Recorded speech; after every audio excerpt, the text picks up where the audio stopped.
Hello and welcome to the Grüne Stadt, Genk, nestled deep in the heart of the Limburg region of Belgium. KRC Genk, a multi-time league-winning football squad, is just part of the attraction, with industrial connections spanning back many a decade. Also, you can head here by plane via Brussels, or even the good old-fashioned train right here to Genk. Of course, the cuisine, the culture and the people is an experience all itself.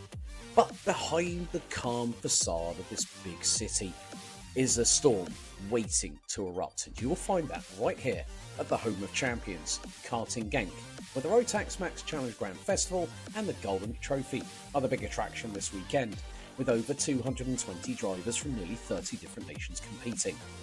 Of course, the big question is, who will be our champions crowned right here at the home of champions? Join us and find out.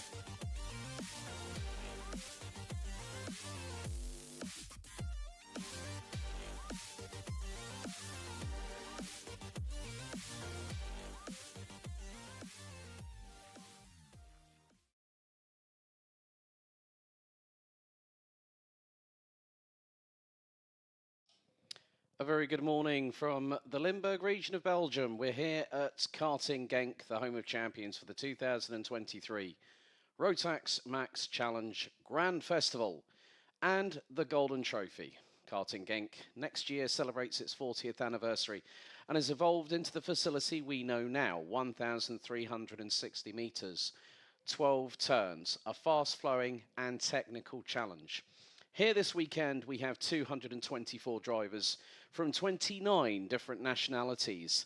And as you can see by the accompanying drone shot that we've got here overlooking the main part of the circuit, camper vans, trailers, vans, cars, and a hive full of activity here this weekend.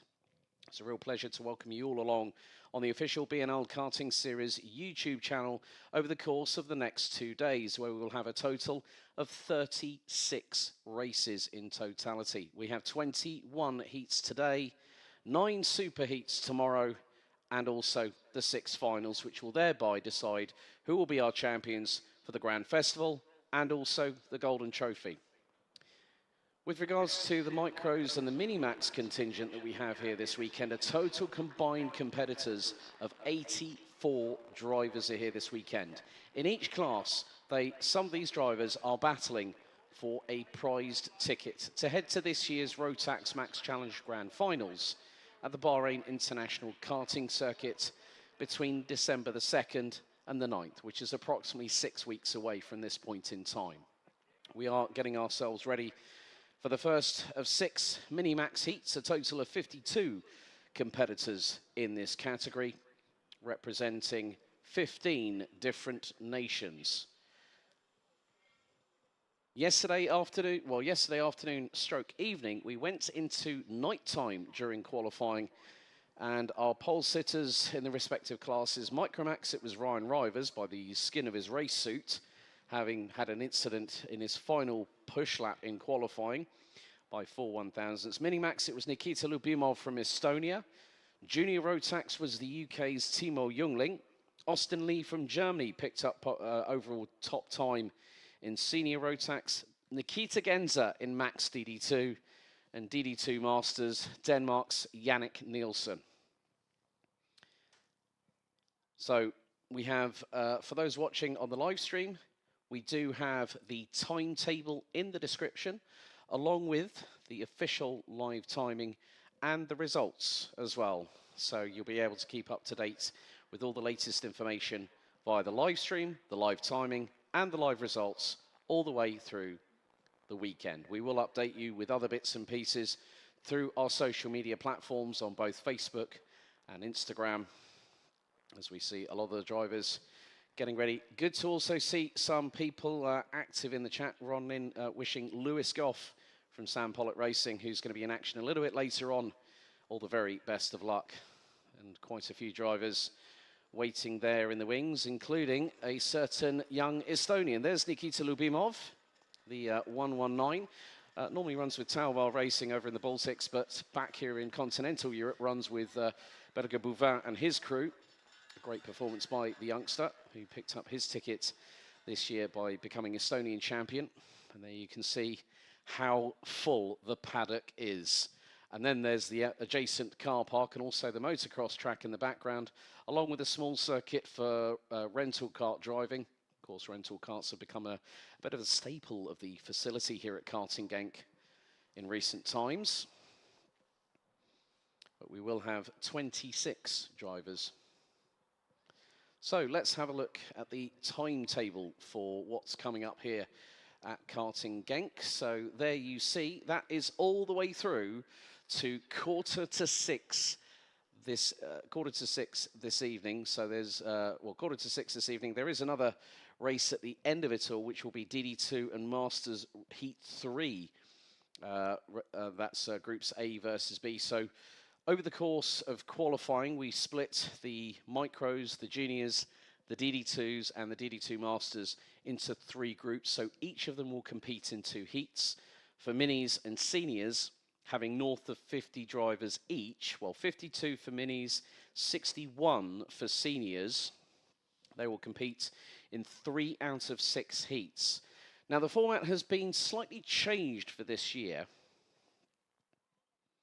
So the format has slightly been changed. I mentioned about super heats. Now, super heats is a format well known within modern day karting and means that the strategy that the drivers and the teams have to put into place will ensure their progression into the finals. So even though you might think you might be a little bit lower than you might have expected going into the super heats, there is an opportunity to get yourself, especially if you are a Minimax or a senior Rotax driver, this will put you through into the top 36. So after everything is said and done, as the 3-minute board is out, that means the mechanics are clearing the grid. And we will have 26 drivers going into battle in just under 3 minutes' time. Of course, morning warm-up has taken place and the wet race signs are out. So as you can see, everyone on their Mojo wet weather tyres. It's really good to see the amount of competitors here that are also using this as training for the grand finals in 6 weeks' time. So it'll be the second time in its running. So it'll be the 23rd, I think, if I remember correctly, 23rd running of the grand finals, and the second time in 3 years that it'll be going to the Persian Gulf, where back in 2021, it was the first time that the grand finals actually ever saw racing under the floodlights. Which looks to be the case again this year.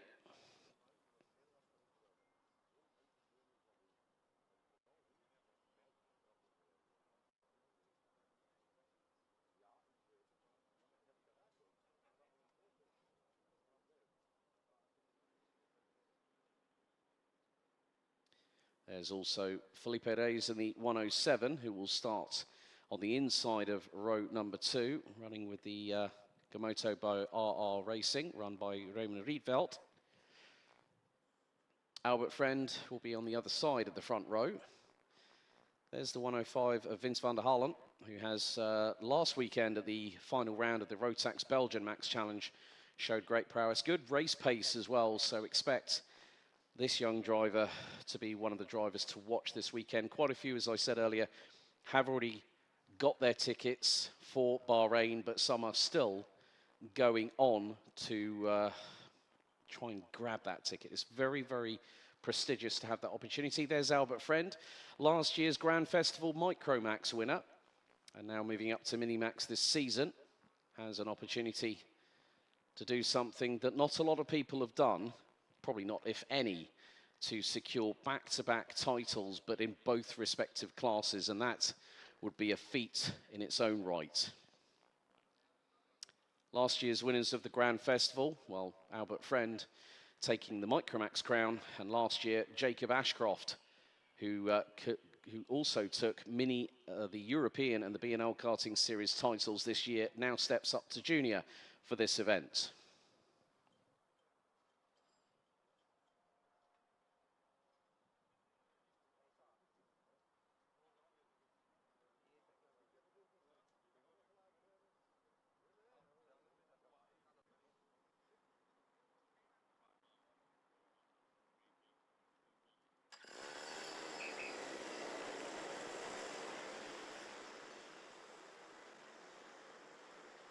So the drivers make their way out onto the starting grid, and here is your starting order for the first of 21 heats for the Grand Festival.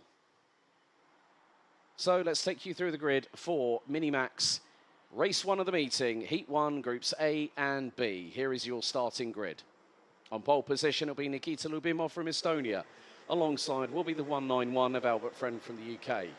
Felipe Perez and Vince van der Hallen will round out row 2. Jakub Kubera and Michal Zayak will be on row 3. Rasmus Koskinen and Kai Clark complete row 4, with an all-Belgian row 5 thereby completing the top 10. It's Victor Reutz and Alexander Van Meeuwen. Natan Rebzinski and Daniel Minto will be on row 6. Row 7, T. Erin Undologan from Turkey and Lieke van Berkel from the Netherlands. Blair Smith and Luca Holmes-Balak will be on row 8. Hasnain Khan and Unto Olavi Lakonen from Finland will round out the top 18. Completing the top 20, it's Leo Livings and Boris Maligranda. Christian Sejersen, Paulin van Breet, AJ Bergraf, Ivan Chernega, James van der Poel and Joris Bluxner round out the 26-strong grid.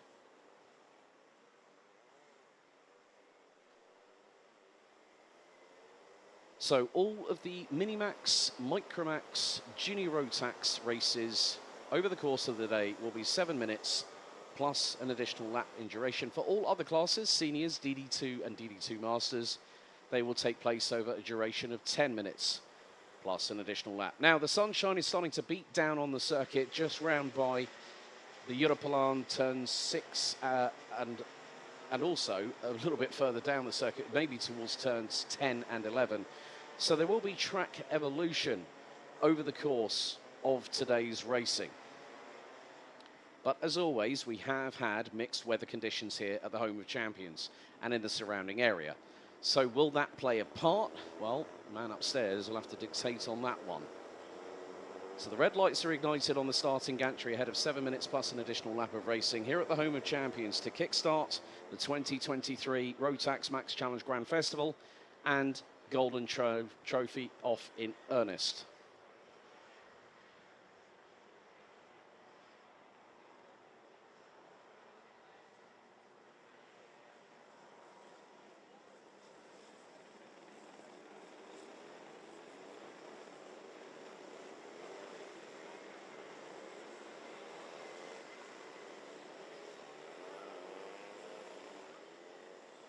So the first set of drivers make their way past the point of no return. The red line coming out of turn 11 on this 1,360-metre 12-turn circuit. So the drivers make their way out of the final corner. Into the tram lines we go. Revs rise. Are we ready? Are we steady? Lights are out first time. Good start on the front row by Lubimov. Albert Friend losing at least 1 or 2 positions as they make their way through into turn 2 at the first time. There has been a little bit of a drama a bit further back, but around the outside, there was a Sodi kart going around the outside at turn 4. That might have been Jakub Kubera from the Czech Republic as they make their way through into turn 5. Kubera has got the lead. Friend in now trying to go for second place side by side with Nikita Lubimov down the Europalan. 2-3 wide at points into turn 7 at the chicane. Albert Friend negotiates his way up the inside and gets through for second position on Lubimov. Some drivers taking unconventional racing lines, but with wet surface on the track here at Karting Genk, it's not going to be easy, but sometimes if you can sweep round towards the outside, you get the traction coming out of the corner when you point it straight and hit the throttle. Down into turn 10 for the first time. Everyone treading on eggshells at the minute. As now they come through out of turn number 11, and Albert Friend has got a run of speed up the inside of Jakub Kubera through turn 12. Kubera swings a little bit wide, Friend up the inside, a little bit of a touch between the pair, but Albert Friend now takes the lead and leads the field over the line to start lap number 2. Jakub Kubera has Nikita Lubimov up the inside and through, but Kubera trying to keep it pinned around the outside of turn 2. That's easier said than done. Kai Clark up into 4th ahead of Felipe Perez. Vince van der Hallen, Rasmus Koskinen and Alexander Van Meeuwen now round out the top 8 positions. So a 4-kart squabble from 4th backwards being led by Kai Clark. And Felipe Perez neatly using the curbing through at turn 6 to get the slingshot on Kai Clark. And little change of steering adjustment there for the 107 from the Netherlands. Nearly caught the back axle around. He managed to catch it in time. A lot of steering correction at this point, as we are 1 3/4 minutes of the way through the opening heat out of 21 today. Felipe Reyes still doing his utmost to keep a hold of that position, whereas Kai Clark trying to battle away in his own right with the likes of the 169 of Finland's Rasmus Koskinen, running with the Force Racing Finland team. Now as we come round to complete lap number 2, Albert Friend leads, but he looks over his right shoulder. Nikita Lyubimov is closing in on the slipstream. Down into turns 1 and 2, they were very, very closely packed. So Albert Friend continues to lead. Lyubimov looks to get the run of momentum coming out of turn 3. But at that moment, as we see some of the drivers, such as Lars Lambers, looking on. Boris Verhaag in there as well, the 133. So the drivers making their way back over to the Europlan again. And Albert Friend continues to lead. Lyubimov, Kubera, Felipe Reyes has now got the 105 of Vince van der Halen from Belgium not too far behind. So that's the battle for P4. Now make their way through in towards turn number 9 once again. So it's not going to be easy for these drivers over the next few moments.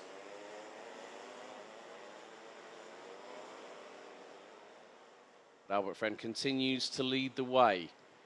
A little bit further back.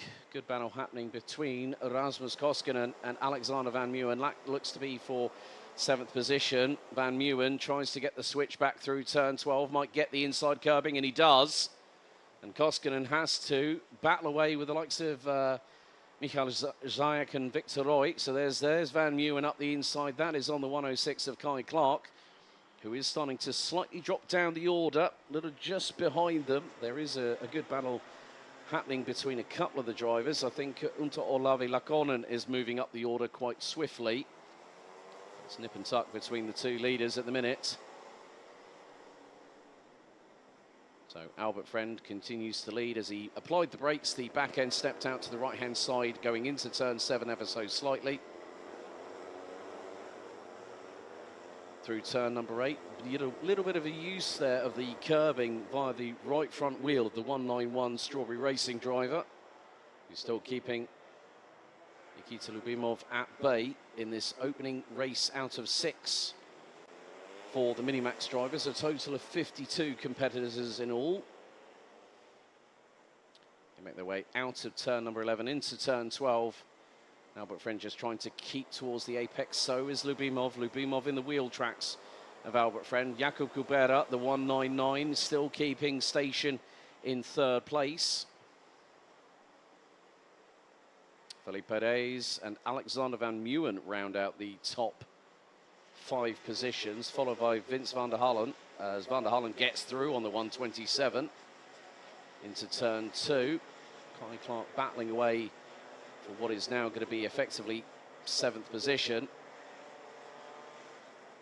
And and Rasmus Koskinen throws it round the outside, gets through, but then goes a little bit deep into turn 6 onto the Europlan once again.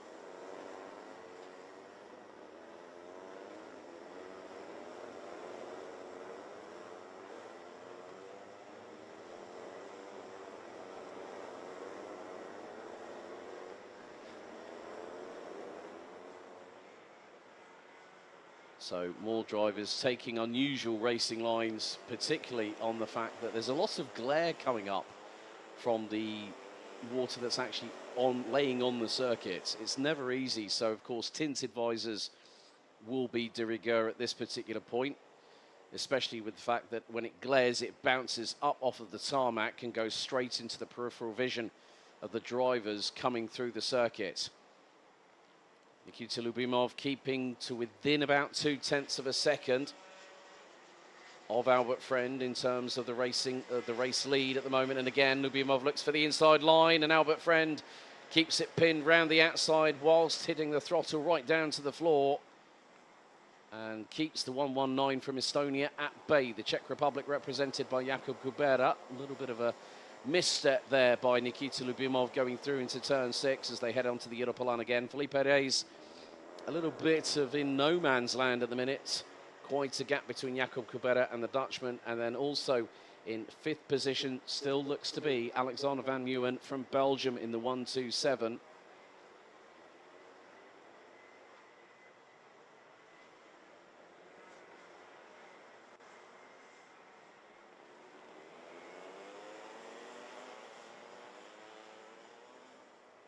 So they are still continuing to circulate around the track here at Karting Genk. Albert Friend just doing everything he needs to do, just keep it on the racing line, which is effectively his right of way. Last lap board is out, and Albert Friend is now making his way around this circuit. Nikita Lyubimov has been there or thereabouts, and Jakub Kubera has kept the pair of them very, very honest indeed. Felipe Reyes in 4th still. Alexander Van Meeuwen holding off the advances of Vince van der Halen in the 105 for that 4th place as they come down the Europolan for what will be the final time in this race. And Lyubimov looks to get a bit of slipstream going down into the turn 7 chicane for the final time off of the Europolan, and Jakub Kubera is also slightly closing under braking whilst they're using the curb. The curbs are still quite slippery here at Genk as well. And what that basically means is if you turn it in, you use the curbing to rotate. That can also cause a little bit of problems with traction at the back end. But they're coming through turn 10 for what is going to be the final time. Now into the left at turn 11. And it could be a run to the line here in the first of 6 mini-max heats here at the home of champions. But Albert Friend neatly tucks it in through the final corner, puts the pedal to the metal, and the checkered flag will wave. Race 1 of the meeting goes to Albert Friend from the United Kingdom. Nikita Lyubimov, Jakub Kubera, Felipe Reyes, and Alexander Van Meeuwen round out the top 5. Vince van der Halen and Rasmus Koskinen look to have completed the top 7 in that race. So the drivers now will make their way in towards Parc Fermé. So after every single session, the karts will be scrutinized, the drivers and the karts will be weighed, but Albert Friend takes the opening victory out of the 6 mini-max heats that we will have here today for the 2023 Rotax Max Challenge Grand Festival. So a pretty sterling job by the young Brit. And Nikita Lyubimov keeping Albert Friend very, very honest indeed. So a good run there. Of course, we've got another 5 heats to go. So Albert Friend provisionally picks up the first victory of the day out of 21 heats that we'll have over the course of the race day.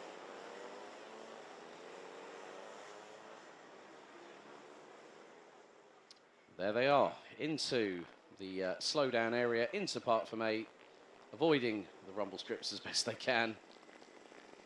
And this is one of the sites that is quite usual in karting, that the drivers will be weighed, karts, driver and all.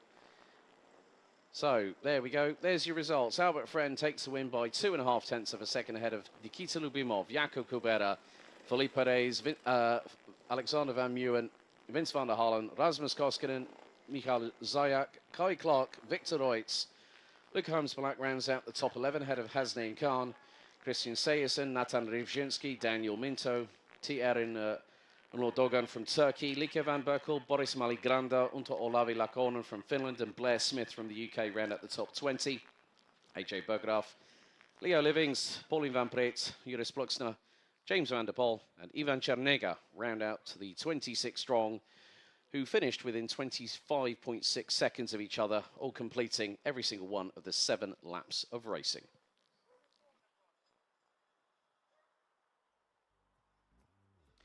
So, at long last, the wait was finally over, and the Rotax Max Challenge Grand Festival would get underway in earnest here at the home of champions Karting Genk.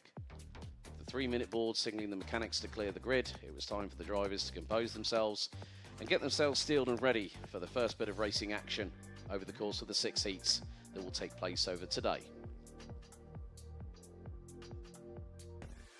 And again, just to give you a scale of the circuit, wonderful drone shot from above the 1,360 metre circuit here at Karting Genk. It's quite a fearsome circuit. I've driven it myself back in 2022, but when the revs went up and the lights went out, Nikita Lyubimov managed to get a really, really good start over everybody else. Albert Friend was on the cusp of losing a couple of positions. First of all to Felipe Reyes and the likes of Jakub Kubera. We had a drama in the mid-pack with the 147 of Ivan Czernega at turn 6, running on the Paralin chassis, but managing to spin the rear wheels up, managing to get the kart back onto the circuit, pointing in the right direction. Jakub Kubera would then battle for the lead with Albert Friend. Little bit of a tyre touch between the pair, but no harm, no foul, as Albert Friend would take the lead.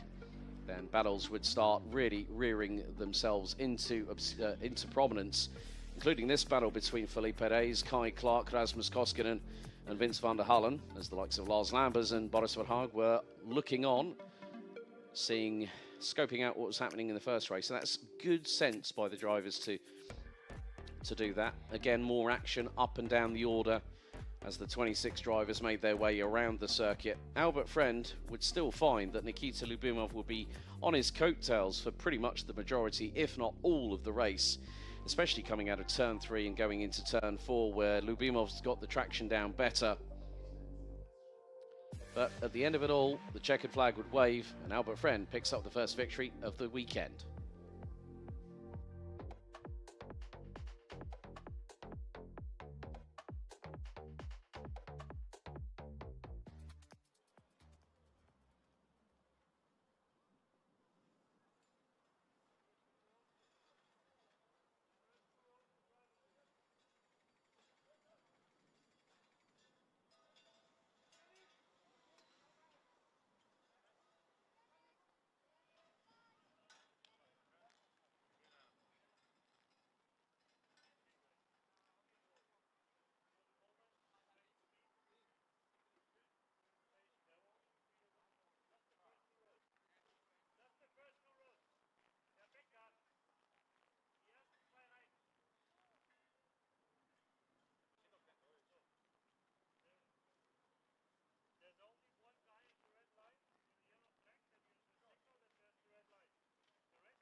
So let's take you through the starting grid for our second heat out of 21. It's Minimax Heat 2, Group C and D. Here is your starting order. On pole position, it's going to be the Czech Republic's Denny Babacek, joined by Lars Lambers from Belgium on the front row. Maxime Becker and Vic van Kampenhout will line up on row number 2. Ahead of Bran van der Weyken and Thomas Verheyen, who complete row 3. Row 4, it's 2 from the UK. It's Alex Goodson and Joshua Griffin, with Finn Albert Jorgensen and the Netherlands' Boris Verhagen rounding out the top 10. Albi Lapper, Christoph Killer, Noel Zack, Tom Reed, the farmer in 14th, Luan Seidel. I've also been informed that Samir Paul will not take part in this session, so there is going to be an open gap on where it would be 16th. João Maria Pereira, Beck Christian, Eric Brandsborg, Janet Saloranta, Mason Yering. We've got Sebastian Brand, Asmi Heiser, Benjamin Wu, Miyazaki and Miko Leon Schweers rounding out the 25 drivers set to take part in this race over a course of 7 minutes plus an additional lap of racing.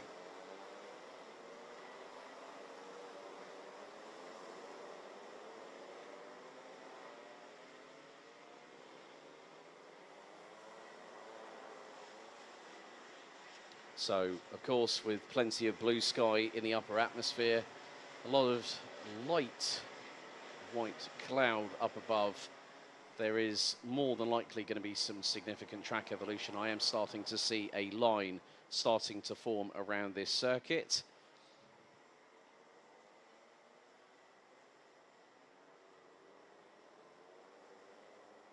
So the drivers are now on their official formation lap. The red lights are ignited once again on the starting gantry. Right, not too sure if there might be a slight issue there for Finn Albert Jorgensen, who will have to get back into the inside of row number 5 before they hit the point of no return, which is the red line coming out of the exit of turn number 11, and then you turn left if you go into the pit lane. As there was a slight issue for Maxime Becker trying to get the 157 started up, but managed to do so.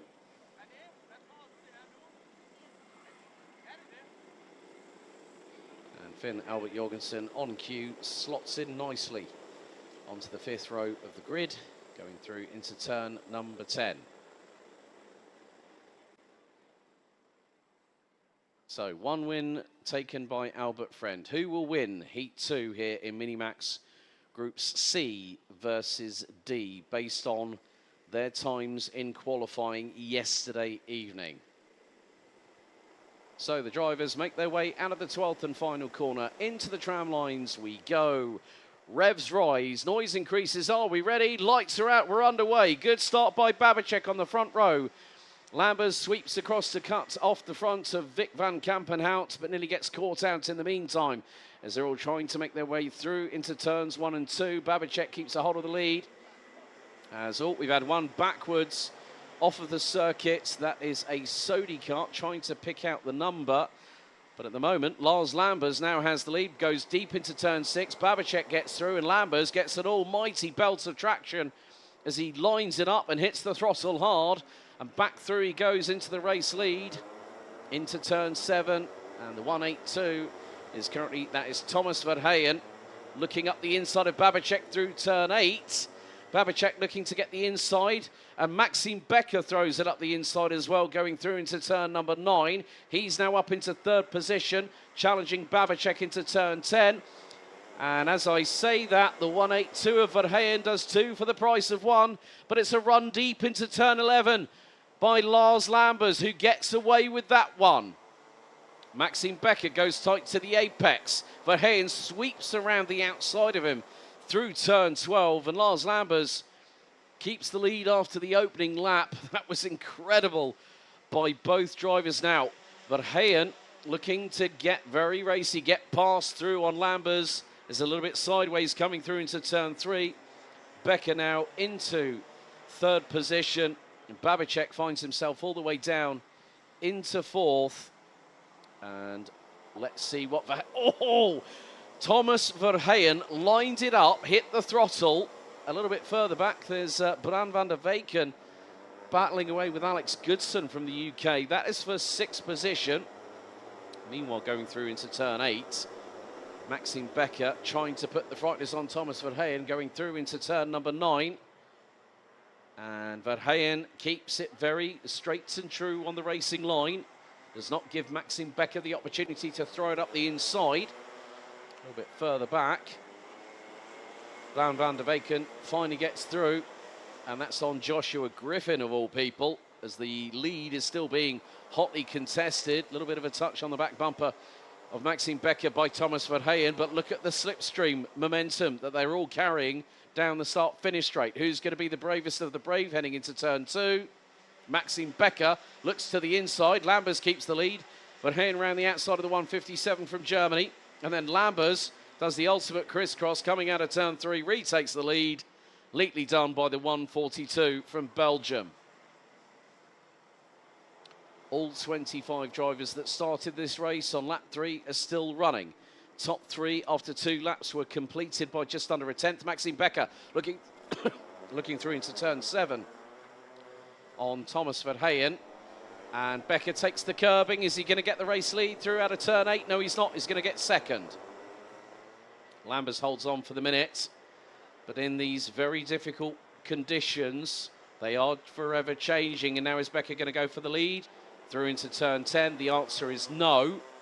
And now goes through as he gets through on Lambers. Lambers runs wide, nearly opens the door for Verheyen.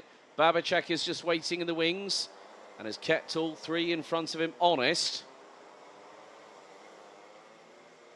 So now that is lap 3 completed. Maxime Becker leads by nearly half a second after what just transpired. João Maria Pereira has moved up from 17th on the grid and is currently P7 and climbing the order. Meanwhile, Babacek is right on the coattails of Thomas Verheyen for 3rd place. Maxime Becker still holding a commanding lead as we are just under 3 minutes to go in this race, plus an additional lap. A little bit further back, there is a battle between, that's Alex Goodson from Hunter Motorsport, of course, Reese Hunter, team boss, former senior road tax driver, now a boss in his own right, and younger brother Kai is competing in senior road tax a little bit later on. Actually, they'll be coming up next with the first of their 2 respective heats out of 6. But Maxime Becker is leading the way. A dry line is really starting to showcase itself coming out of turns 11 and into 12.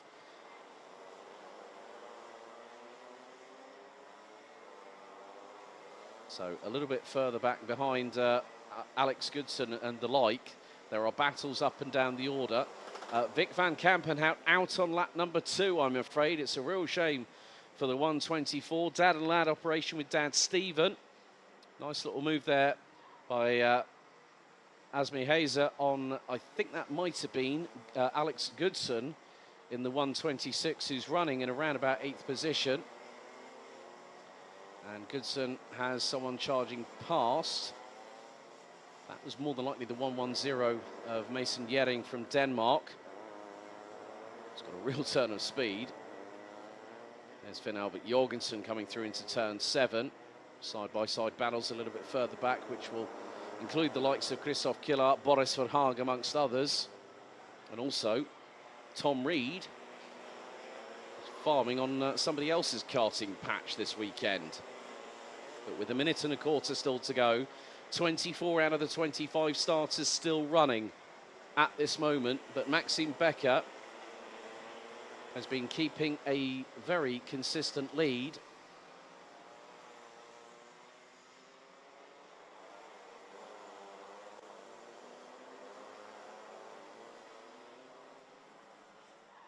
And Maxime Becker has cleared off into the distance by a considerable margin. He's just done a 1 minute 6.677. There you can see going through into turn 2 how steep the angle is when you're going down into a right-hand kink and then turning further still. Battle here involving the 147 and the 145, or the 145 is Eric Brandsborg. Amongst all of that, and there is also one of the other drivers that could be the 141 of Christoph Killer, as we are fast running out of time. 5-second time penalty being given to the 128 of Portugal, João Maria Pereira, who is currently running in 6th place. But the last lap board is being prepared very shortly for Germany's Maxime Becker, as this is going to be a bit brave around the outside from the 145 of Eric Brandsborg, but he's got someone up the inside. That's the 140 of Albi Lapper, mechanic by Dan Parron-Smith this weekend.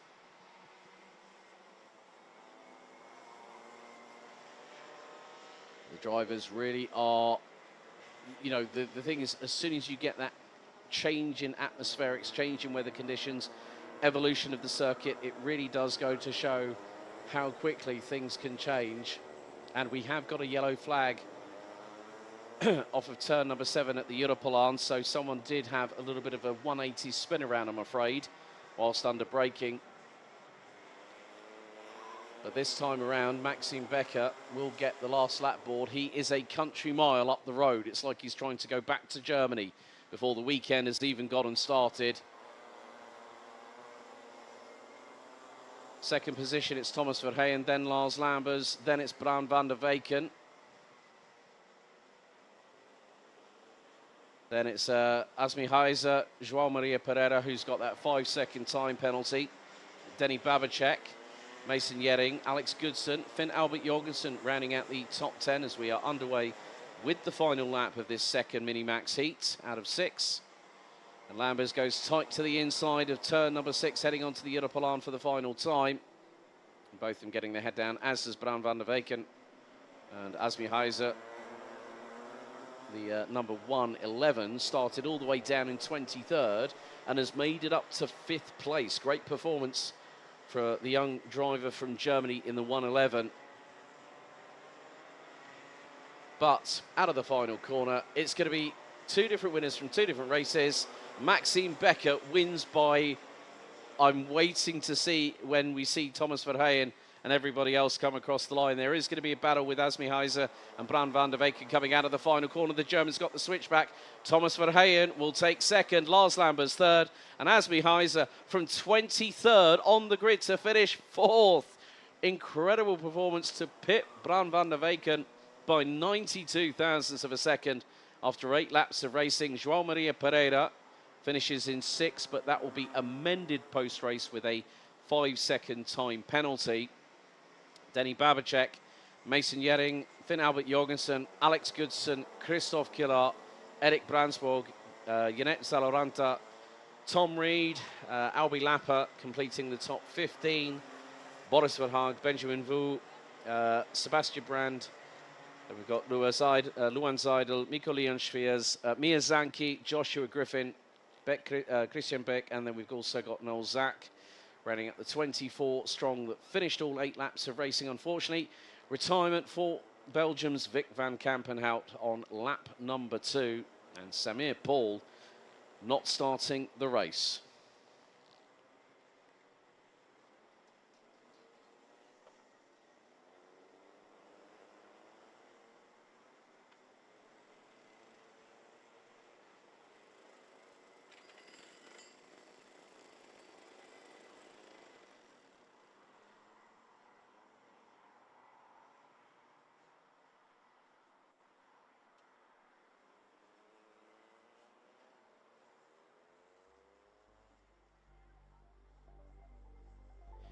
So as we take a look back, well, Maxime Becker did have a problem starting the engine, but managed to get back into the inside of the 2nd row, as did Finn Albert Jorgensen on the inside of row 5, as once again the revs rised and the lights went out at the first time of asking. It was a good start by Denny Babacek and Maxime Becker. Lars Lambers slotted in behind, trying to cover off Thomas Verheyen and Vic van Kampenhout as they made their way through into turns 1 and 2 on the opening tour. And then a bit of a scramble here. Maxime Becker nearly gets caught out by Lars Lambers, but then at the back end of the field, it wasn't going to be an easy one. That was Noel Zak having the dramas at turn number 2 and 3. as Thomas Verheyen did a great launch up the inside of both Maxime Beckert and Denny Babacek to go from 4th to 2nd through turn number 10, and nearly caught out Lars Lambers in the meantime going through the very next corner. And this was a very close near miss. Well, it was actually a little bit of contact as Thomas Verheyen went for the move on Maxime Beckert to go around the outside coming out of turn 6. Slightly touched the left front of the 157 Praga, and again just a little touch between Verheyen and Beckert coming through out of the final corner, and then it was a run across the line to see who would keep the lead. Lambers was trying to do his utmost, did a great crisscross on Thomas Verheyen through out of turn number 3, and Maxime Beckert nearly found the opportunity going his way as well, but it was a bit too late. Then Beckert went up the inside onto the curbing through turn 8, managed to get through on Thomas Verheyen, and then was trying to get both Verheyen and Lambers at the same time, but it was only 1, not 2 position gain by the driver from C4 Racing representing Germany. The evolution of the track quite clear to see on the drone shots from the circuit, that it is evolving to the point where wet tyres may be a bit more difficult to use a little bit later on.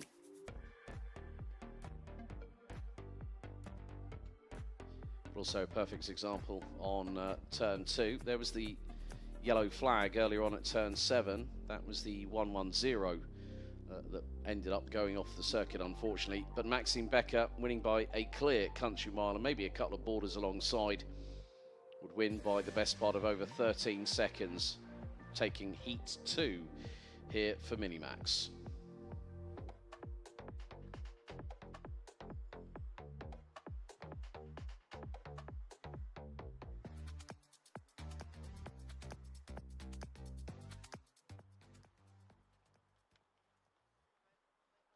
So the pre-grid area is being cleared ahead of our first of 6 senior Rotax heats. Now, the time duration increases to 10 minutes plus an additional lap of racing. Of course, some of these drivers very much have been at the forefront of UK, international, European and further afield karting this season. Our race director Martin Liner discussing with the drivers on the front 2 rows of what will be a very, very highly charged 31 driver grid, which includes Vic Stevens, Ethan Jeff Hall, Kai Hillets, and the man that put it on pole position overall, Austin Lee from Germany, the 379, doing a very, very good job, and it was literally fractions of a second.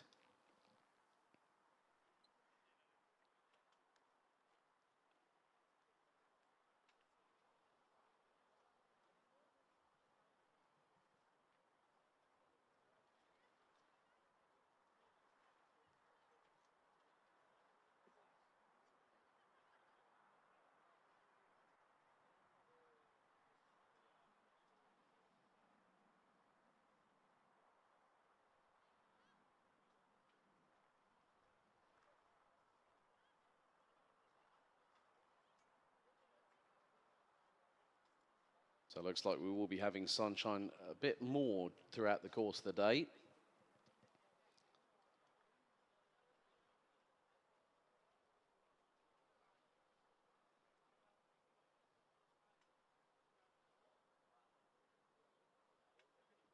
Just a quick reminder to Micro Minimax drivers in paddock, if you haven't got your Grand Festival t-shirts, they are available down in the briefing room just off of the restaurant. So we have had quite a few already grab theirs, so grab them whilst you can.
So let's get things underway with the senior road tax part of the competition, the first bit of the Golden Trophy.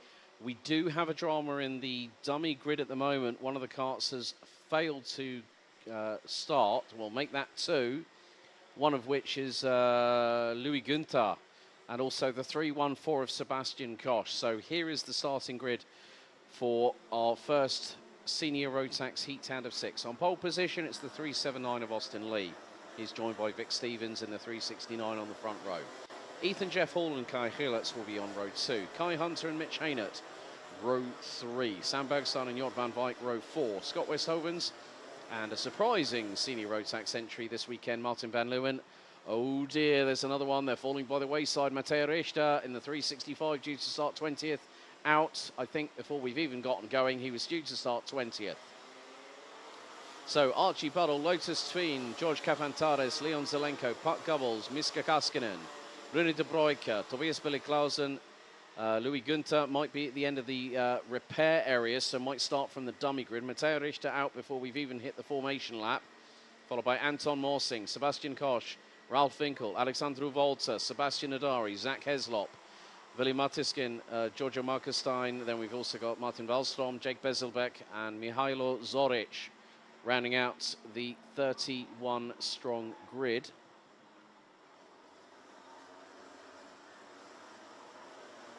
So 10 minutes plus an additional lap of racing.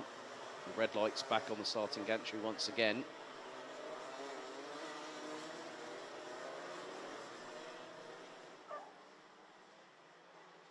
So the driver's now starting to weave from side to side on the run down from turn 9 into turn 10.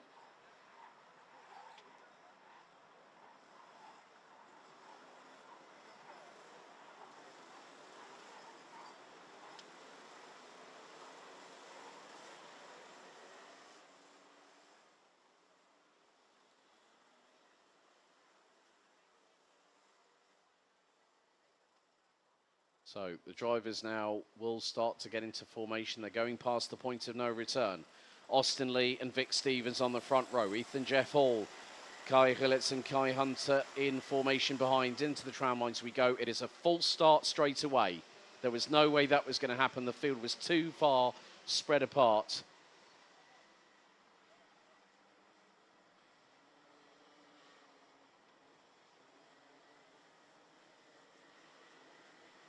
So they've got to go round all over again.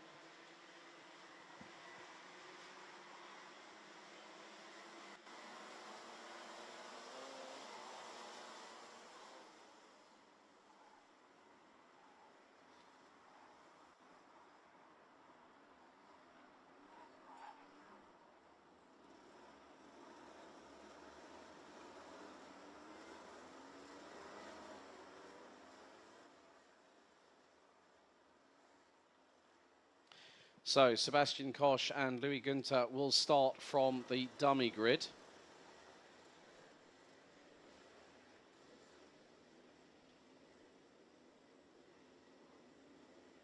So we're down to 31 drivers in this field. So hold on to your hats, because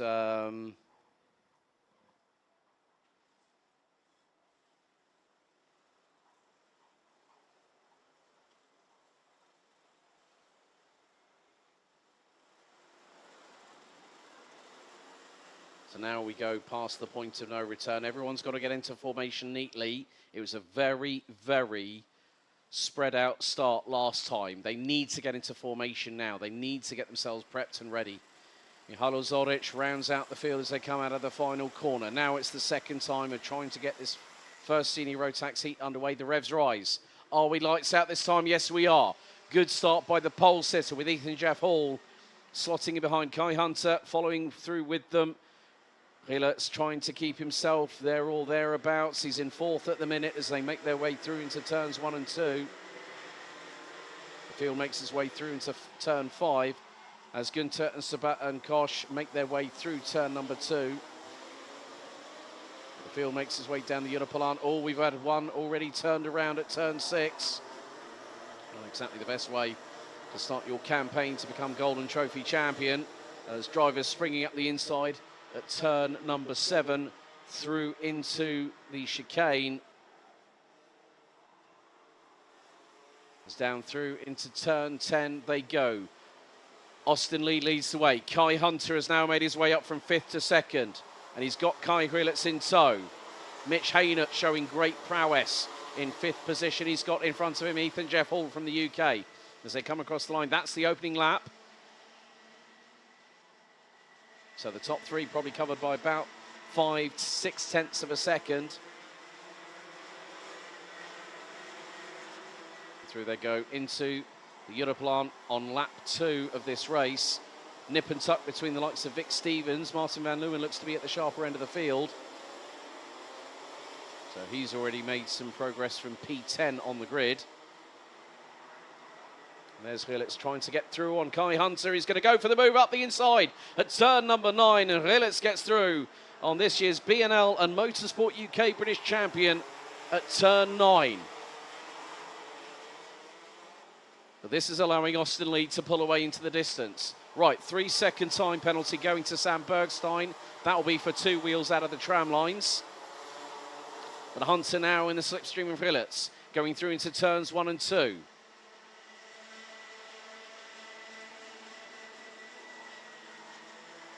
Still line astern coming out of turn number 4. Through turn 5, onto the run to the Europlan. Now with the way that the track has evolved, have a lot of the drivers gone with slick tyres? Well, someone's made a bit of a mistake at the back. That will be Zoric from Serbia, as Hunter is not letting Hrilitz out of his sight. No way, Jose, says the man from Sunderland. He's about half a kart length behind, and he's closing in, going down into turn number 10 once again here on this next lap. Apologies, we are not showing some timing graphics at the moment, but I will keep you up to date as best as I can from what I can see. There's an absolute freight train from around 7th position backwards, being led by Martin van Leeuwen from the Netherlands. As Hunter still trying to put the frighteners onto Kai Hrilitz, but that's easier said than done on a man who's competed tens of thousands of laps around this circuit all the way through his karting career.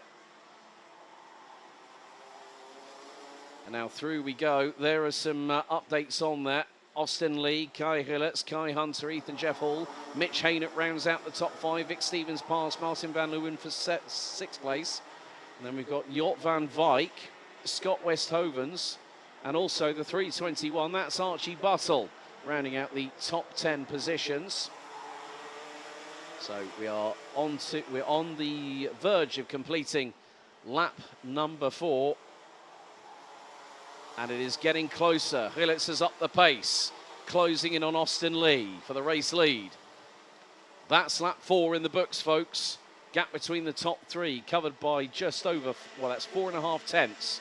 As Hrilitz now looking to make the move through on Austin Lee for the race lead. And now he looks for the move. Hrilitz up the inside, through on Austin Lee, who gets the crisscross. Out of turn 6. Oh, that's a bit close for comfort. Oh, they tangle wheels to the pair. And Hunter gets through on Hrilitz through at turn 7. 2 clashes of sidewalls between Austin Lee and Kai Hrilitz. And Hunter says, thanks, boys, for that. I'll take 2nd. But it's not over yet, not by a long shot. Because what is this going to allow to happen? Look who's in the background, Ethan Jeff Hall. As there goes Kai Hunter up the inside of Austin Lee to take the race lead. Now Hrilitz fires his way through. Hrilitz now retakes the lead. More wheels touching. And now, I did say it, Ethan Jeff Hall was going to be there. He's gone through for 3rd. So that just goes to show, if you were at the sharp end of the field, as we're going to have a change for 2nd. That is going to be now Ethan Jeff Hall, ahead of Austin Lee, ahead of Kai Hunter. Mitch Haynott is about 2.3 seconds at the end of this previous lap behind 4th place. Now, I would probably hazard a guess that gap is probably going to be less than what was 2.2 seconds. So Hrilitz has galloped away into the distance. Jeff Hall trying to close on in. Hunter and Lee battling over 3rd place. Oh, again, another clash between the pair. Oh, I know they've got their elbows sharpened, but my goodness me. this, I did say there would be a roller coaster ride. That is very much happening at the moment. They've got to be very, very careful. So George Kafantaris now is in 10th position, having got past, Archie Bustles dropped to 13th. So in the meantime, he's been passed by George Kafantaris, who rounds out the top 10, Leon Zelenko and Sam Bergstein. Bergstein's got a 3-second time penalty post-race. For what I would gather will be breaking the formation with 2 wheels out of the tram lines. 3 minutes and 35 seconds still to go.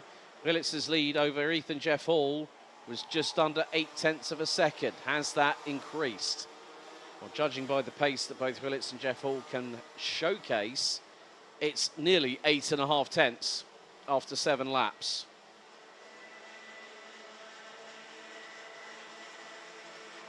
So more drivers dropping down the order as unfortunately Matteo Richter not having the greatest start. There's a change for third, but there could there have been a switchback? That was in the offing. It was Austin Lee, fired it through on Kai Hunter to get back third position. And now has pulled about a 3 to 4 kart length lead over the 395 from the United Kingdom. So 2 minutes and 45 seconds remain on the timer, plus an additional lap.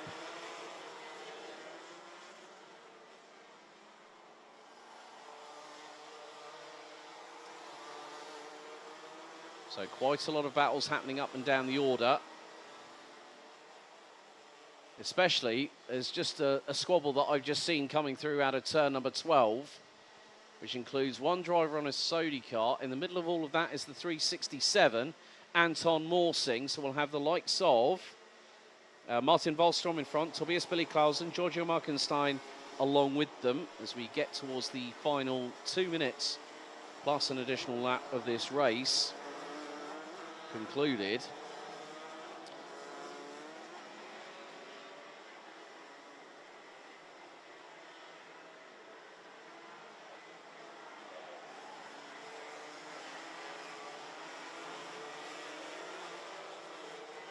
So Rilitz will try and expand that lead. It was nearly 0.9 of a second after what was 8 laps of racing. We're about to complete lap 9, which we do now. And Rilitz's lead expands to 1.1 seconds. Rilitz also has the fastest lap of the race in his pocket, 55.464. And bit of a lunge there on the 333.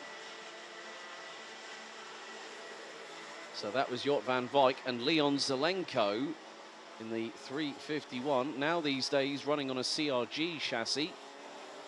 Just behind them, they've got George Kafantaris, the only Greek driver. Oh, that was a bit close there between Jort van Wijk and Leon Zelenko heading into the turn 7 chicane off of the Europolan as we're into the final 60 seconds plus an additional lap of this race. So Leon Zelenko started 14th, now currently 9th. Well, make that 8th as Kafantaris is waiting in the wings. See if he can get through. Rilitz has pulled the pin on the grenade and has released it and has now gone to a 1.4 second advantage going on to what is the penultimate lap. Jort van Wijk returns the favour to Leon Zelenko, who looks up the inside and then gestures to the Dutchman through into turn 3 and then looks over his left shoulder, sees George Kafantaris behind and then also Sam Bergstein in the 319. Bergstein's got a real good run of speed coming out of turn 6 onto the Europolan. And now they're dodging, ducking and weaving at the moment through off of the Europolan. Jort van Wijk nearly opened the door there for Leon Zelenko to get through at turn 8. As the timer hits 0, the last lap board will be out this time and Kai Rilitz will see it first. So the 374, the young man from Tremelo in Belgium, goes on to the final race lap of this opening senior road tax heat. 1.377 seconds ahead of Ethan Jeff Hall, but the battle behind them is really heating up once again as Kai Hunter looking every which way but loose to try and get past Austin Lee for that 3rd place. And it's going to be a close call as it's going to be a bit of a squeeze there. Austin Lee Looked to squeeze Kai Hunter, who instantly pulls to the left-hand side. He got a great run coming out of turn 7, but Austin Lee kept it on the racing line to keep the 395 from the United Kingdom at bay on this final lap of this 1,360-metre circuit. Boys, we haven't even hit the finals of the Superheats tomorrow. This is where drivers will push to the absolute limit, but the checkered flag is going to be out this time, and winning the first senior road tax heat of the weekend, it's Kai Rillertz, followed by Ethan Jeff Hall. Is it going to be a Strawberry Racing 1-2-3? Yes, it is. Austin Lee, by next to nothing, pips Kai Hunter. That's 28 thousandths of a second for third place. Mitch Haynert, Martin Van Leeuwen. Great work by Scott Westhovens from Slangen Karting. Finishes in 7th position. Now, where did Scott start? Started 9th. Jort van Wijk, Leon Zelenko, and Greece's George Kafantaris completes the top 10. Sam Bergstein takes 11th before his 3-second time penalty gets implemented. Ahead of Lotus Tween, Zach Heslop, Archie Buttle, and Tobias Billy Clausen from Denmark ran at the top 15. Vic Stevens, Ralph Winkel, Anton Morsing, Martin Wallström, Giorgio Markenstein, Miska Kaskinen, Rune de Broeke. Great work by Lewis Günther from the dummy grid, dummy grid to 23rd. Jake Bezelbeck, Willy Matuskin, Sebastian Adari, Pat Gubbles, Sebastian Koch, Alexandru Volta, and Mihalo Zoric round out the 30 that started and finished the race. Unfortunately, before he'd even gotten to the race start, the Czech Republic's Matej Richter out on the sidelines and watching from a marshal post.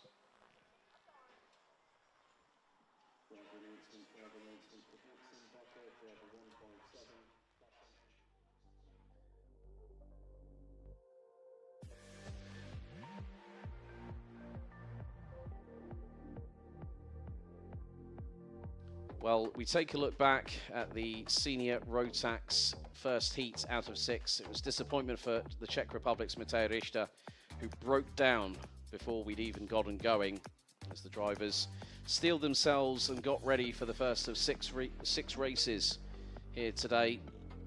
The drivers would head into the tram lines,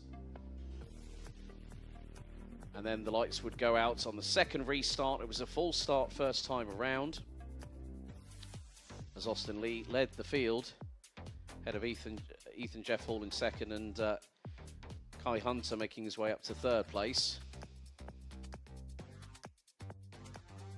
Then this lunge, late as you dare from Kai Rillertz up the inside of Kai Hunter through turn 9, early doors, to take second position, would then set a trend of the pace that the 374 would have. But then a couple of clashes down the Europa line between teammates, of all things, left rear, right rear and left front of Rillertz and Lee respectively. That allowed Kai Hunter to split the pair of them, and then a little bit later on the lap he would be sideways through turn 12, get the race lead initially, and then Rillertz would go through on the inside to retake the race lead. And then, that was a sideways moment a little bit earlier on in the race. That was by Ethan Jeff Hall, who managed to get through on Austin Lee, who was looking over his right shoulder to see where Kai Hunter was. And then through into turn 12, another clash and a little bit of sidewall smoke coming up from the left front of Austin Lee's kart. Drivers were still battling tooth and nail around this 1,360 metre circuit for over 11 minutes, but at the end of it all, the checkered flag would be first seen by one of Belgium's very own heroes. It would be Kai Rillertz that would take the win, ahead of Ethan Jeff Hall, with it being a Strawberry 1-2-3 finish by next to nothing, with Kai Hunter from Dan Holland Racing rounding out the top 4.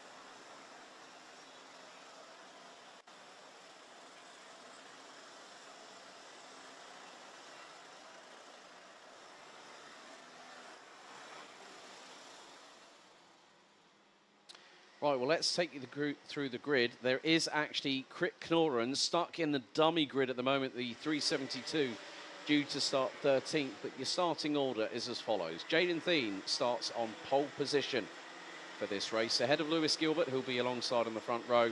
Thomas Strauver and Mario Sidler will be on row 2. Sverre Ubben and Montego Maassen, row 3. Lawrence Herboz and Dion van Verven complete the top 4 rows.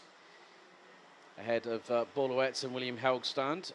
Fredrik Zebis Christensen will be next up, starting 11th ahead of Ivari Tuimileto, with Krit Knorren not starting, it looks like. The kart is there in the dummy grid. They might get it to the mechanical repair area.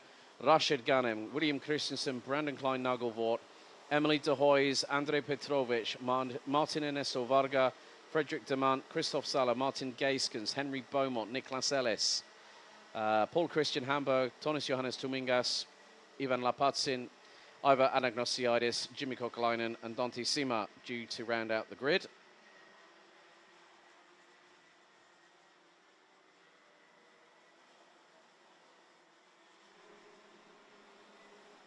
So again, drivers will be weaving from side to side to get some welcome temperature in the tyres.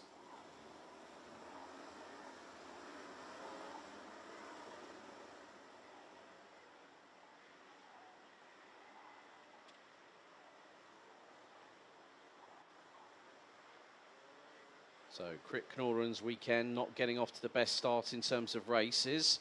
That's the first of 3 heats that each of these respective drivers will be competing in. So we've got 4 groups, A, B, C and D.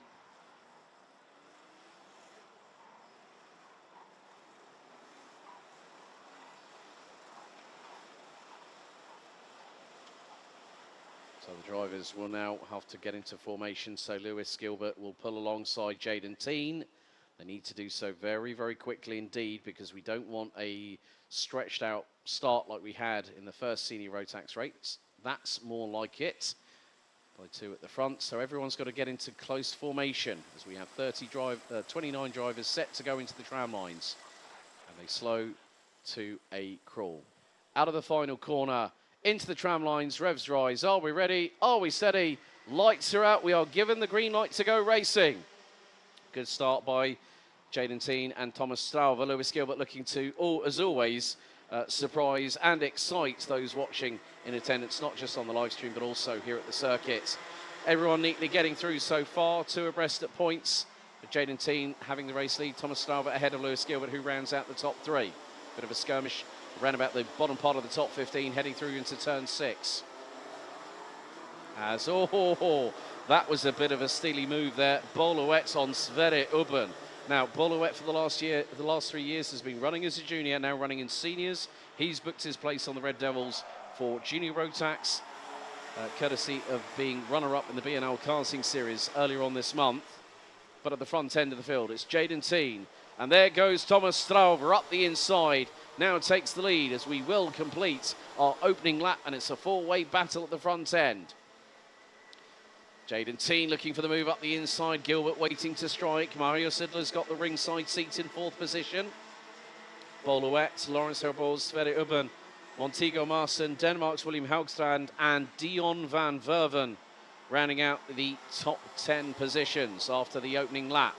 Top 3 were covered by just under 2/10. Top 4 covered up by just over half a second. But expect that to change very, very shortly, because now that Mario Sidler and younger brother and 2-time Swiss RMC Junior Max champion Tino have switched to Strawberry Racing. And look how compact this top 4 are. But who is going to make the first move? Who's going to blink first? Down the start-finish straight they go, as Lawrence Herboz has overtaken Boluet as Lewis Gilbert gets through on Jaden Thien. That's for 2nd position. And now the Scotsman trying to go for the race lead. Now, Karting Genk is one of Lewis, well, I think one of Lewis Gilbert's favourite tracks alongside Pro Kart Racelander. There he goes, the pride of Scotland through on the Belgian. at turn 7. That's Lewis Gilbert into the race lead on lap number 3. Nice move there, diving down the inside off of the Europalan at turn 7 into the chicane. And Stuyven could only do his best to try and not let the Scotsman past.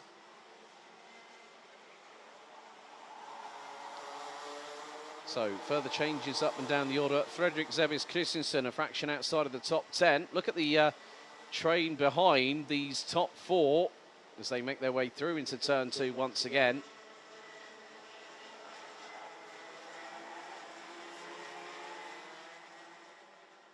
So at the moment, William Christensen up to 13th. Ivan Lapatsin has dropped to 24th. So with Martin Ernesto Varga from Hungary not too far behind in 25th position. And now Lawrence Herboz has got a real head of steam. Great battle here with the likes of Dion van Verven, who's just behind Sverre Ubben in the 344. Montego Marson is a couple of karts behind, so William Helgstrand also looks to be on the Sodi kart chassis. So he's picked up a ticket through the Danish RMC to qualify for the grand finals. Here goes Jaden Teen up the inside through turn 12 on Thomas Strauver. That's a retaking of second position by the young Dutchman. And Mario Sidler has now got Lawrence Herboz closing in on him. Oh, this is going to be an absolute dogfight right here with 6 minutes still to go on the timer, plus an additional lap. But Lewis Gilbert has a half-second advantage after 4 laps. Dion van Verven has the fastest lap of the race so far, 55.316 seconds. Herboz is now there with them.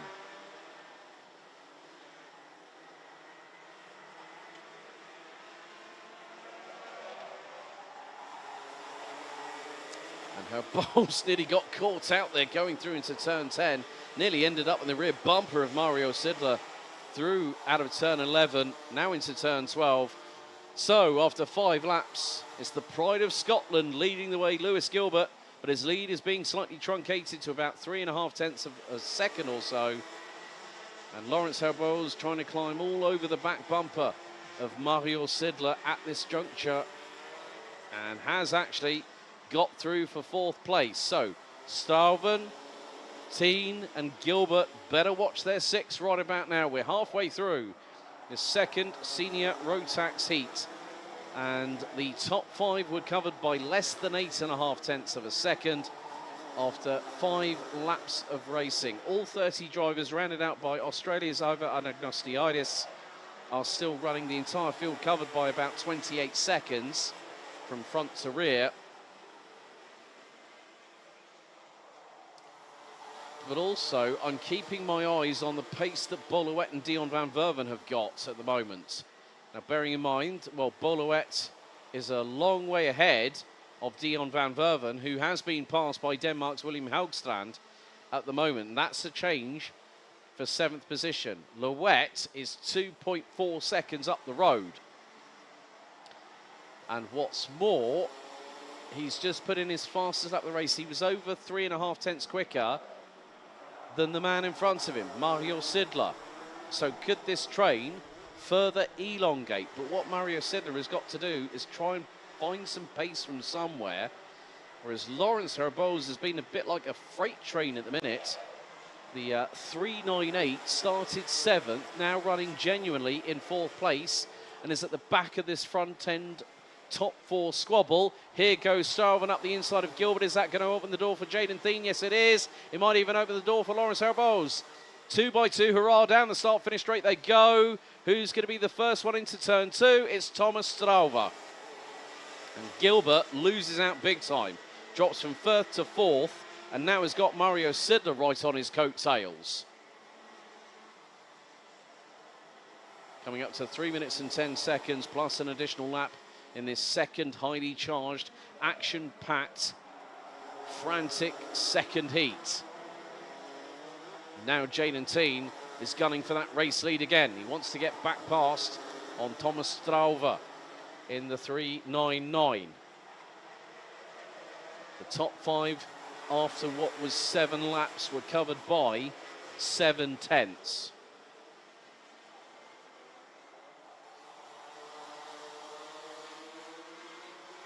So coming up to 2.5 minutes to go.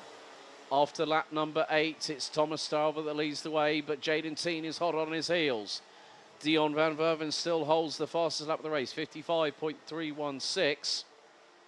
Jaden Teen still trying to put the frighteners on the 399 for the race lead, and he looks for the move up the inside at turn 6. A little bit of a slight touch between the pair, but Jaden Teen on lap number 9 retakes the race lead coming out of turn number 6. Gilbert now back up into 3rd place, having got past Lawrence Herbols for 3rd. Thomas Johannes Dominguez up to 28th. Fredrik Zevis Christensen now rounds out the top 17 ahead of countryman Fredrik de Munt. Montego Masson now ahead of William Haugston for 8th position. For the top 5, it is a freight train, and that one is being led by the Flying Dutchman at the front of it, Jaden Teen, in the 303, running with Dan Holland Racing. Stauver, Gilbert, Herbols and Sidler, Louette, Van Verven, Marsen, Haugston, and also Christoph Saller in the number 381, who started 21st, now rounds out the top 10. Great gain by the Austrian, 11 positions over the course of the last nearly 9 minutes of racing, as Strauven was looking up the inside of Jaden Teen. Going into turn 7, Lewis Gilbert looking up the inside of the 399. Through into turn 8. Not quite working there yet from the man from Dolroy in Ayrshire. We're coming down to the last 50 seconds of this race, plus one additional lap. It looks like Jaden Teen is starting to stretch the legs on the Lando Norris chassis underneath him. Onto our penultimate lap we go. The race lead now is nearly 3/10. Zul, Lawrence Herbols looks to go wheel to wheel with Lewis Gilbert. Through into turn 2, and Mario Sidler, like a rat up a drain pipe, manages to get through on the Belgian and takes back 4th position. Great work there by Mario Sidler. But Lawrence Herbols is not done yet. And there's the customary think tactic gesture by Mario Sidler. Do you want to fight me, or do you want to battle those in front of us? Timer counting down to 0, which it hits right now as they head their way into turn 10 for the penultimate time. Lap 11 out of 12. And now Strauven's trying to get a wriggle on. He's trying to put the frighteners onto Teen, who is not budging. Gilbert now sees the last lap board. This could be the opportunity for him to strike whilst the iron is hot. Strauven dodges all left and right over the back bumper of Jaden Teen going into turns 1 and 2. Any one of these 5 drivers at the sharp end of this grid could win it. Into turn 6 for the final time. Sidler goes defensive on Herbols. Teen is ultra defensive against Strauver. Gilbert waiting to size up what might happen next. And he's just waiting for his opportunity. Could that be the rundown from turns 9 to 10? These drivers over the last couple of laps have been separated by less than 6/10. Into turn 10 for the final time we go. Jaden Teen still holding on by a finger thread. One more turn remains. Herbols sweeps wide to the outside, but Jaden Teen, he's going to hang on to it by a whisker. Who's going to take it? It's Jaden Teen by 51 thousandths. Thomas Strauver tried to do a number on him on the checkered, but Jaden Teen was having none of it. Lewis Gilbert takes 3rd, just over 1/10 of a second completing the top 3. Lawrence Herbols takes 4th ahead of Mario Sidler. Great work by Boluet to finish in 6th position, having started 9th. Dion van Verven started 8th, finished in 7th ahead of Montego Masson, who started 6th on the grid. William Haugsland from Denmark in the 320. He started 10th, finished 9th. Sverre Ubben started 5th and rounded out the top 10. Christoph Saller started 21st and finished 11th ahead of Ilvari Toy Mileto. Rashid Ghanem from the UAE, Brandon Klein-Nagelvort and Martin Geiskens rounding out the top 15. Fredrik Zevis Christensen, Henry Beaumont, Fredrik de Munt, Paul Christian Hamburg and Serbia's Andrej Petrovic Ran out the top 20. The returning Emily de Hoys finishes 21st, ahead of Krik Knoren, Jimmy Kokalainen, Martin Ernesto Varga, Nicholas Ellis, Dante Sima, Tonis Johannes Domingas, Ivan Lapatsin, Iva Anagnostiadis being the last of the classified finishers. And unfortunately on lap 9, we lost Denmark's William Christensen.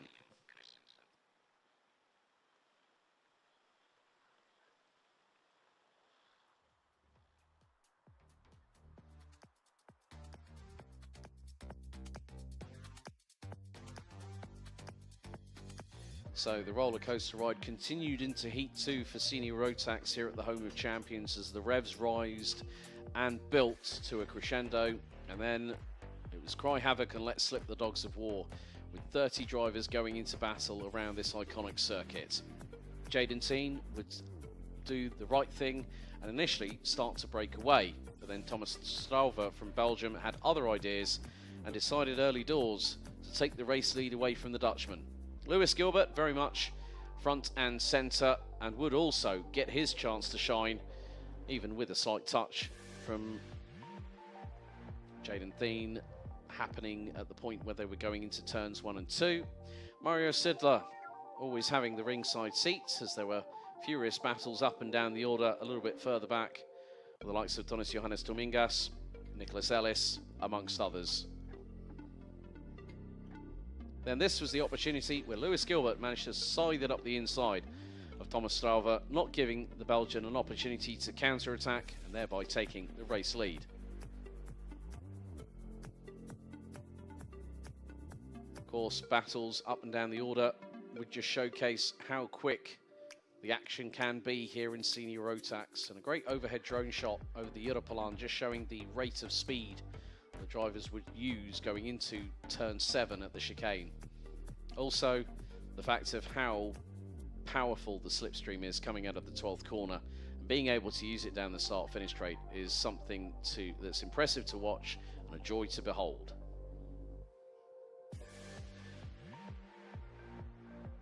But when it was all said and done, Jaden Teen would be trying to do his utmost. He would then go back on the counter-offensive and try and get through on Thomas Strauver. Lewis Gilbert would find himself being attacked by Belgium's Laurens Herboz in the 398, who would at some point get through into the top 3. Then Jaden Teen, again, using the opportunity of surprise and also millimetre perfect precision, he would win the race by 51 thousandths ahead of Thomas Strauver. Lewis Gilbert running out the top 3 with Laurens Herboz and Mario Sidler completing the top 5 overall. So we've got 3 more races to go into the lunch break, and we have our first heats coming up for Micromax, which is Heat 1 Groups B versus C. There's our race director Martin Leiner having a chat with a couple of the drivers, some of which who have already qualified for the grand finals, which includes the number 14 of Henry Möring, who will start on the inside of row number 2. A total of 32 Micromax drivers being part of the 224 drivers here this weekend at Karting Genk.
So let's take you through the starting grid for Micromax Heat 1, Groups B and C. So on pole position, it will be Sees Moyes from the Netherlands, joined by Dominic Groza from Hungary. Henry Möhring and Marc-André Quesada from France round out the top two rows, with Harry Taylor and Ilari Harmonen completing the top 3 rows. Row 4 is Jeff Verbeek and Benediktas Masiokas, with Kimi May and Osin Oman rounding out the top 10. Tafe Niskanen and Mikael Kumas on row number 6. Then we have also got Maria the Missile Roberto and Marius Reinhold rounding out row number 7. Stavros Dotsos completing the top 15. Maximilian Kiel, George Lopkes, Nicolas Zelensky, Dimitar Lazarov, Tristan Abils and Oliver Hochheuter round out the 21 drivers that will be racing around this circuit.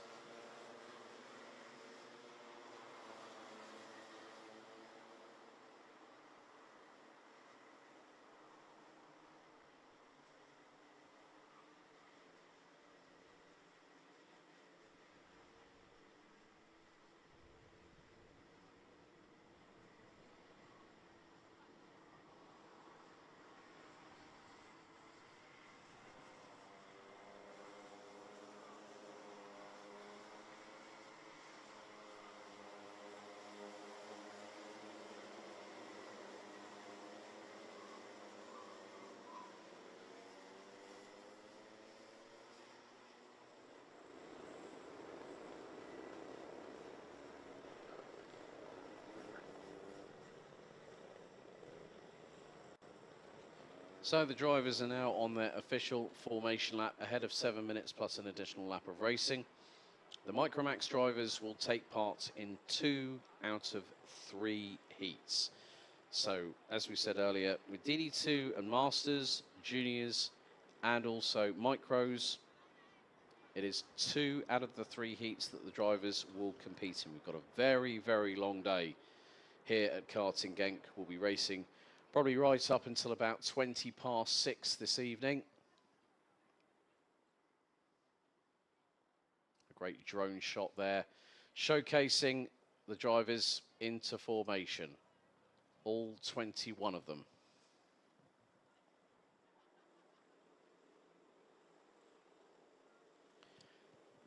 So they head through into turn 10. Great to see some of the people here watching from the grandstands at turn 10 at Cafe Corner.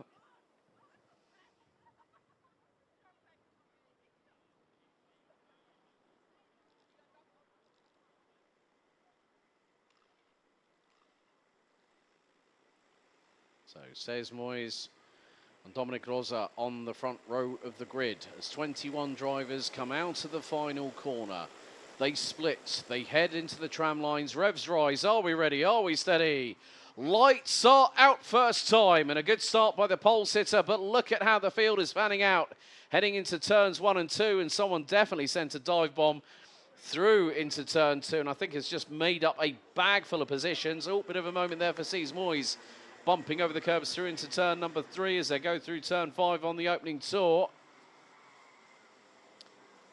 As up the inside, that is a change for the race lead. That is the number 66, I believe, of Ilari Harmonen.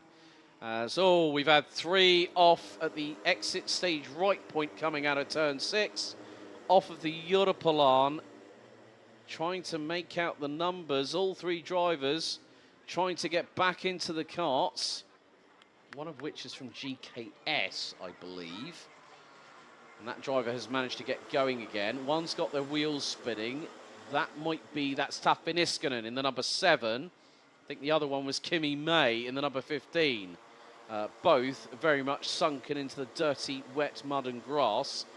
As after the opening lap leading the way, it is Henry Möhring from Germany that leads the way. Harry Taylor, Ilari Harmonen, and Sees Moyes ran at the top 4. Dominic Rosa down to 5th. And here's a replay of that incident. Oh, it was actually... Oh, that was a big one there. And one of the drivers, Marc-André Quesada from France, got away with it. Oh! Sees Moyes around and bangs the steering wheel in frustration, coming into the path of the number 22 of Maximilian Kiel. But that was a big old moment. That was 4 karts involved. And that would have been coming through. I think that might have been even as far as turn 2, because there is a lot of tyre tracks actually coming through off of turn 2, and that's heading onto sort of turn 5. So a lot of drama. So Kimi May, Tafi Niskanen out of the race. Jeff Verbeek was the other one. That was the 26. And Jeff started down in 7th position. But we now come round to complete lap number 2. And it's Harry Taylor from the UK that leads, having overtaken Henry Merring in the meantime. Ilari Harmanen holding on to 3rd position, ahead of Dominic Rosa and Austin Oman from the United Kingdom. Benediktas Maziokas, George Lobkis, Maria Roberto, Marius Reinhold and Mikael Kulmas now complete your top 10. Sees Moyes on a comeback charge, fires it up the inside of Mikael Kulmas through into turn 6. As Taylor leads the way through into 7, now into the right-hand sweeper here at turn 8. And it's a 5-way squabble, as that's a bit brave there. I think that was Austin Oman trying to look up, well, Austin Oman I think is now up into 4th place, so that could have been Dominic Rosa that were trying to go for the move through at turn number 9, and it didn't quite work out. It's actually Ilari Harmanen who's on the CRG. But there has been a change for 2nd position, because Henry Merring is no longer in P2. Dominic Rosa now is in 2nd, and now has got, that's Merring that's just taken the race, that's not Merring that's taken the race lead, it's Rosa that's taken the race lead. So the 24 now up into the race lead, having started from the outside of the front row. Harry Taylor started 5th and is now currently P2, and that was Ilari Harmanen on Austin Oman, now retakes 4th place. Benediktas Maziokas is definitely factoring to this. Oman looking up the inside of Harmanen through into turn 7, but the Finn keeps it round the outside and stays in 4th position. Great work there by Ilari Harmanen from Finland to retake that position. Austin Oman sent it. Harmanen went, no you don't, I'm keeping it pinned to the outside. And that was that. But Dominic Rosa from Hungary leads the way. Harry Taylor in 2nd. Henry Merring from Germany in 3rd. 4th, it's the battle between Harmanen and Oman. Maziokas. And then we've got George Lobkis. Sees Moyes now ahead of Marius Reinhold, with Maria the Missile Roberto rounding out the top 10. 2 minutes and 25 seconds plus an additional lap still to go in this first of 3 Micromax heats, as Seys Moyes battling away with George Lobkis running on the Intrepid chassis, the number 37. That's the battle for what is P7 on the road. But Rosa trying to steal a march on the opposition. Taylor, Merring, Harmanen, Oman still not giving up at this moment, as Harmanen goes for 3rd on Merring through turn 10, and the Finn neatly takes the position off of the German. But they've got to watch out, because Austin Oman is there waiting in the wings. Seys Moyes through on George Lobkis. That's now a change for 7th position, but Lobkis will have the slipstream. Henry Merring just signalling to Austin Oman, come on, just work with me. And Ilari Harmanen drops 2 positions in 1 corner, gets back through on Austin Oman, who has the traction around the outside of turns 3 and 4, and the Brit keeps 4th. So we still have, out of the 21 drivers, we have, I think, 19 still running. Well, Jeff Verbeek, I'm just waiting to come through. Has just come through, obviously involved in that 4-car incident earlier on at the start of this race. But with 60 seconds on the timer still to go, still plenty of dramas in the offing. But keep your eyes on Seys Moyes and George Lobkis, who are closing in on the 3 in front, which is being led by Harmanen. You've then got the number 12 with Benediktas Maziokas, who's just been passed by Seys Moyes, who's on an absolute tear at the moment. The young Dutchman trying to get through, now up to 6th position, and is closing in on Austin Oman for 5th. Lobkis gets through on Benediktas Maziokas for what is now 7th position.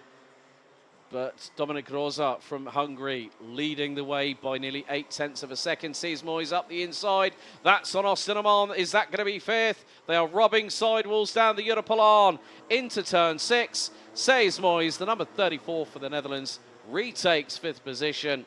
Great comeback drive for the young man on the Birel ART chassis. Lobkis now also looking to try and get through on Maziokas, but that's going to be easier said than done. Timer has hit 0. And this time we'll get the final lap board on this particular occasion. Harry Taylor, in the meantime, still battling away with Henry Mering for what is effectively second on the road. So Rosa still leads the way. Harry Taylor in second. And Seys Moyes is trying to get through on Ilari Harmonen for that 4th place. And here goes Mering up the inside of Taylor through at turn 6. Taylor carries the momentum through out of the corner. It's side by side, wheel to wheel into turn 7. The German gets through on the Brit for P2. And Ilari Harmonen is leading the freight train behind. Seys Moyes is in there, along with Austin Oman, George Lobkis, Benediktas Masiokas, as the drivers make their way through out of turn 10 for the final time. But our race leader, Dominic Rosa, who started from the outside of the front row, it's going to be a win for a Hungarian driver here on Belgium soil. Dominic Rosa takes the checkered, wins the opening race of the day for the Micromax class, ahead of Henry Mering, who takes P2. Harry Taylor at one point was leading, takes 3rd, ahead of Ilari Harmonen. And we've also got Seys Moyes, Austin Oman, George Lobkis, Benediktas Masiokas, who round out the top 8 positions in that race. Well, Micromax showing the older drivers how it's done. Some great racing, of course. We did have the big incident, but there is Dominic Rosa, your race winner for Micromax Heat 1, Groups B versus C. Head of Henry Mering, and also Harry Taylor from the United Kingdom. Ilari Harmonen definitely in the trenches. Seys Moyes making a comeback, and then some. Austin Oman also in there, along with the likes of George Lobkis, Benediktas Masiokas, also Maria Roberto doing a great effort there. There's the results. Rosa takes the win by nearly 2 seconds ahead of Mering, Taylor, Harmonen, Seys Moyes, Austin Oman, George Lobkis, Benediktas Masiokas, Maria Roberto, Marius Reinhold rounding out the top 10. Mikael Kumas, Maximilian Kiel, Marc-André Casada, Stavros Dotos, Francia, then Dimitar Lazarov, Nicolas Zelensky, Tristan Abils, Jeff Verbeek, Oliver Hochheuter and Kimi May and Tavi Niskanen out on the opening lap of the race.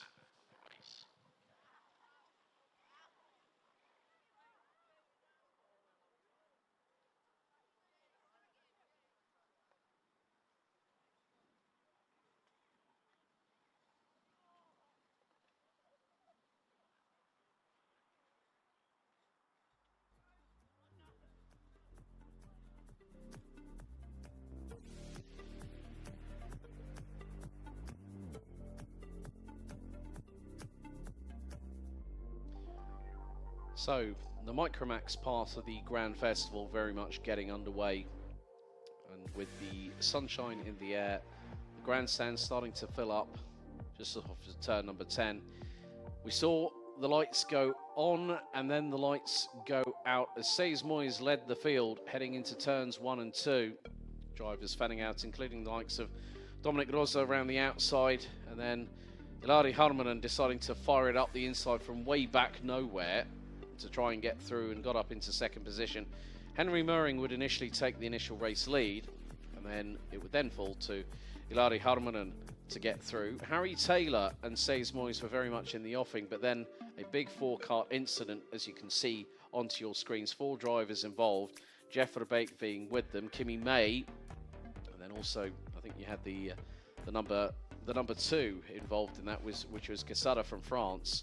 Two drivers retiring on the spot, but then that moment with regards to Seys Moyes not really helping the young Dutch driver in any way, shape or form, but managed to get back onto the circuit and would surge his way through the field. Harry Taylor would then start battling away with Henry Möhring from Germany for supremacy of this first heat, but that was not part of the plan. Ilari Harmanen trying to get through on Austin Oman for 4th place, with the Finn being very robust at times. But then the battle for the race lead really started to pick up speed, and then Dominic Rosa really did a great job to pull ahead of everybody else and keep an easy gap to maintain. Also some other battles, especially with the likes of Harmanen, really showcasing prowess in the number 66, but Austin Oman doing the Hail Mary round the outside at turns 3 and 4 just really showcased how good you can get the traction down out of turn 3 on the outside part of it. Seys Moyes would resurge through the field, first getting past the likes of George Lobkis, Benediktas Masiokas, and would try his level best to get through and get up into the top 4. Would then also manage to get through on Austin Oman. The pair were wheel to wheel down the Europalan between turns 6 and 7. And Seys Moyes would have the inside line behind Ilari Harmanen and would make the move through on the Briton to take P5, which is where the Dutch driver would end up at the checkered flag.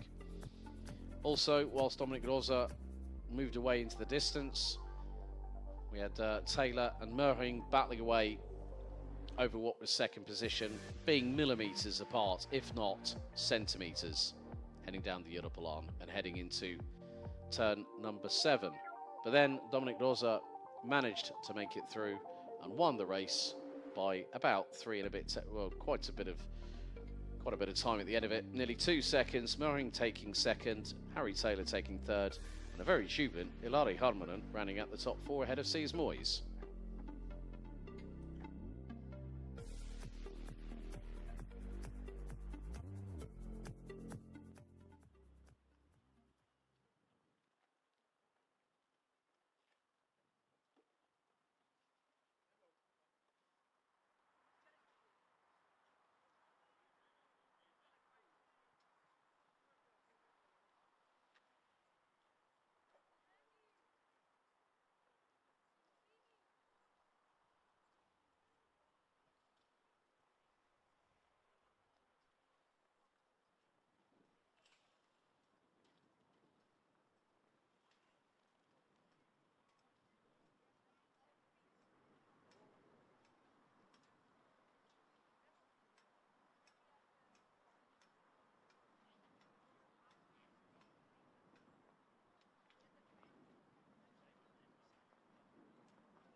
Just a quick reminder to all Micro and Minimax drivers.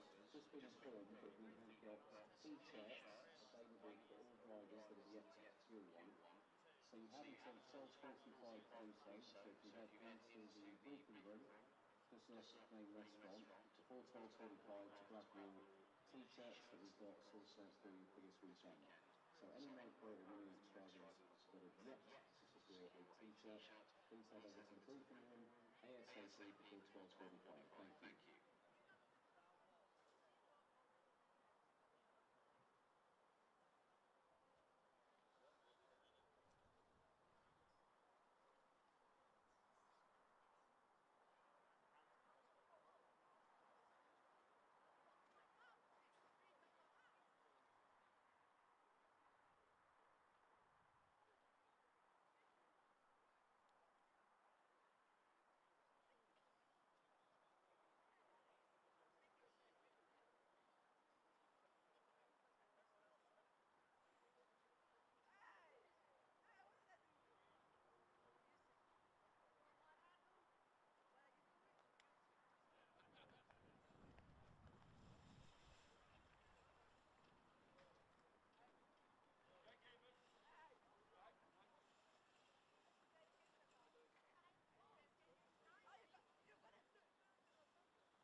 We now get underway with our next race. It's the first junior Rotax heat of the meeting. It's groups B versus C. Here is your starting grid. On the front row, it's going to be Mateo Dankovic on pole position, with Zane Quaker alongside on the front row. Luca Sells and Noah Janssen are on row 2, followed by Boris Maximov and Max Cuthbert.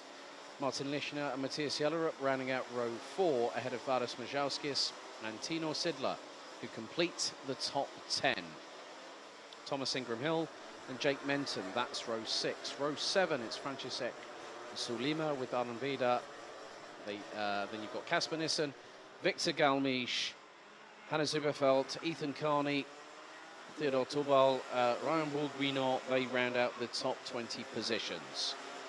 Matthew Sometra, Vlad Tominchuk, Jensen Pritchard, Ryan Gandor, Kyle Christian Tukru and Oliver Stedler round out the complete 26 strong grid.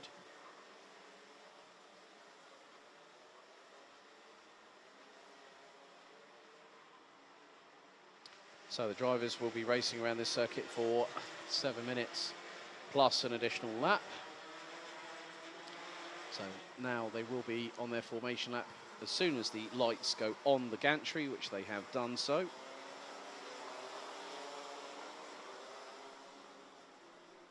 So again, the October autumnal sunshine is trying to grace us with its welcome presence and warmth, especially the circuit will very much lap that up, especially in terms of having track evolution over the course of the race day.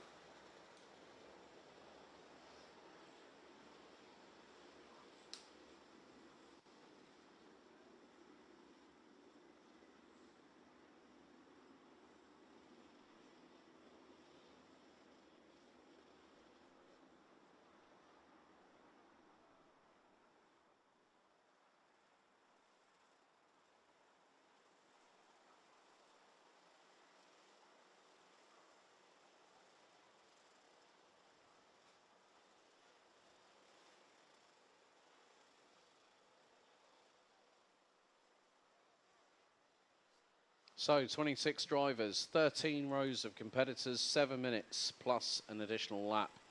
The first of 3 heats for Junior Rotax for the Golden Trophy for 2023. So they split, they head into the tram lines, revs rise, noise increases, lights are out, we are underway. And Mateo Dankovic leads the field. Oh, bit of a sideways moment there. I think that might have been possibly Brother Luca Sells and Noah Janssen going into turns 1 and 2 under braking, the front end snapping to the left-hand side. 3 wide at points going through into turn number 4. That is never easy to negotiate, and someone normally gets exited out stage right. But Noah Janssen finds himself behind Zane Quaker, young man from Manchester in the UK. I know the family are watching, as some drivers stumbling over each other's shoelaces. Ryan Gandor's caught up between a rock and a hard place at the back end of the field, but he's made up a couple of positions in the meantime. However, leader makes his way out of turn number 11. That's Radenkovic. Cuthbert now from 6 goes up to P2. Oh, someone was definitely grass cutting very, very quickly coming out of turn number 11. That might have been Lucas Sells from France in the 2:55 as they come across the line. Lucas Sells has got Zane Quaker and Noah Janssen not too far behind. And there goes the young man from Manchester up for P3. Noah Janssen gets through as well. So the French driver loses 2 positions on the bounce and now has Boris Maximov for close company heading into turn 6. Radenkovic has scarpered away into the distance to the tune of 1.1 seconds. Now here's the scramble. Janssen through on Quaker. As that got a bit too close for comfort. Oh, dearie me, Lucas Sells has lost another 3 positions. So you had the likes of Maximov, Majauskis, Jellerup all going through. So Lucas Sells not having a good first opening heat of the race day. As now through on Zane Quaker goes Boris Maximov.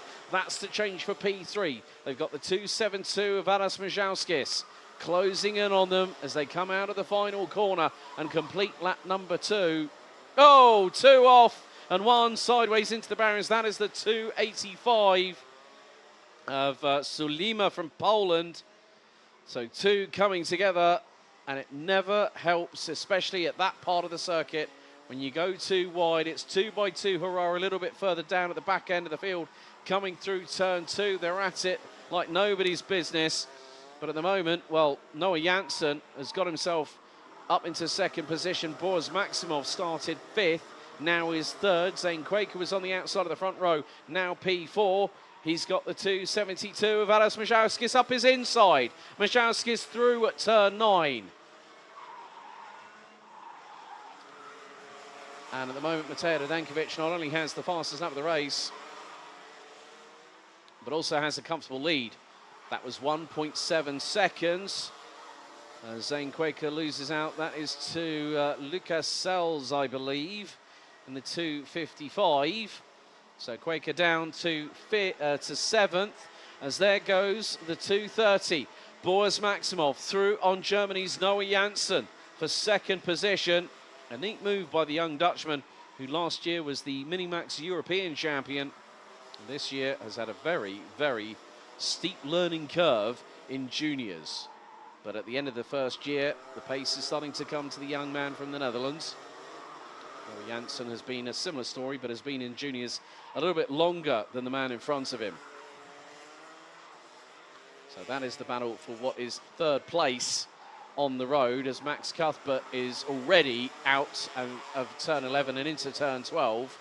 But Mateo Radenkovic, this year's BNL and European champion, is pulling away like it was absolutely nothing, like everyone else is standing still, and leads by nearly 2.4 seconds. Cuthbert, Maximov, Janssen, Majauskis, Lucasel, Zane Quaker, Thomas Ingram Hill, now up into 8th, Jake Menton, and Denmark's Kasper Nissen complete the top 10. Carl Christian Tokru, who started 25th, is now 14th. The Estonian has moved up the order by 11 positions.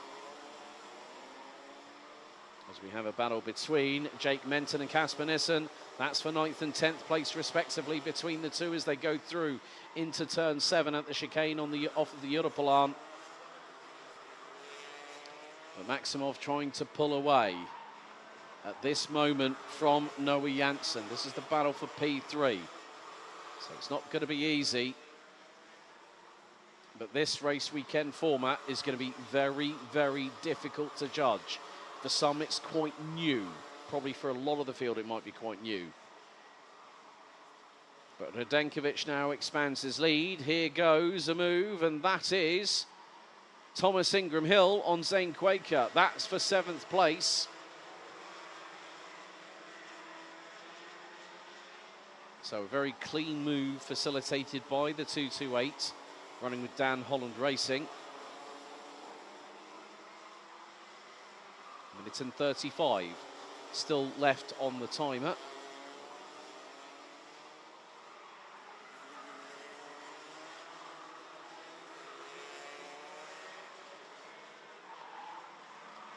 Thomas Ingram Hill is pulling away from Zane Quaker.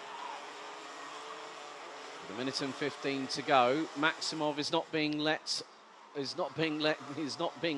getting away from Noah Janssen. Janssen has literally been within a few thousandths of a second of the young man from the Netherlands in front of him. Thomas Ingram Hill, new fastest lap of the race, 57.195 by the young man in the 228, currently running P7. Mateo Dankovic is now nearly 3 seconds up the road from Max Cuthbert, who holds on to P2. P3 still being hotly contested by Messrs Maximov and Janssen as we speak. And Maximov is probably the best part of nearly 5 seconds off Max Cuthbert. So they're battling effectively on the scraps, for the scraps on the table at this moment.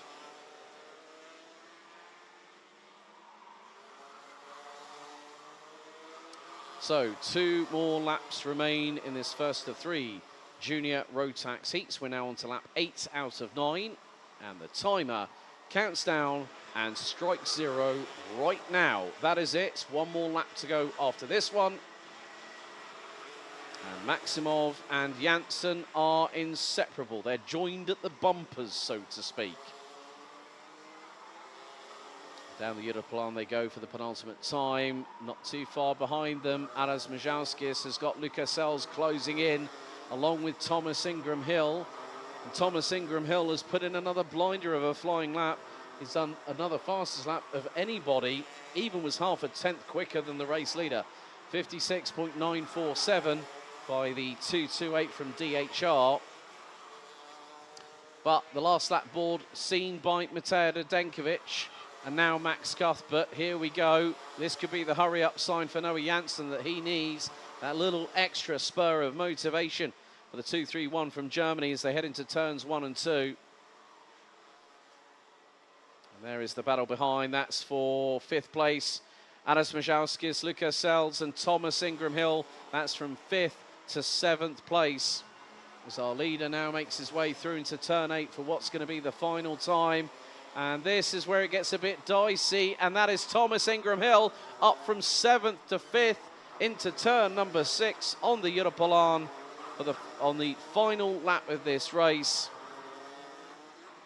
But our race leader now makes his way down into turn number 12 for the final time. Janssen with the last-ditch move on Maximov, but it's going to be Radenkovic that takes the race win by a comfortable margin. Radenkovic wins it. Cuthbert takes a very well done second.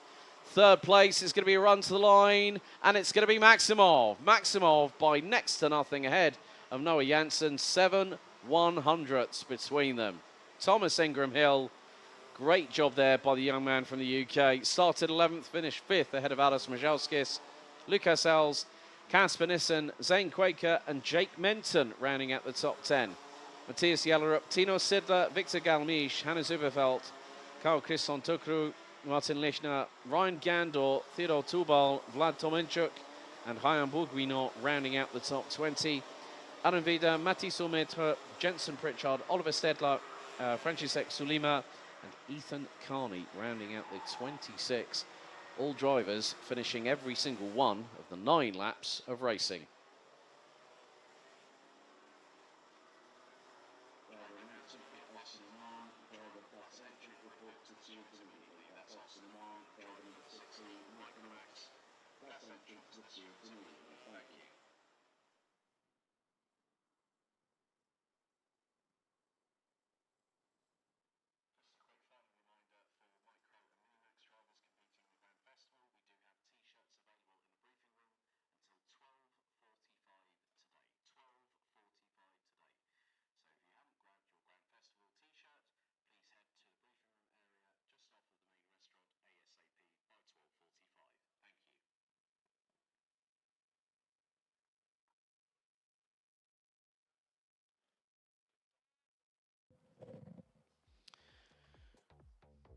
So Junior Rotax got going after a little bit of a wait, but with the drivers weaving from side to side, you could tell that there was an anticipation, a buzz in the air as the revs would begin to rise once again on the start-finish straight, and the lights would go out with Radenkovic again showcasing why he's been the man to beat this season in Junior Rotax in continental Europe.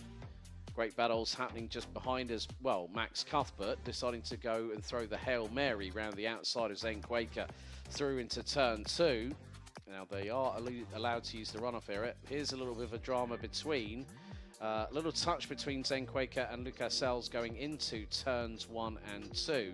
We saw Noah Janssen et al., including the likes of Maximov behind, starting to close on in on them.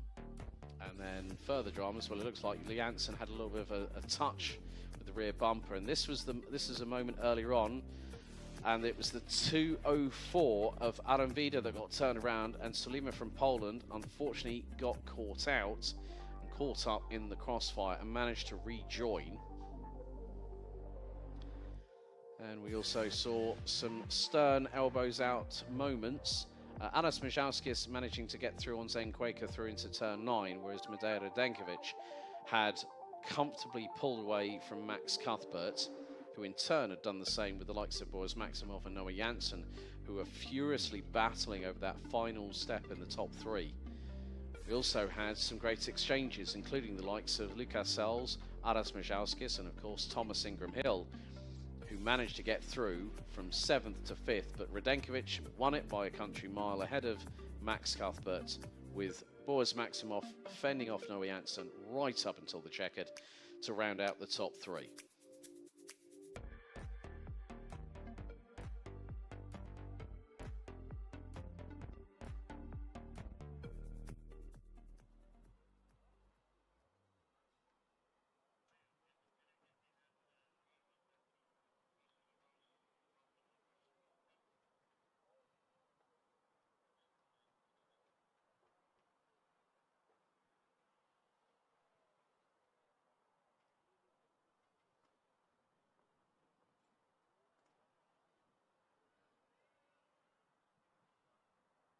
So we have DD2 and DD2 Masters Heat 1, Groups B and C up next, which will take us neatly to the lunch break. But for this event, and also for last weekend's Belgian Max Challenge finale, we are actually, for these two classes, using fossil-free fuel. It's the Eco 100 E20, which has close to a 20% ethanol content. Now, ethanol is used in a variety of motorsports. It is also helps to provide octane. Now, it's basically the amount of the strength of the fuel that is in the kart. So thank you very much to Wolfgang from Rotax, who explained to me a few bits and pieces. Effectively, ethanol burns through the combustion cycle. So when the engine, the cylinders rotate, the piston is rotating in the cylinder, it's burning off the fuel. Thereby, you get a cleaner burn, but also you get that performance that the Rotax Max Evo engine provides. And also the good thing is, with the fossil-free fuel aspect, we still get to hear the Rotax roar. So all of these drivers in DD2 and Masters are using a fossil-free, sustainable fuel.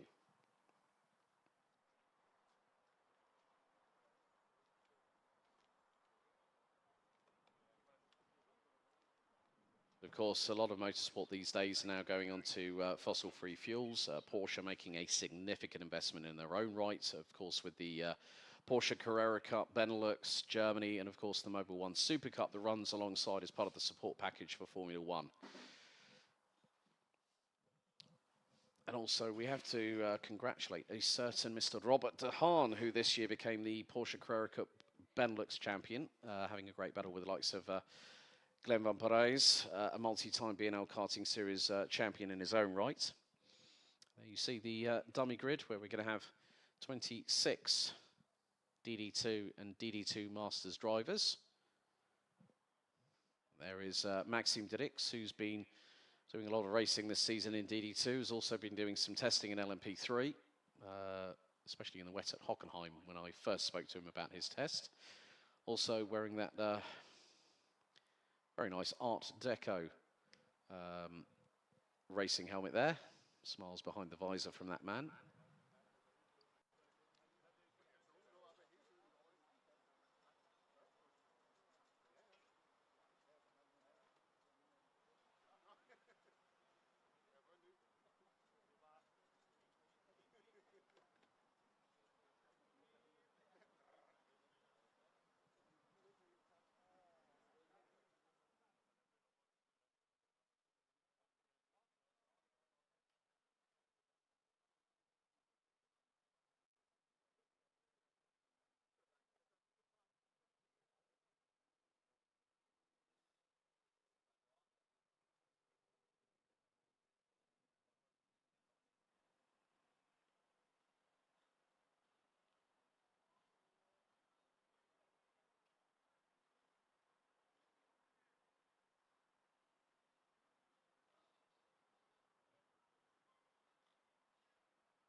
So let's take you through race 7 of the meeting. It's Heat 1, Groups B and C for DD2 and DD2 Masters. Here is your starting grid. On pole position, it's going to be Maxime Dirix, and he'll be joined by Victor Frostbay on the front row. Jules Cousin and Ville Villiainen round out row 2, with Carl Gustav Borgard and Ben Deur rounding out row 3. Patrick Snolls, Loch Mellis and Maxime Shurko round out row 4. Mats Overhoff and Tino Egeskov round out row 5. Fabian Bock and Christopher Zaxa row 6. Manuel Tencha and Thomas Birstins row 7. Brian Anker and Lennart Schreiber row 8. Igor Mukin and Enzo Boll row 9. Tristan Rennie and Bastian Karpov round out the top 20. Ahead of Adrian Yenisad Kirku, Wim Vulo, Dimonoto Francesco, Camille Kubera, S.H. Moon from South Korea, and Jonathan Wemo rounding out the 26 strong grid. So Dirix, the leading DD2 in this field. Well, it's going to be Lennart Schreiber from 16th that is going to be the leading DD2 Masters driver in this race. Of course, Nikita Genza and Yannick Nielsen were the fastest drivers in time qualifying yesterday evening. Of course, with this, we are going to also have 10 minutes plus an additional lap.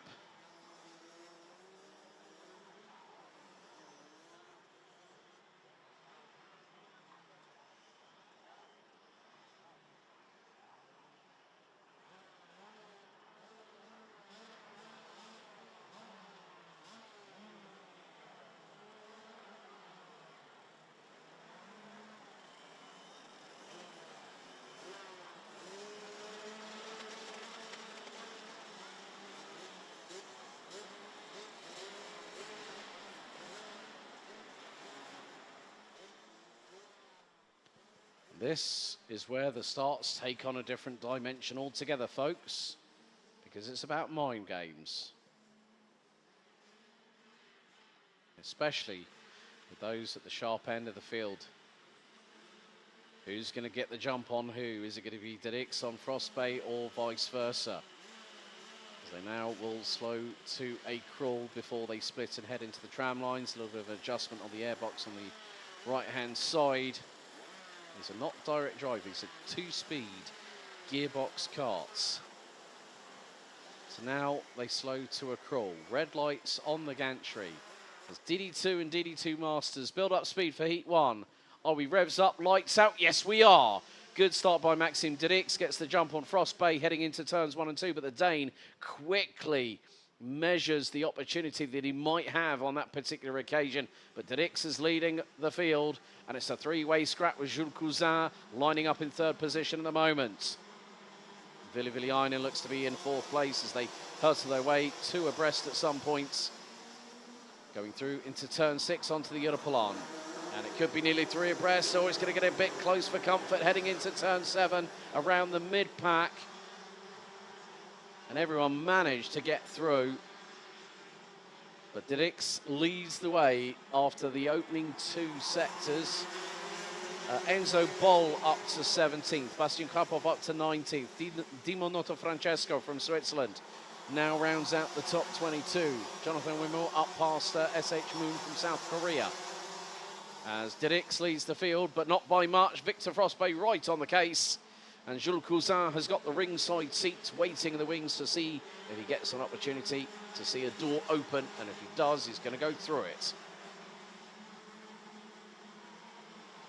So on lap 2, we head down the Europolan once again and look at the train of karts.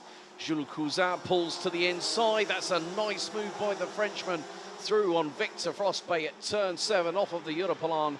To get past Victor Frostbay, Ville Villiainen is getting a bit of a hurry up because of Ben Deur not too far behind. Carl Borgard in the 437 is with them, along with Patrick Snolls, Loch Mellis, Christopher Zaxa, and also Maxime Shurko.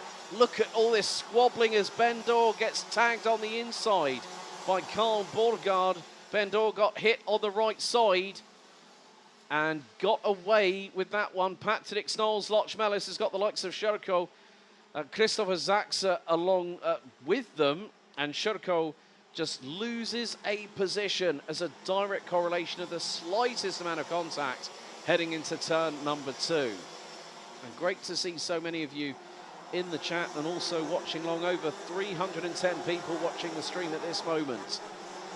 Drivers still trying to thread the eye of the needle through into turn number 7. But Maxime Drix holds on to the race lead. Jules Cousin has dropped to 4th behind Ville Villainen, having initially got through on Victor Frostbay for P2. The Dane now up into 2nd, I believe, as they come through out of the final corner. Drix still leads.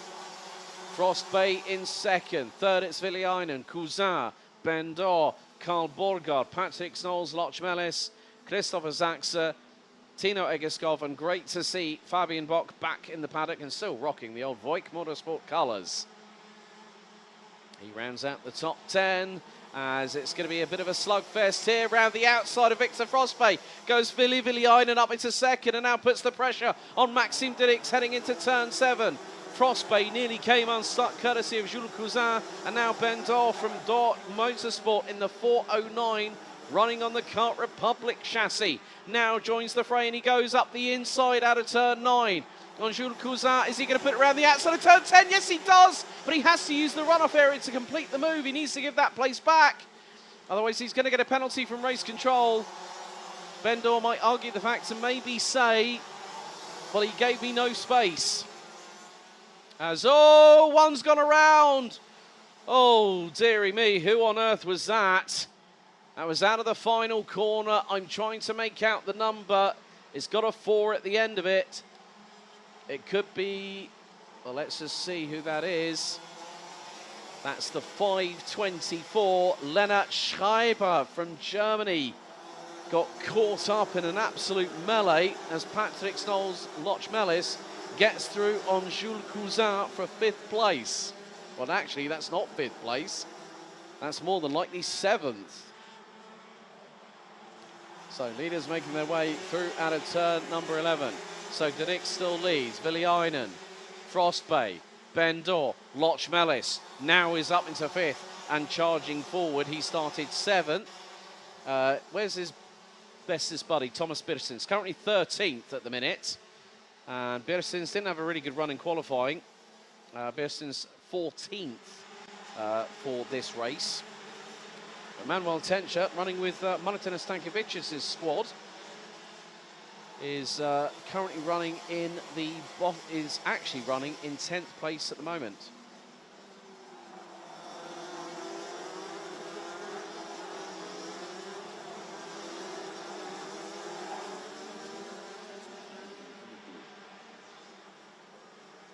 Well, Lennart Schreiber has pulled the kart into pit lane. And that is the 524's race done and dusted. The man from RTM Team Markov. Unfortunately, a real shame for Schreiber. He was at the front end of the DD2 Masters squad, but Maxime Drix at the moment is calmly holding on to that race lead. But he's got significant pressure because there are drivers closing in behind him. Villainen, Frostbay, Dor, Loch Mellis, Cousin. Carl Borgard has just dropped down the order like a stone, down to 25th. Has he also parked it in the pits? Yes, he has. Oh, dearie me. There you see it, picture in picture. Carl Gustav Borgard out of the race, shaking his head whilst pushing the cart down into scrutineering and park for May. As there's a change for 2nd. Great move there by Victor Frostbay. Caught Ville Villainen napping. And now Loch Mellis goes for the lunge on Bendor through into turn 12. The Latvian and the German side by side, wheel to wheel, heading into turn 2. And Fabian Bock, it's shades of old for the German as he gets past the 402 of Denmark's Christopher Zaxa. Loch Mellis, oh, he's put Bendor on notice with 3 1/4 minutes still to go, plus an additional lap. As, well, Loch Mellis, I think there might have been a little bit of a gesture from Bendor saying to Loch Mellis, okay, right, if you need to get in front, go for it. Let me work with you. That is the sign of how two drivers will work. They may be in different awnings.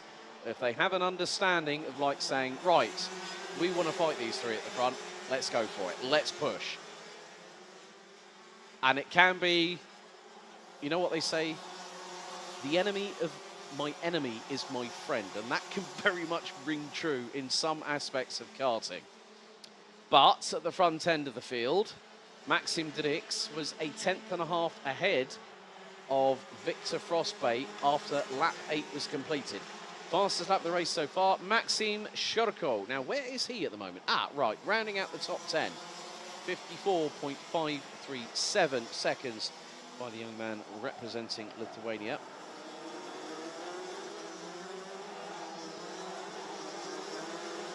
So the timer is counting down. Just over 2 minutes to go, plus an additional lap. So we have had quite a few changes. Victor Frostbay has been in the lead at one point or another, but Maxime Dirix has been keeping a stranglehold on that race lead for pretty much most of it. Ben Dorr at the moment still keeping in the coattails, in the wheel tracks of Patrick Knowles-Lochmelis, but keep your eyes on Jules Cousin. He's actually closing in with 1 minute and 35, plus an additional lap still to go in this race. Dirix, half a second up the road from Victor Frostbay. Ville Villainen making it the top three, covered by just under 7.5 tenths. And then you look at the top six, covered by 1.7 seconds. Rounded out by Francis Jules Cousin in the 4:51. 2 retirements already. Lap 4, Lennart Schreiber after that melee going through out of turn 12. And then Carl Gustav Borgard unfortunately retiring with technical dramas a lap later. So we still have 24 out of the 26 drivers still circulating in this opening DD2 and DD2 Masters heat of the Golden Trophy for 2023. And Victor Frostbay starts opening up the taps on the 4:01. He's got to within 3.5 tenths of a second of the current race leader, Belgium's Maxime Dirix, in the 4:05. As they make their way down the Europlan once again. We are on lap 11 out of 12, because next time around, the timer by then will have expired. We'll be on to the final lap of the race.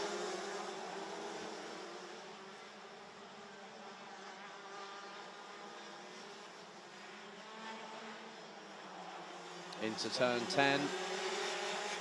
Now, as they exit out of turn number 11, the timer strikes 0. One more lap to go.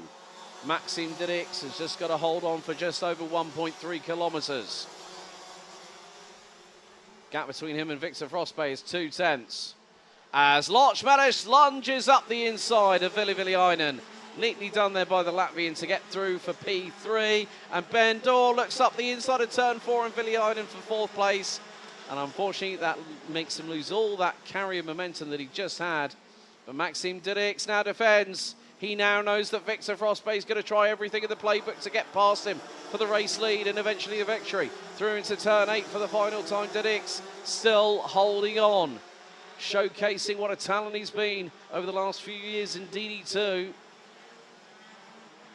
As Ben Dorr looking on the outside of Ville Villainen into turn number 10, and he uses the runoff area, nearly comes into the path of Jules Cousin, but it's going to be a run to the line for the race win here in DD2 Masters and DD2 Heat 1. Dirix, is he going to hang on to it? It's going to be a run to the line, and it is Dirix by 28 thousandths of a second.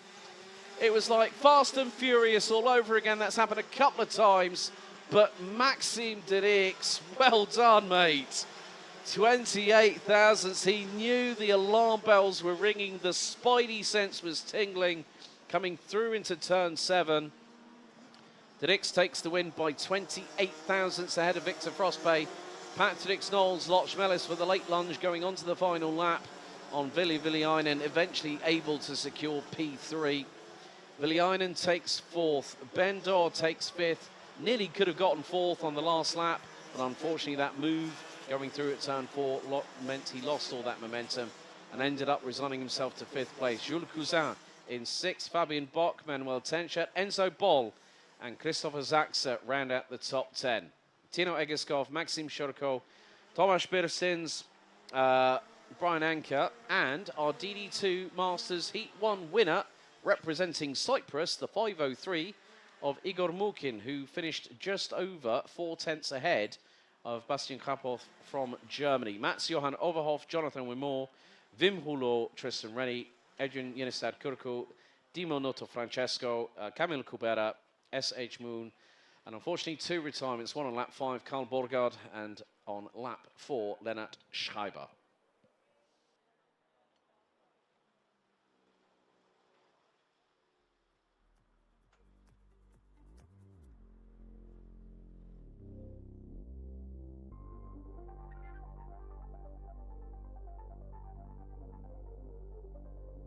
So the calm before the storm, as DD2 and DD2 Masters would steel themselves and get ready for the first of their respective 2 heats. The lights went out and it was a good start by DDX, with Victor Frostbay trying to keep the Belgian very, very honest as they headed into turns 1 and 2 on the opening tour. Of course, drivers were trying to make it neatly through. Jules Cousin was starting to showcase some good overtaking prowess, getting up the inside through on turn number 7 on Victor Frostbay, who would then return the favour just a few corners later at turn 10 to retake that second position. A few other drivers were very much in the mix of this, including Karl Borgard, and it was sideways from Vili Viliainen heading into turn 12 to take third from the Frenchman, as the 437 of Karl Borgard went into the side of a certain Ben Dor. Here was the change for the race lead initially, as Victor Frostbay would manage to get the slipstream on Maxime Derricks, but then the squabble started down the Europolan as Derricks found himself back in the race lead, Viliainen up to second, Victor Frostbay down to third, Vendor closing in back onto Jules Cousin, and then decided to use the outside move, and then ended up all 4 wheels onto the runoff area trying to make the overtake. And then this was the moment where the Lennart Schreiber found himself between a rock and a hard place and backwards and around on the start-finish straight, with the German then later retiring on the end of the lap. Victor Frostbay would go back through on RS competition teammate Vili Viliainen to retake second position and start to close in on Maxime Derricks as the laps and the time counted down. Once again, Derricks would be in an absolute slugfest with Victor Frostbay, with Frostbay going deep into turn 7, allowing Derricks to get through, and then Patrick Knowles Lochmelis, who started a little bit further down the order, down in 7th, would make sure that he would get through on Vili Viliainen going on to the final lap for P3. However, Ben Dor would try and get through at turn 4 and be unsuccessful. However, it was a run to the line with just 28 thousandths separating first from second, with Maxime Derricks being the winner of the opening heat of the day.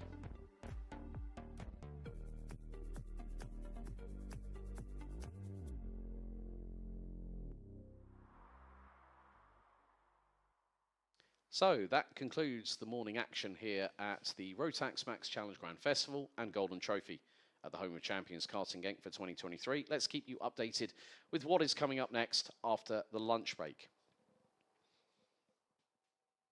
So we have another 14 races still to go here at this 1,360 metre circuit that will celebrate its 40th anniversary next year.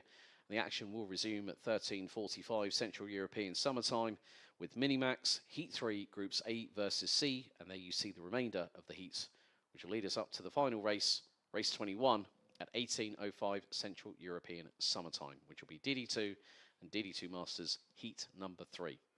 Well, we're going to go to the lunch break now, and I'll be back just before 1:45 this afternoon as we count down our heats as we make our way towards finals day for the Golden Trophy and the Grand Festival tomorrow morning. Until then, see you in a bit.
stewards, please.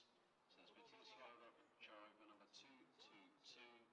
Plus attention to the stewards immediately, please. Thank you.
Welcome back, everybody, to the afternoon coverage of this year's Rotax Max Challenge Grand Festival and Golden Trophy. Live and direct from the Limburg region of Belgium here at the home of champions Karting Genk. Alex Goldschmidt up in the commentary position as we are getting set and ready for our second stage of the Minimax heats here on Heats Day before we go into the Super Heats and the finals tomorrow. Sunshine again beaming down on this 1,360 metre 12-turn circuit. And with half of the Minimax contingent about to compete in what will be their second out of 3 heats.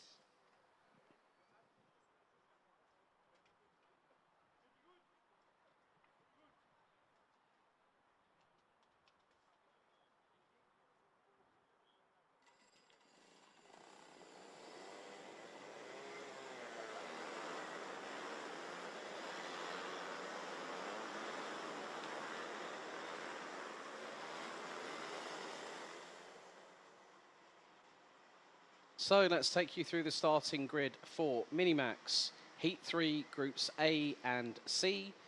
Here is your starting grid. On pole position, it will be Nikita Lubimov and Denny Babacek on row 1. Felipe Reyes and Maxime Becker, row 2. Jakub Kubera and Bran van der Weyken on row 3. Row 4, Rasmus Koskinen and Alex Goodson, with Victor Reutz and Finn Albert Jorgensen completing the top 10. Natan Rybczynski, Albi Lapper, Tierin Undologan and Noel Zak rounding out row 7. Blair Smith and Luan Seidel, row 8. Hasnain Khan and Joao Maria Pereira, row 9. Row 10, completing the top 20. It's Leo Livings and Eric Bransborg. Christian Sejersen, Mason Yering, AJ Berggraf, Asmi Heiser, James van der Poel and Austria's Miyazaki rounds out the grid. Albi Lapper hasn't broken the timing beam on the formation lap, so I'm just trying to see whether there is a kart waiting to be released once the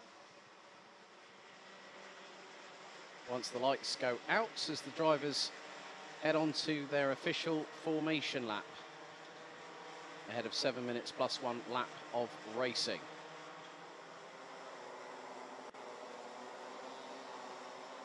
So the drivers heading down the Europalan in towards turn 7 and the front row starting to close the field up a little bit.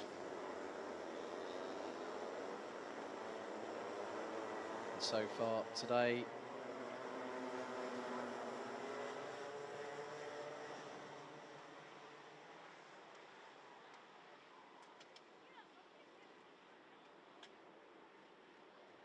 In the first race, it was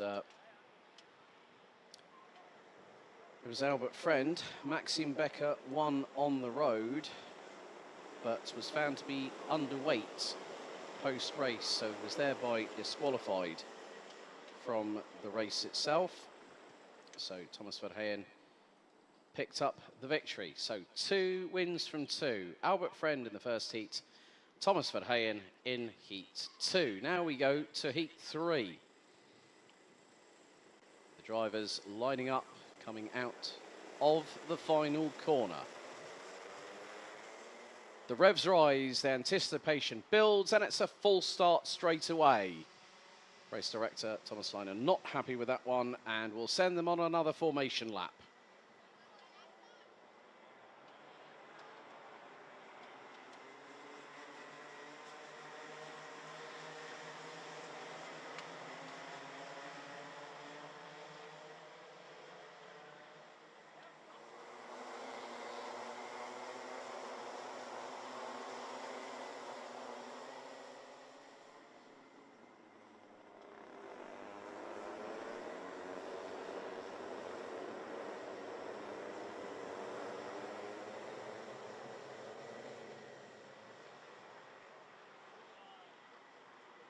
So the red lights reset on the starting gantry, 7 minutes on the timer, plus an additional lap.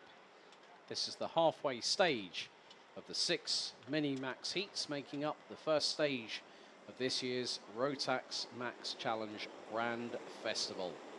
Up for grabs, a ticket for one lucky individual that is yet to qualify.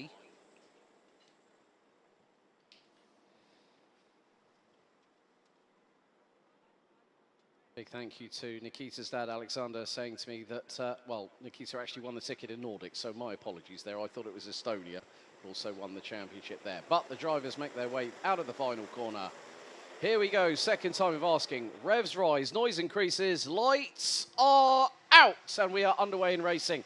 Good start by the front row as they make their way into turns 1 and 2. Felipe Perez up the inside of Denny Babacek, who's now dropped to 4th.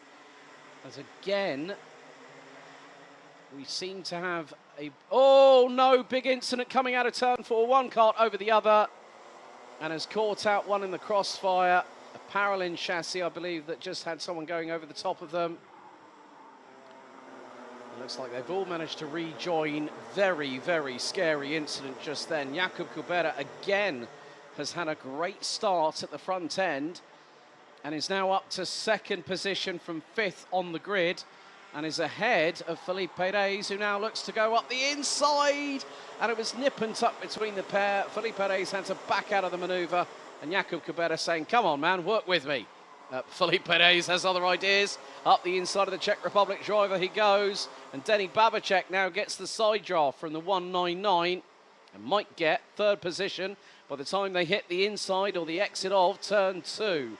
Not the case on this point. Maxime Becker just behind. Along with them, that is just behind, that is the 176 of Victor Reutz, who's had a great start from 9th on the grid. Now up into a genuine 5th position. The field makes its way down the Europalan once again into turn 7.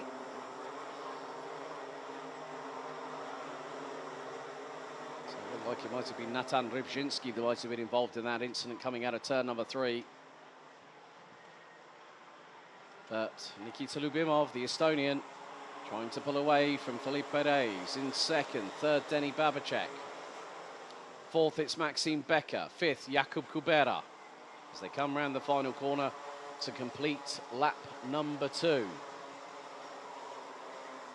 And Lubimov has a 6/10 of a second advantage. Reis, Babacek, Becker, Kubera, Reutz, Goodson. Then we've also got the 102 of Tierin trying to get the surname right. Unudogan from Turkey. Then we've got Hasnain Khan and Bran van der Weyken running at the top 10. Nice move there by Denny Babacek up the inside of Felipe Perez, who gets the switchback coming out of turn 6, moves back into second. Wrestles with the steering, back end steps out to the left-hand side on the number 107 from the Netherlands. And again, we do have some drivers watching on. Boris Verhoeven again being there or thereabouts. Maxime Becker looking up the inside briefly on Denny Babacek going through into turn 9. As the grandstand really starting to get filled up a little bit more as the racing carries on. And a little bit of cheering on the sidelines. That is Alexander Van Meeuwen with the Still I Rise below the Alex on the back of his race helmet. But Nikita Lyubimov still has about a half a second lead. There's Albie Friend. No race helmet on quite yet for the young man, who won the opening heat earlier on today. We're halfway through this race and Nikita Lyubimov still leads. Battle for second really intensifying thanks to the pressure that Denny Babacek is putting onto Felipe Perez as they make their way through turn number 9. So all 25 drivers that started this race are still running. Very uncustomary to see Natan Rybczynski right down at the bottom end of the field. As here goes Denny Babacek up the inside of Felipe Perez for P2 through the final corner. And there is the 157 of C4 Racing's Maxime Becker in the slipstream. Into turn 2, Felipe Perez looking for the move up the inside. Babacek holds his line and stays in second for the minute, but Maxime Becker again just getting closer and closer, millimetre by millimetre, to try and look for the move up the inside on Felipe Perez, and there he goes. Through at turn number 6, Jakub Kubera is battling with them. Becker's to the outside of turn 7. Felipe Perez, can't hang on to third place. He was trying to get through on the inside, but Maxime Becker had the momentum carry round the outside and stayed ahead. And he looks over his right shoulder. 2 minutes and 10 seconds plus an additional lap. We are now about to complete lap 5. Nikita Lyubimov and Denny Babacek have pulled clear. Now, can Babacek start to close in on the youngster from Estonia at the front end of the field? Gap now 4 tenths and closing. Maxime Becker still holding on to third, but not for much longer, because Felipe Perez is through. Jakub Kubera trying to be quite strategic on how to approach this 3-kart battle and the situation that is surrounding them at the moment. And up the inside, through he goes at turn 6. That's 4th place for the Czech Republic driver through on Becker. Sticks his nose up the inside as the 157 heading into turn 7. But that was never going to happen there. Asmi Heiser, who had a great run in the first heat earlier on today, unfortunately has retired on lap number 3 as Becker trying to put the wind up the sails of the Czech Republic's Jakub Kubera in the 199, running on the Sodi kart chassis. But now this gap is getting closer and closer still. Babacek is on the hunt. Smells a little bit of blood in the water, does the 115 from the Czech Republic, as they go on to another lap, lap 7.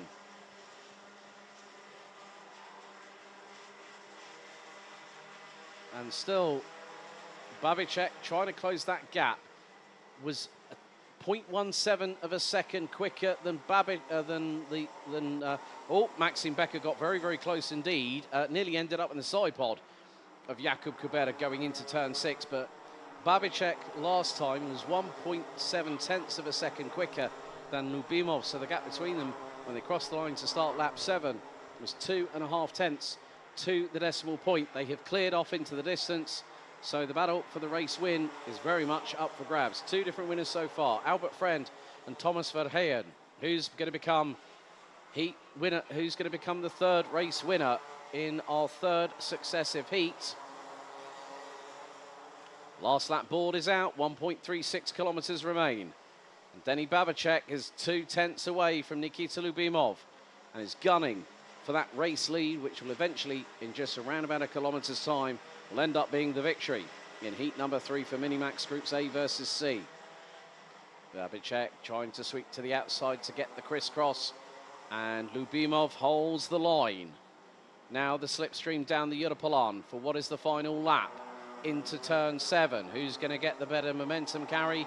Looks to be Babicek, but Lubimov has held on to the race lead from lights out. Will it be all the way to the checkered flag? We've got 3 more corners to decide that. Babicek sweeps to the outside at turn 10 to get the momentum carry through into 11. He looks up the inside, but was not close enough to get through.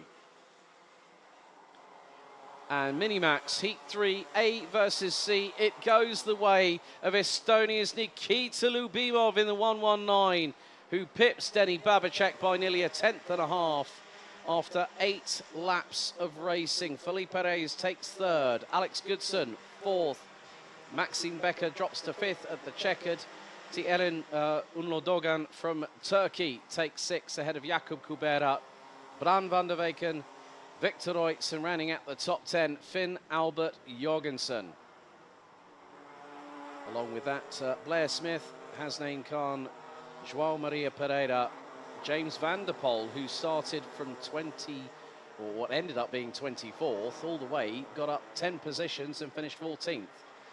Erik Brandsborg, Luan Seidel, Christian Sejersen, Noel Zack, Mason Yering, Leo Livings. Albi Lapper did actually, might have had a transponder issue possibly, but ended up 21st. AJ Berggraf, Natan Rybczynski and Miyazaki round out the 24 that finished all 8 laps of racing. Unfortunately, Rasmus Koskinen we lost on lap 6 and Asmi Heiser on lap number 3.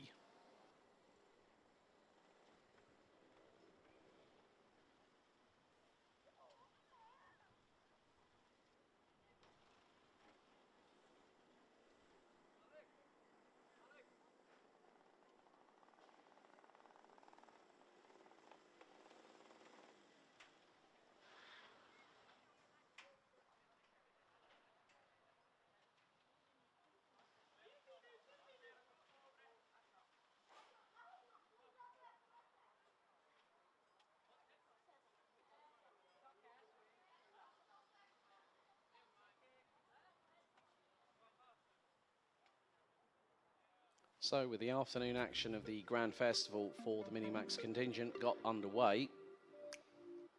When the lights went out, Lubimov led the field. Babicek trying to slot in into 2nd position on the run down to turn number 2 with Felipe Reyes, Jakub Kubera on his immediate right-hand side, Maxime Becker right on the rear bumper. But then this moment, one of the scariest moments I've seen for a very, very long time. 2 coming together, one over the top of the other. The 169 went airborne, and it was the 189 that was underneath. It was Rasmus Koskinen over the top of Natan Rybczynski. The main thing was that both drivers managed to get back up and running. Rybczynski finishing 23rd, Koskinen out with 2 laps to go.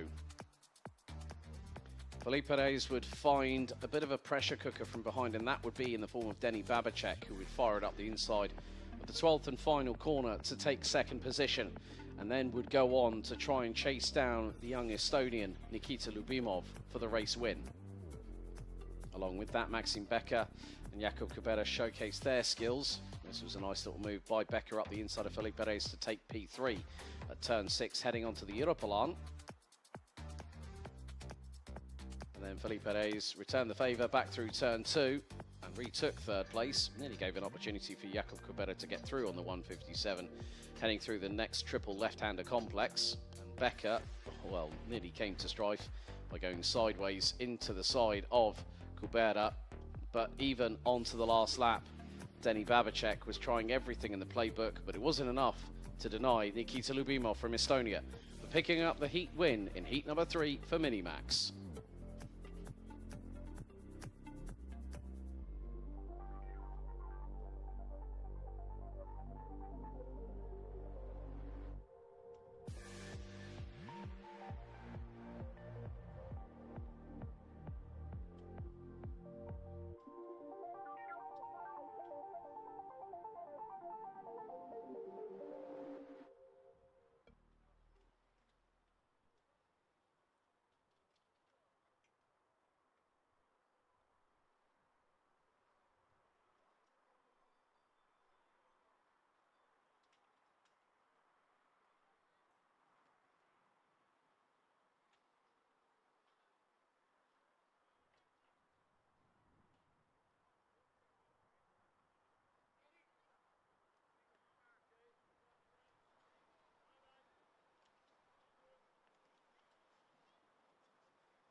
Let's take you through the starting grid for Minimax Heat 4, Groups B and D. Here's your starting grid.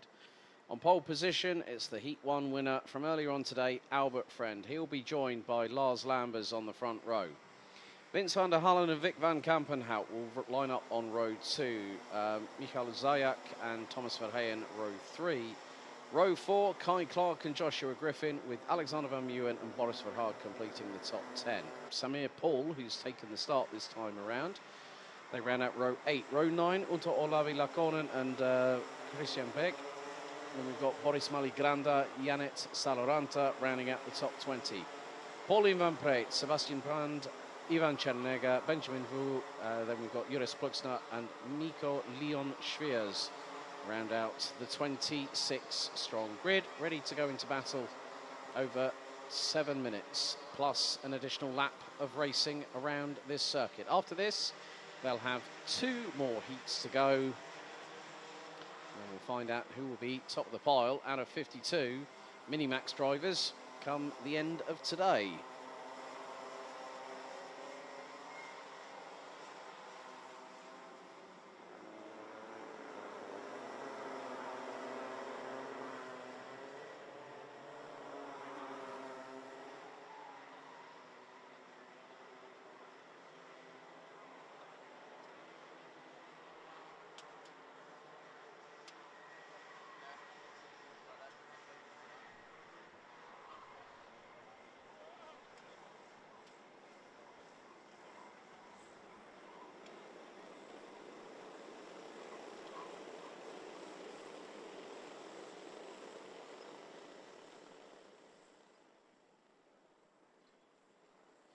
So the field slows to a crawl ahead of 7 minutes plus 1 lap of racing. Drivers weaving from side to side as Lars Lambers pulls alongside Albert Friend on the front row. Will it be 4 different winners from 4 different heats, or can Albert Friend become the first person to win 2 heats on the bounce? Into the tram lines, revs rise, noise increases. We are lights out and underway. Good start by the front row as the drivers make their way into turns 1 and 2. A little bit of a hip check between Albert Friend. Oh, we got 2 around, one of which is a GKS cart. Couldn't quite pick up the number. And somebody else spinning around, possibly not in sympathy. But Albert Friend already is scarpered into the distance by a considerable margin. Lars Lambers rounds out the top 2. Vic van Kampenhout towards the bottom part of the top 10 at the minute. As the field makes its way through into turn 7 off of the Europlan.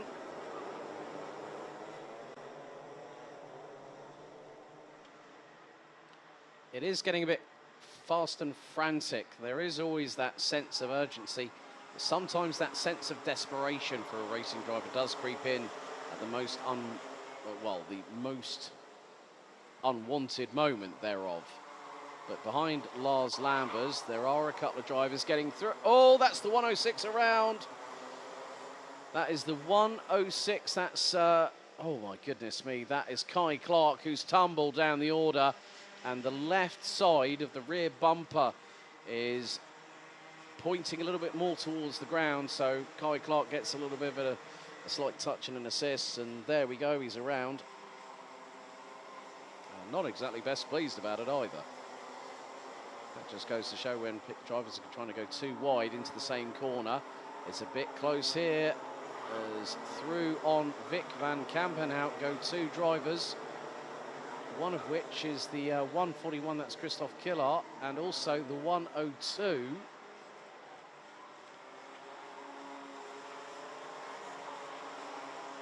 So that just goes to show how quickly things can actually change up and down the order.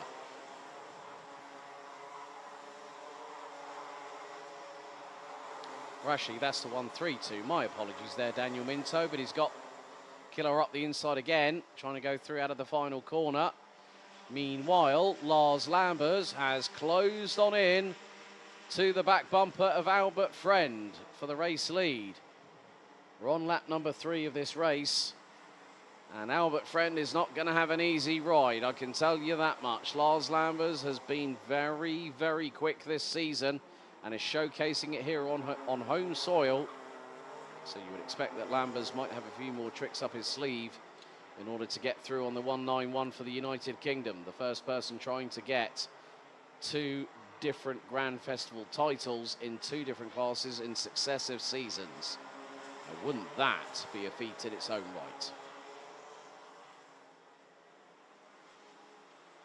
Now through into turn 12 they go, with coming up to just over 4 minutes to go, plus an additional lap. Right, Boris Verhaag has pulled off the circuit and is out of the race. So Boris Verhaag, that would have been possibly coming out of turn 10, I think. Not 100% sure, but now Lars Lambers really trying to put the frighteners onto Albie Friend. The 191 not buckling under the pressure, looks over the right shoulder, sees that Lambers is there, who pulls to the inside at turn 7, and the 142 is sideways, but Albert Friend holds on. Great anticipation there from Albert Friend to really just put the kart exactly where he needed to. I'm not too sure if Lambers might have been 100% in control of what happened. I mean, the kart was nearly sideways. Seems to be a little bit more conducive to rotating the car by having the back axle a little bit looser in terms of the traction. With 3 minutes to go, it is still anyone's guess as to what will happen between Albert Friend and Lars Lambers. The gap now 1.5 tenths. And Michael Zajac is in third for Poland. Vince van der Halen and Luca Hamsbalak are rounding out the top 5. Daniel Minto, in the meantime, still battling away with Christoph Killar, as there's a late lunge from Lars Lambers. Up the inside through turn 6 onto the Europalan, and the Belgian takes the lead from the Brit. And Albert Friend had a real head of steam coming out of turn 7. He's right on the back bumper of the 142 through the turn 8 right-hand sweeper. And Lars Lambers steadies himself, holds his nerve, and also holds the lead of the race. It's next to nothing between these 2 drivers as they come out of turn number 11. On the very fast run down to turn 12, Albert Friend looking to the outside. Is he going for the undercut? Is he going for the crisscross? He's trying his best. He's going to have to use the slipstream. They are bumper to bumper. They were 68 thousandths apart. Albert Friend switches to the outside. Lars Lambers stays on the racing line and says, no, you don't. You've got to do better than that to try and get past me.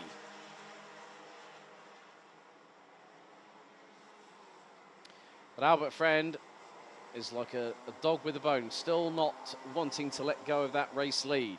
And now looks to the inside. He's going to be returning the favour up the inside through into turn 7.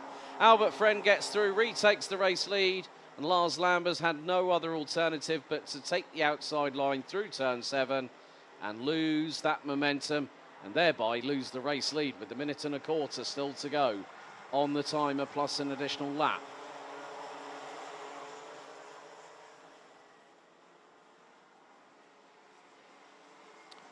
This is allowing quite a few drivers behind to start closing on up, including Michael Zajac, Vince van der Halen.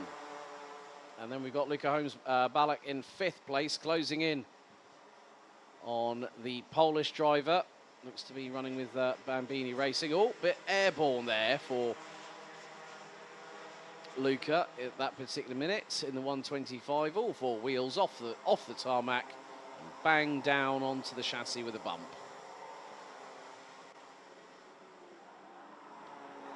Just behind them, Vic van Kampenhout spoke to his dad Steve earlier on, just in the lunch break, and he said, yeah, Vic had someone spin in front of him, and yeah, the chassis wasn't exactly 100% afterwards. But still, for him to be battling away with Thomas Verheyen, that is a battle for 6th position. As the timer is slowly counting down, we could be very, very shortly heading on to that final lap. And yes, we are. 1 more lap to go. Lap 8 out of 8 underway. And the fighting continues.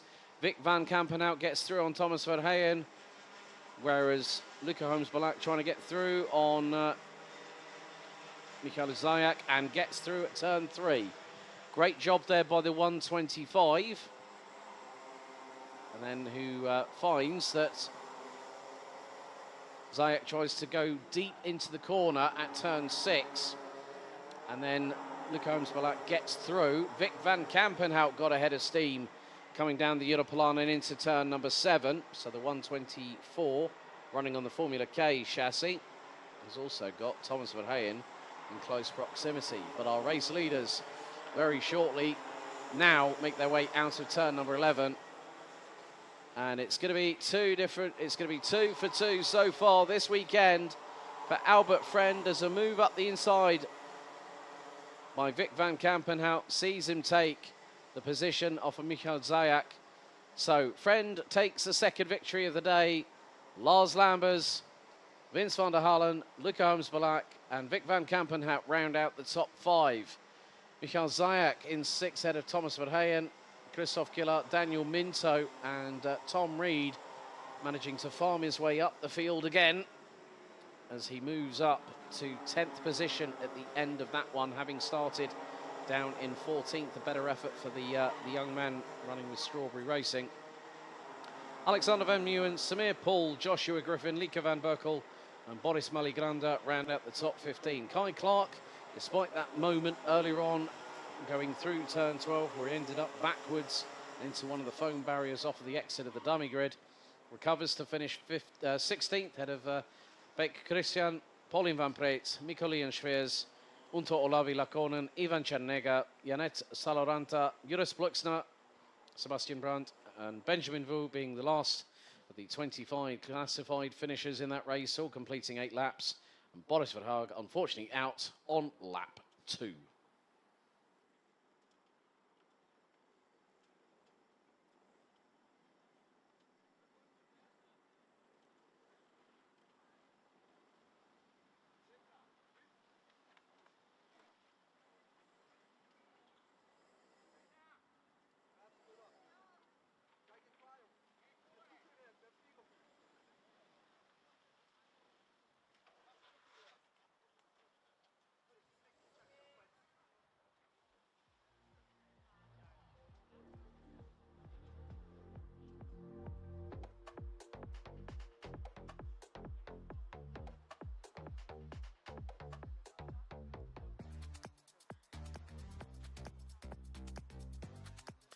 So the second phase of the heats here at the Grand Festival kick-started with a brilliant contretemps on the front end of the field between Lars Lambers and Albie Friend. There was the moment that Kai Clark found himself being turned around and pushed onto the runoff area just off of the dummy grid, but the 106 running with Synergy make sure that he'd be back out on circuit. The bumper a bit askew to the left-hand side.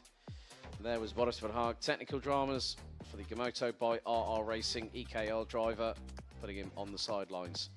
Lars Lambers trying his level best, whilst Albert Friend was trying to keep his elbows very much sharpened and did so going through on the outside of turn 7. A little bit later on, Lars Lambers would then take the race lead from Albie Friend, who would then start putting the pressure back on and then return the favour down the Europolan into turn number 7, with Lambers not having an opportunity to respond to it and thereby relinquishing the race lead. Also, Vic van Kampenhout will showcase his prowess in this first heat, this second heat of the day. For him, as he managed to get through on Lars Lambers and would pick up 4th at the end of the race. Also, the 125 of Luca Holmes-Balak would end up making sure that he would get into the top 3 with a great move on the 184 of Michael Zayak, who would drop to 5th at the checkered flag. There was the move that secured Vic van Kampenhout a solid top 4 finish, as the 184 would run a little bit wide, but come the end of the race itself, Albert Friend becomes a winner of 2 different heats so far today.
Now time to get underway with Senior Rotax. Heat 3, Groups A versus C.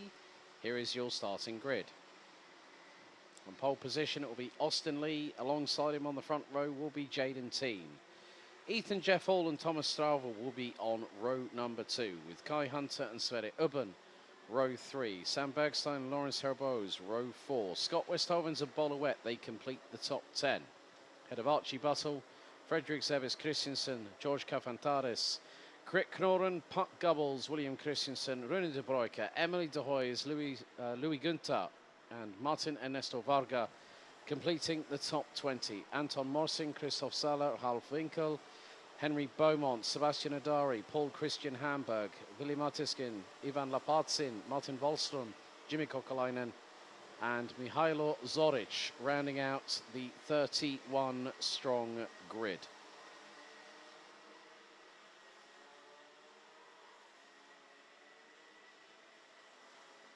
So once again, we go into battle for 10 minutes, plus 1 additional lap, as we hit the halfway point of the 6 Senior Rotax heats taking place over the course of today.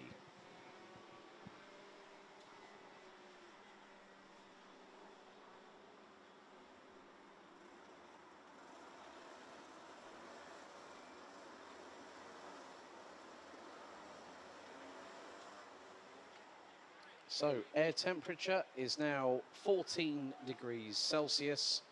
Sunshine in the sky, mostly sunny according to local weather. There has been pretty good conditions. Our bike may be a slight bit cold for racing, but it is dry on the circuit, which is very, very paramount.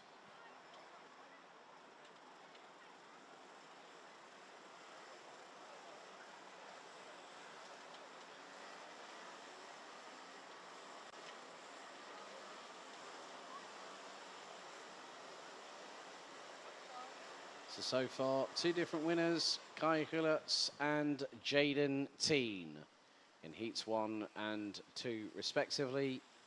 Could we have a third different winner from 3 different heats so far? Well, give us about 11.5 minutes and we'll tell you. We'll let you find out as we watch along, as the drivers make their way out of the 12th and final corner. Into the tram lines, revs rise, noise increase, the lights go out straight away, and we're off and racing. Good start at the front end of the field by Austin Lee, Ethan Jeff Hall in second. As Kai Hunter trying to get a wriggle on, trying to make his way up through into third place, as he nearly got round the outside of Jaden Teen going into turn number 4 as the field makes its way through turns 4 and 5 and into 6 onto the other plan they will go. Sverre Ubben battling away with the 398, I believe, of Lawrence Herbose. As someone tripped over not only their own shoelaces but somebody else's in the meantime, coming out of turn 7. But Austin Lee leads the way. It's a Strawberry Racing 1-2 as the field makes its way through out of turn number 11 on this opening lap. So Emily de Hoys has already moved up to 16th position. See how she fares. She's been doing a lot of single-seater racing, including W Series and F1 Academy quite recently. He's also raced in Formula 4 in years past, but also decides to always come back and race at the home of champions, so it's always good to see Emily back in the paddock. Good move there. That was a change for position as Sverre Ubben managed to get through. I think that was on Bolowet, who's just had a 372 of Crick Knorren go up the inside, and Knorren nearly went into the back end of Sverre Ubben coming out of turn 7 and into turn 8. And it's the Sverre Ubben freight train that's coming along. Whereas the top 5 might be starting to break away somewhat, in which they are. So whilst everyone's battling over the scraps over the table, the top 5 have pulled away. And leading that has got a bit too close for comfort there. I think I might have seen, not too sure which driver it might have been. It might have been possibly heading towards the mid part of the field. But Austin Lee, Ethan Jeff Hall, Kai Hunter and Thomas Strauver were covered by just over 9.5 tenths. Jaden Teen now in 5th, Sverre Ubben, Boluet, Krik Knoren, Lawrence Herboz, and Fredrik Zebis Christensen now complete the top 10 places. But Austin Lee just holding on to what is effectively just under a 0.2 of a second advantage over Strawberry Racing teammate Ethan Jeff Hall this year, who picked up his ticket for the Grand Finals through the International Trophy. Austin Lee winning again the second time in 4 years he's won a Rotax Max Challenge Germany crown. And there goes Ethan Jeff Hall up the inside of Austin Lee. Will Kai Hunter get through? No, he doesn't, but that opens the door for Thomas Strauver, who's up the inside and through for third at turn 4. And now he's going for second. Has he got it? Oh, a little bit of a touch between him and also Austin Lee. Jaden Teen now looks up the inside of the 379, who's now down to 5th, having led at the beginning of this 4th lap of racing. Jimmy Kokalainen now past Henry Beaumont for 24th. Martin Wallström up to 20th past Buck Gubbles.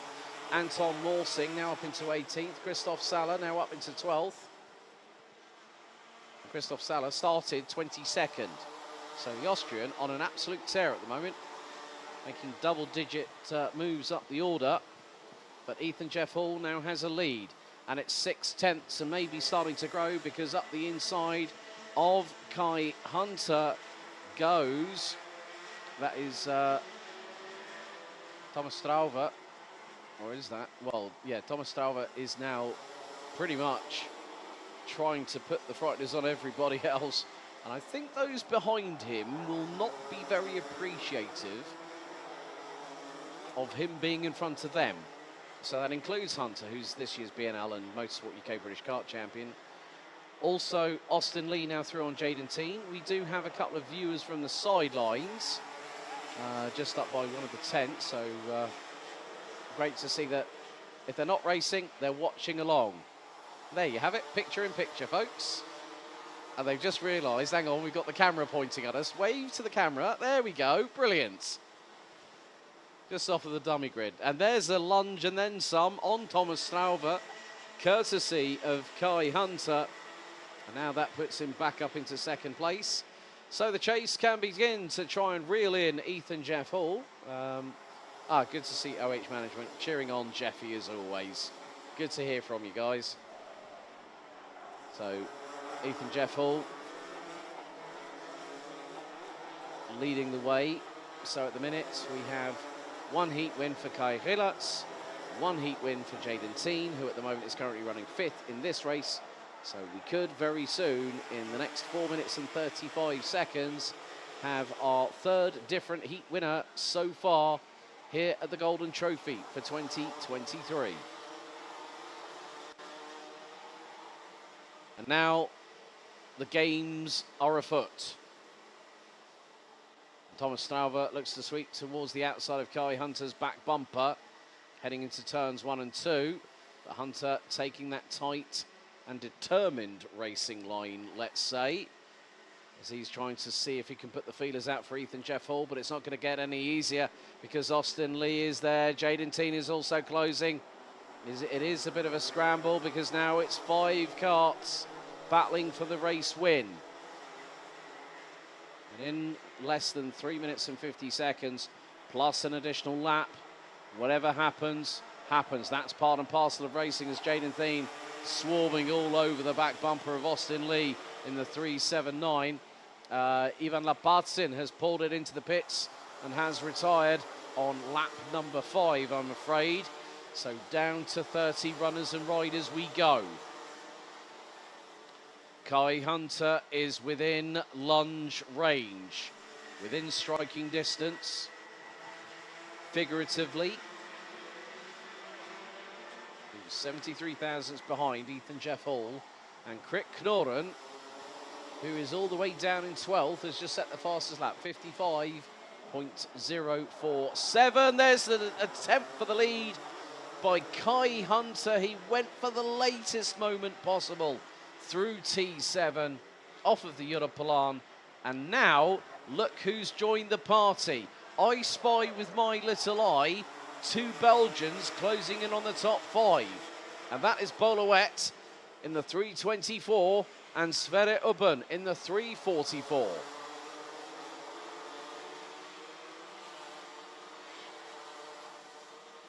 And now look at the dart to the inside on Kai Hunter from Thomas Strauve, who darts through at the last moment possible through turn 2, gets through on Hunter for second place, who nearly comes a cropper at the hands of Jaden Teen and Austin Lee, and Bolowet is there.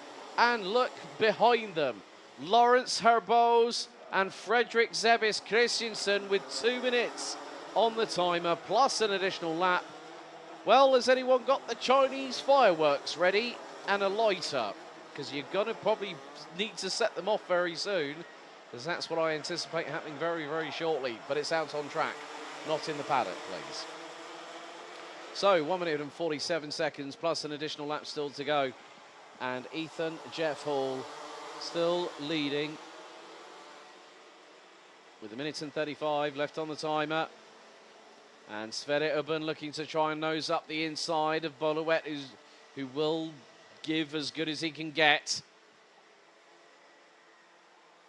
So, folks, who'd have thought I'd be saying this at this point? There are 8 karts in clear contention for the victory. Maybe make that 9. Hang on a second, Christoph Saller's just put in a 55.127, and Christoph Saller, who started 22nd, now rounds out the top 10. Into the final 50 or so seconds we go of the midway points of the heat stages for Senior Rotax for the 2023. Oh no, that was a lunge that was not really needed, and then, well, that just goes to show that you try and go for a move. Lawrence Herbos got it all wrong, and then caught up in all of that. Christoph Saller, who had done great work up until then, has just found, well, the thing was, Lawrence Herbos went for the move, didn't pay off, smacked into the side of anybody.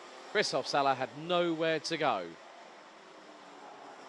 And still, the fight carries on feverishly at the front end of the field, because there are one of these 5 drivers that have a chance. Timer hit 0. 1 more lap to go after this, as the last lap board is being prepared, and Ethan Jeff Hall still leads. Thomas Strauve goes defensive on Kai Hunter, who gets the crisscross out of the final corner. 1 lap to go. So pick a winner, folks. I definitely can't. Jaden Thien, that is absolutely outrageous. He just sent it round the inside of Austin Lee, kept it pinned through turn 3 and got the job done. That's 4th. Incredible, incredible confidence from Jaden Thien. And now Kai Hunter went, oh, right, Jaden's behind me. I better get a wriggle on. Well, time and corners, Kai are fast running out. We're into turn 9, 3 to go, not including the one that we've just gone through. Into turn 10 for the final time. And Ethan Jeff Hall leads the field ahead of Thomas Strauve. 1 more corner to go. What's going to happen here? Strauve goes for a lunge again, but loses all the momentum. And it gives Ethan Jeff Hall the win in heats number 3. Jeffy's done it again. Ethan Jeff Hall takes the win by over 0.3 of a second. Strauve's late lunge into turn 12, it cost him dearly. It cost him the opportunity of that win. So Ethan Jeff Hall wins after 12 laps. 3 different winners from 3 different Senior Rotax heats so far. Thomas Strauve, Kai Hunter, Jaden Teen and Austin Lee. That was your top 5, covered by just under 0.8. Sverre Ubben, Bolowet, Fredrik Zebis Christensen, William Christensen and Sam Bergstein round out the top 10. Nice work, Emily de Hoys, who now finishes in 11th, having started down in 18th. Ahead of Archie Buttle, Anton Morsing, Lawrence Herbos, Martin Wallström, Paul Christian Hamburg, George Kafantaris, Krit Knorren, Scott Westhovens, Ralph Winkel, Martin Ernesto Varga, Jimmy Kokalainen, Henry Beaumont, Rune de Bruyke, Louis Günther, Pat Gubbles, Sebastian Adari, Mihailo Zoric, Vili Martiskin, Christoph Sala unfortunately retiring on lap 10, with Ivan Lapatsin retiring on lap 4.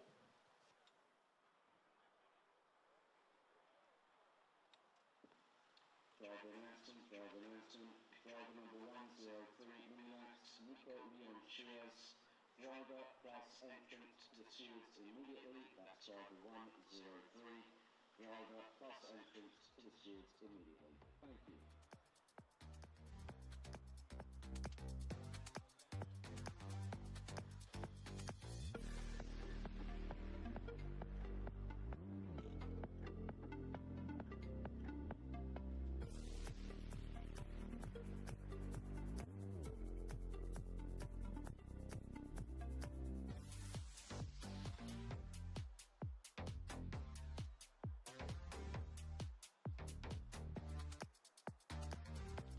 So the halfway stage of Senior Rotax action here at the Golden Trophy got underway. With a very, very quick run into the tram lines and a lightning start. It was Austin Lee that would lead proceedings very, very early on, as drivers would be going 2 to 3 abreast at some points in the early stages. Kai Hunter would slowly would try and surge his way forward, starting from 5th on the grid, but Ethan Jeff Hall then managed to make his way through on teammate Austin Lee, with the 399 of Thomas Strauver trying to battle away with Kai Hunter, managing to get through on the Brit for 3rd position. Then Thomas Strauver would then again move forward, this time going through on Austin Lee, with Kai Hunter also able to use the full facility of the area provided to him by the 399 to get through for 3rd position. Jaden Teen would also get past Austin Lee, who would drop to 5th place and would try and mount a counter-offensive in his own right. Austin Lee would then throw another bit of arsenal back at Jaden Teen up the inside of turn 9 to get back through for 4th position on the 303 from the Netherlands. More changes were afoot as Strauver found that Hunter was up the inside of him through into turn 2, with the Brit taking 2nd position as a direct result.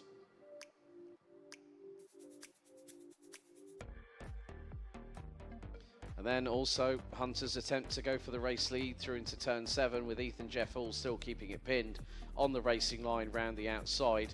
And then Strauver would again do his trademark dive bomb up the inside, this time at turn 2 on Kai Hunter, which also gave the opportunity for Jaden Teen to go through, but Lawrence Herbeau's mistake on one of the other drivers, possibly Boluet, meant that Christoph Sala had nowhere to go and banged straight into him, causing significant damage, which then caused Christoph Sala to promptly retire on lap 10.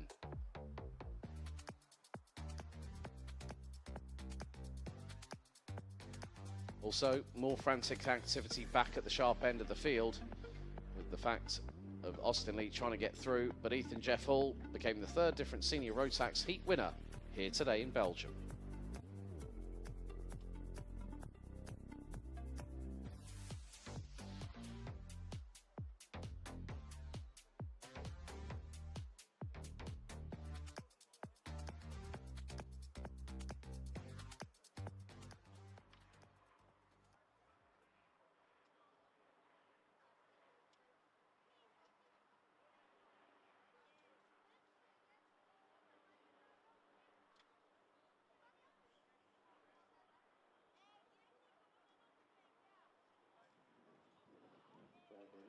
Driver 163, with a Sprexner Minimax, driver plus entrance to stewards immediately.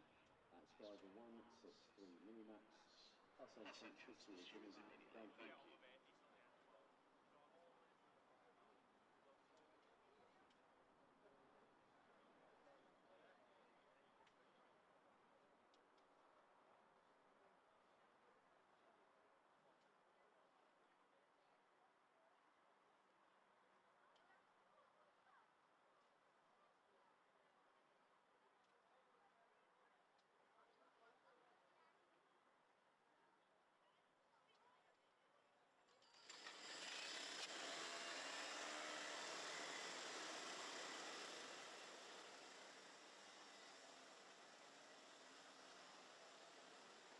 So let's take you through the starting grid for Senior Rotax Heat 4 Groups B and D. Here is your starting order.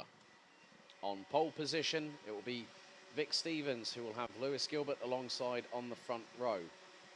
Then it'll be Kai Rillatz and Mario Sidler, row number 2. Mitch Haynett and Montego Masson, row 3. With Jort van Wijk, Dion van Verven, Martin van Leeuwen and William Helgstrand completing the top 10.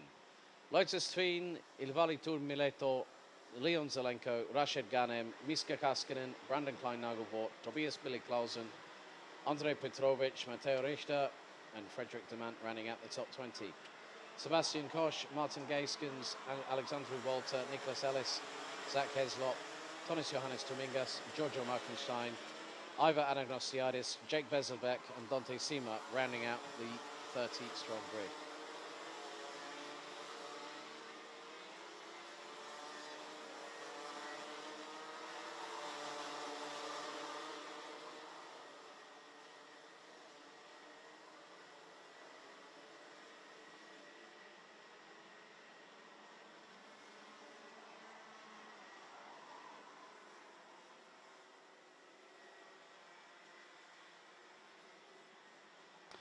So another 10 minutes plus an additional lap of racing here at this 1,360 metre circuit.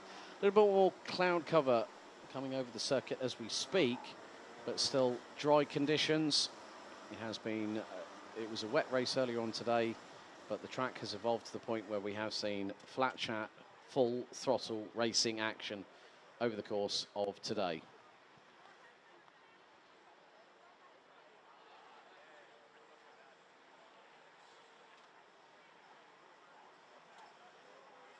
So, 3 different winners so far from 3 different races. Can we continue that trend? There are drivers that are at the sharp end of the field. Rillatz has won a race. Teen has won a race. Now add to that Ethan Jeff Hall.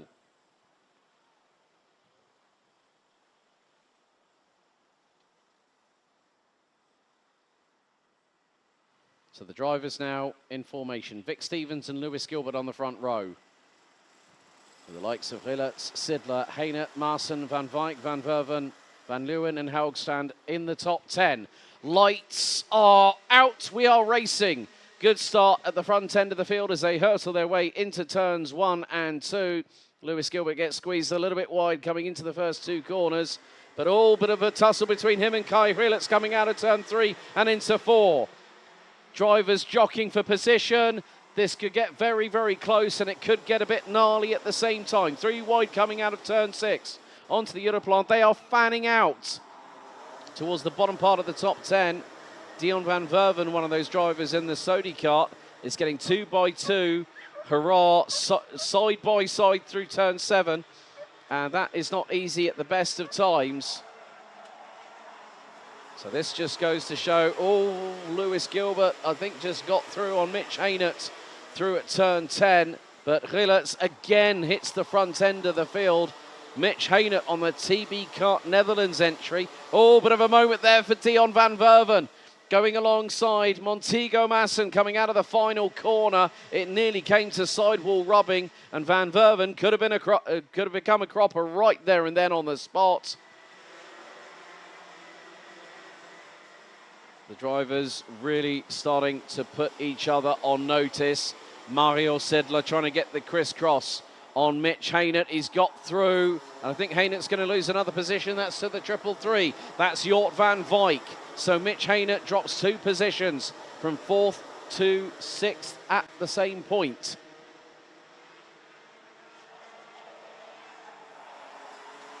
So into turn 10 they go once more. Rillatz is comfortably leading, but it's dependent on what Lewis Gilbert has in the pocket. Can he quickly get past Vic Stevens and start moving closer and closer? A couple of Dan Holland racing carts a little bit further back. I think likes of Miska Kaskinen, Matteo Richter having a good run this time. No breakdown unlike race 1 earlier on for the Czech Republic driver. The 365 started 19th. He's clawing his way up towards the top 10. So Gilbert has got past Vic Stevens for second position. So can the pride of Scotland chase down the Belgian young superstar of the future? Can he chase him down and get past him? That's the key point. Mitch Haynert trying to get back into that top 3, top 5. He's just outside of it at the moment. Jort van Wijk ahead of Mario Sidler. That's 4th and 5th respectively. Mitch Haynert showcasing the speed of the TB kart chassis underneath him. As through they go into turn 2, now into the left at 3, through 4, and now 5, into the right-hander at 6. And they're going to be pushing north of 115 kilometers per hour, heading down the iconic Europolán. Of course, the adjacent parallel road is a 90 kilometer an hour speed limit. Now ascend from Mario Sidler up the inside of Jort van Wijk. That could give the opportunity for Mitch Haynert to pull through up the inside, but yet Van Wijk returns the favour through turn 10. And look at Dion van Verven, that's ridiculous. He went round the outside of Mitch Haynert like he was standing still, did not need to use any runoff area whatsoever, and has just gone past Mario Sidler. I know Van Verven's an absolute whirling dervish on the CRG, but he's really come good with this Sodi kart, and Mitch Haynert is losing hand over fist positions. There's Van Leeuwen that's just gone through, along with Montego Marson. This is where senior Rotax, when you have pack racing, you make one mistake or someone makes a move, what can happen? You can lose 2, you can lose maybe even 4 to 5 positions in a row very quickly, depending on how many drivers there are behind you. But Van Verven just completely just licked the stamp and sent it round the outside. And Haynert, I don't think, knew what hit him. And then Montego Marson went, oh, I'll take that very much as well, thank you. A little bit further back, there's Rashid Ghanem battling away in the 325. He's got Miska Kaskinen and Brandon Klein-Nagelvoort not too far behind. Kaskinen in front of Nagelvoort going across the line. And they round out the top 17 positions. So halfway through the race, there is Dion van Verven, okay, who started 8th, dropped a little bit further back, and now is up into 4th place. Martin van Leeuwen. Well, I spoke to him last weekend at the Belgian Max Challenge when he was coaching the team at Shepherd's Racing. Said, yeah, it was Wesley surprised me with that one. It was a last-minute entry, but you know what? I like a bit of a challenge, and that's really good to hear. It's going to sharpen his skills even more heading into Bahrain later on this year. But he is battling away with William Haugstrand from Denmark, who is also running on the Sodi kart. Sodi kart is the official chassis provider for Senior Rotax, E20 Senior and Masters for this year's Grand Finals. Oh, and drama for Brandon Klein-Nagelvoort, who is slowing. And he's looking at the left rear. Could that have been a puncture, possibly, or an axle issue? Real shame, because he was battling for a spot in the top 15. Meanwhile, Kai Hillets has a 9/10 of a second advantage over Lewis Gilbert. Dion van Verven is the fastest driver out there. Oh, nice move there from Mario Sidler through on the inside of Jort van Wijk. Through at turn 9, who goes instantly under defensive in front of Germany's Montego Marson in the 394.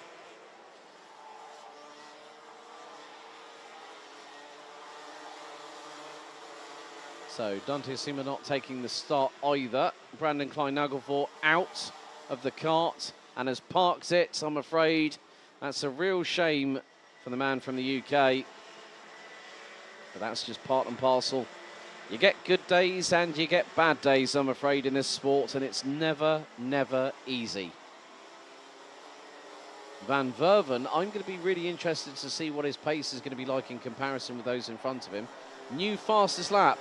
It's the Flying Finn in 15th, Miska Kaskinen, with a 55.273. I had the opportunity of commentating on him through Nordic, and I think also through RMC Nordic this year, along with his younger brother as well, who's not too shabby behind the wheel of a senior Rotax himself.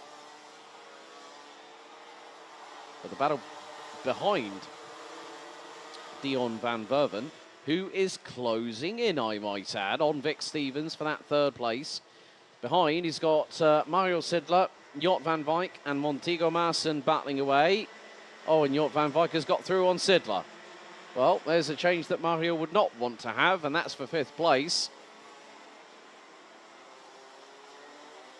Dion van Verven, I think, yeah, he's within lunge range of Vic Stevens for 3rd place. William Helgstrand and Martin van Leeuwen are closing in on this trio in front of them. So this is going to be the battle for P6 between 5 different drivers. So Van Wijk, Sidler, Maassen, Helgstrand and van Leeuwen. Then you might want to add to that, very, very shortly, possibly Mitch Haynert. And Montego Maassen gets through at turn 12 on Mario Sidler. Helgstrand now closes on in the slipstream. Oh, Dion van Verven again trying the high wide and the Hail Mary through. Oh, Vic Stevens makes a bit of a mistake and van Verven is through for 3rd. 4th is now in the hands of Jort van Wijk. Mistake there from Vic Stevens. He tripped over his own shoelaces. Van Verven got through. Van Wijk got through. Now Maassen. Now Sidler. And van Leeuwen might be up next to try and get through. Well, he's got through on Helgstrand. So is Mitch Haynert. And just behind them, they have got, that is, oh, now who is that? That is a Dan Holland racing kart. Oh, that's Ivari Toimileto from Finland, managing to get into the pack. 45 seconds still remaining on the clock, plus an additional lap. Kai Rilitz's lead over Lewis Gilbert stretches to 1.3 seconds. With Dion van Verven in 3rd place. His move round the outside of Mitch Haynert was absolutely obscene. It's one of the best moves I've actually seen at that point on the circuit. And you know what? He had full commitment. He went for it. He knew he had the chassis underneath him. And by golly, did he deliver. Coming down to the final 10 seconds of this race, plus an additional lap. Folks, there's still a lot more to go after this. So timer hits 0, and Kai Rillerts in heat number 4, groups B versus D, is the first one to see the last lap board. And the last time Rillerts was in action at this circuit was the final round of the B&L Karting Series, and also did the clean sweep there. Montego Maassen battling away into the final lap with Jort van Wijk, Mario Sidler and Vic Stevens. This is the 4-way scrap over fourth place because Dion van Verven is away into the distance. And Vic Stevens tries to get the over-under done on Mario Sidler, manages to get it completed by turn 7. So Vic Stevens showcasing that he's not here just to make up the numbers, but the driver that is running away with things at the moment is now making his way into the 12th and final corner.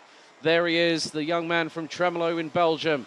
The number 374 does it again. It's another win for Kai Rillerts here at Karting Genk, ahead of the pride of Scotland, Lewis Gilbert, by just over a second.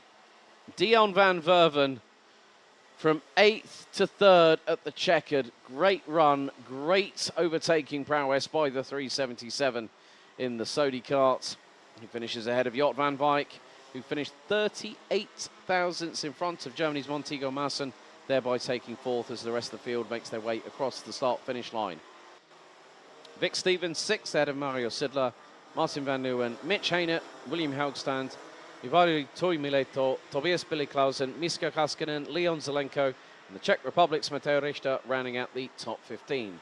Rashid Ghanem from the UAE ahead of Nicholas Ellis, Andrei Petrovic, Zach Heslop, Sebastian Koch round out the top 20. Martin Geiskens, Alexandru Volta, Giorgio Markestein, with Tonis Johannes Dominguez and Ivar Anagnostiidis rounding out the top 25. Lotus Tveen, Frederick Demant, Jake Bezelbeck, Dante Sima being the last of the 29 out of 30 classified finishers, finishing all 12 laps, with Brandon Klein-Nagelvort unfortunately retiring on lap 5.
So it was a case of waiting to see if we were going to have 4 different heat winners in senior road tax here today on Saturday.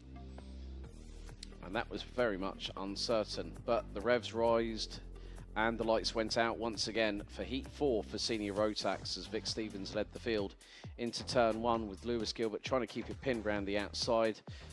And the likes of Mitch Haynert, Kai Rilletz trying to do their level best.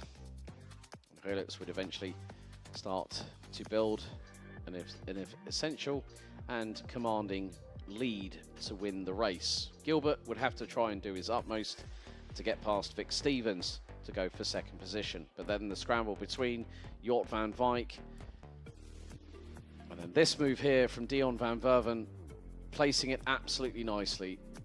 Coming out of turn 10 and on the run to turn 11, Van Verven got the jump. More swapping of positions as Van Wijk and Sidler again went into battle. Incorporating with that, you add Germany's Montego Masson to the mix, and then things intensify that little bit more.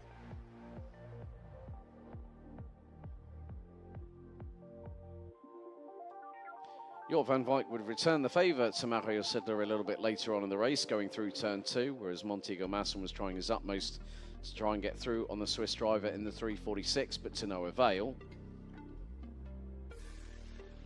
Dion van Verven would then try and make sure that he put the frighteners on to Vic Stevens, who made an unforced error, allowed Van Verven to get through, and then the floodgates started to open courtesy of Jort van Wijk. But Rilletz makes it 2 for 2 here on home soil, and everyone is finding that he is the man to catch when it comes to the Golden Trophy Senior Road Tax crown this year.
Now it's time for the halfway points of the Micromax Heats here at the Grand Festival for 2023.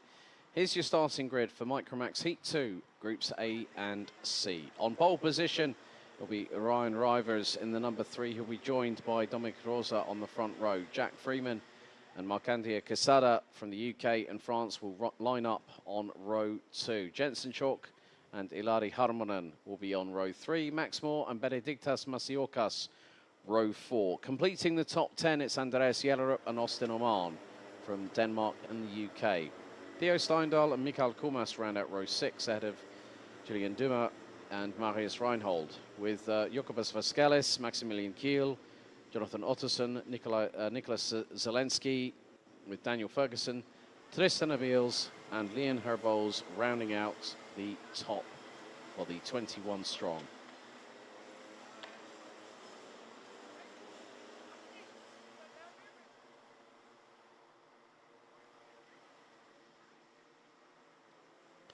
So the field makes its way onto their formation lap.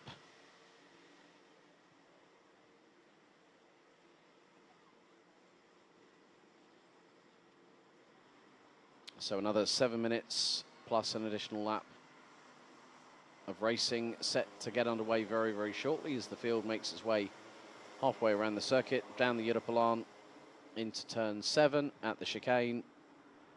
It will be down to Ryan Rivers and Dominic Rosa that will need to lead the field into the rolling start formation.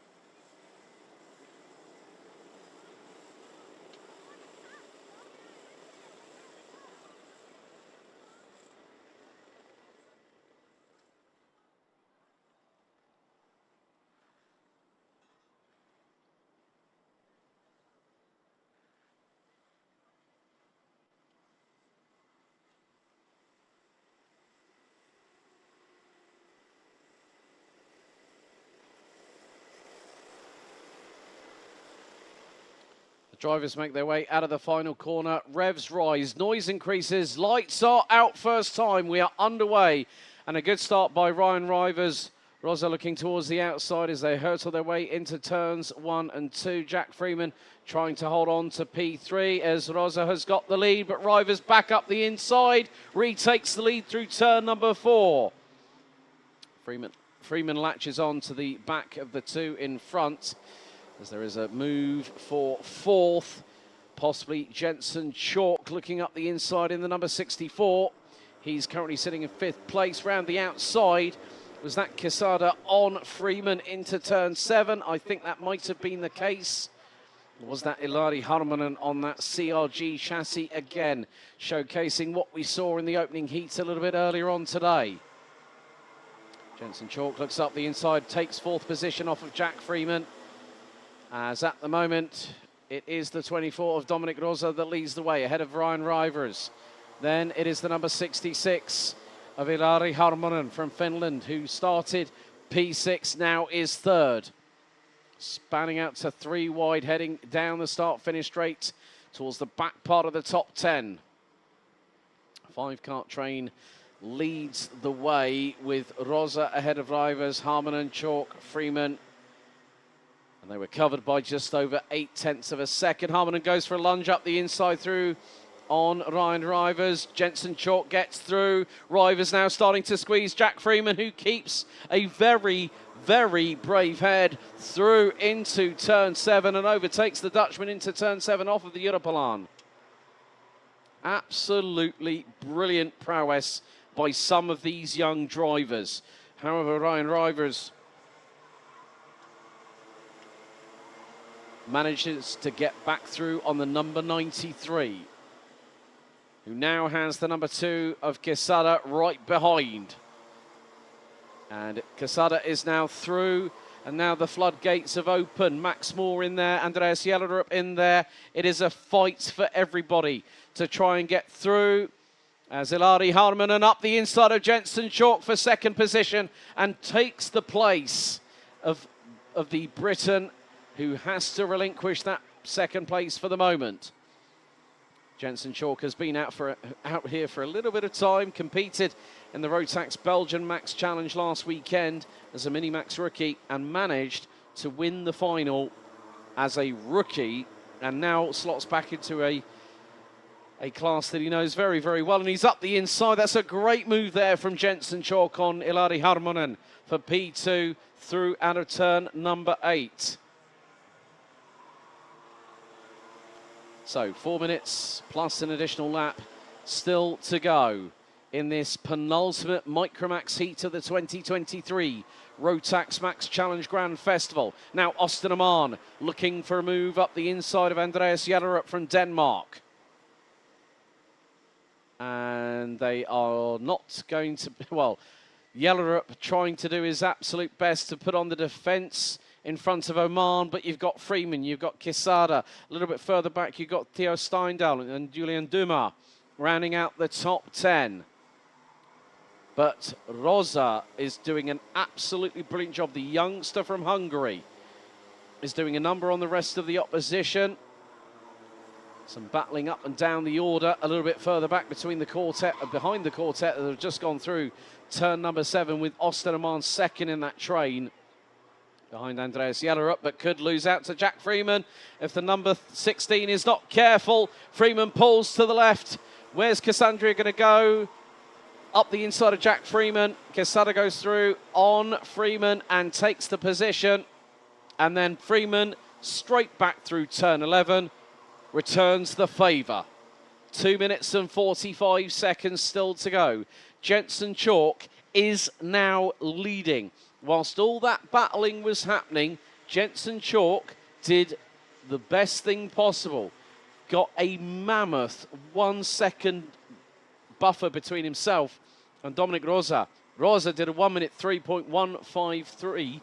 Jensen Chalk has just gone purple around every one of the 3 sectors and set the fastest lap of the race. So 1 minute 2.175 and now has a half-second advantage. Ilari Harmonen is waiting to strike whilst the iron is hot. 2 minutes and 10 seconds still to go. And I don't think Rosa's out of the woods quite yet.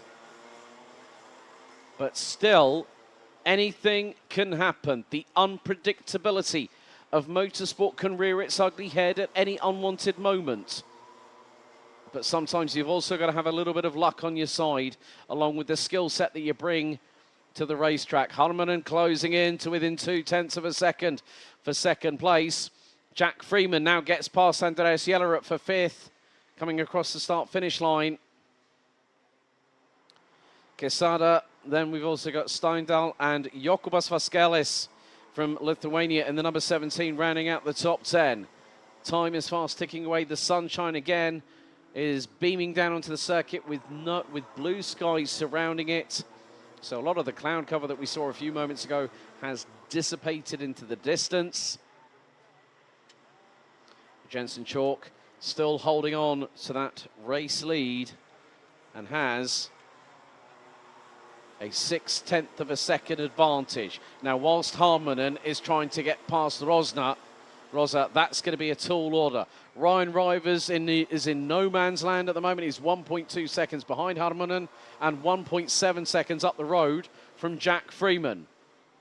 However, the battle between the likes of Andreas Jellerup, Osterman is still going on. There is fever pitch between the two of them in terms of battle lines being drawn, as the drivers again surge their way down the start-finish straight here at the home of champions.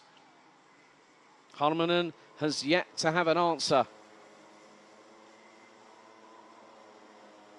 And great to see some support for Marc-André Quesada from Vanina Gorgurio on YouTube. Thank you so much to everyone that's been putting their comments into the stream, and over 310 of you watching. We even had live viewers of nearly 350 at one point. As we now see Quesada trying to close in on Austin Oman. Now this is for a position. Will Quesada look for the inside move at turn 10? Thinks better of it, waits for the next opportunity, but the timer has expired. Last lap board is out. Jensen Chalk is going to be the first one to see it. Second, it is the 24 of Rosa. Harmonen in the 66 rounds out the top 3. 4th, it's Rivers. 5th, it's Freeman. And this battle here, Jellerup, Oman, Quesada, Steindal, and Steindal gets through on Quesada at turn 2 and into 3. Nice work by the youngster from Norway. But Jensen Chalk has a 0.9 of a second advantage over Dominic Rosa, who did win the first heat of the day. And side by side, oh dearie me, that was close between Quesada, who got through on Steindal at turn 7 through the chicane. They were literally millimetres apart in terms of where the sidewalls were positioned, but they still both got through it. However, Dominic Rosa picked up the win in the first heat. Heat 2, it goes to the way of the United Kingdoms. Jensen Chalk in the number 64, who wins by 1.1 seconds.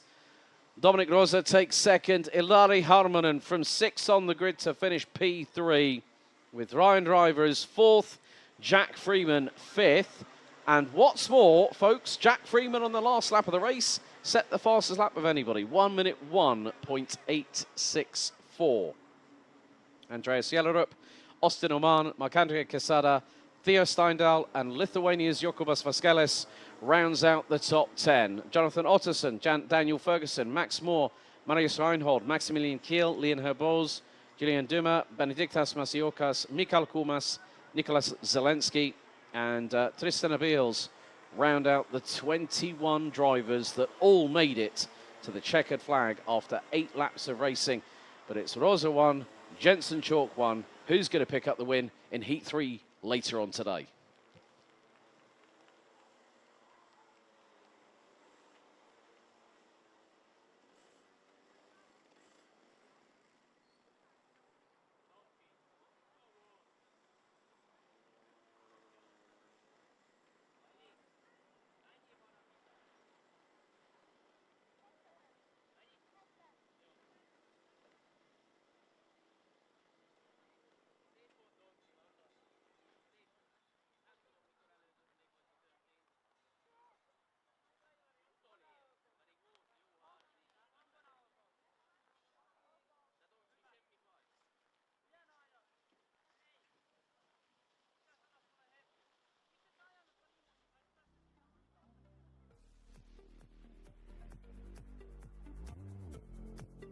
Well, the action has been plentiful here at the Home of Champions all the way through Heat Stay for the Golden Trophy and the Grand Festival. And for this second Micromax Heat, the action was plentiful and there was it was great racing. Great to see so many drivers doing so well here at this young, tender age.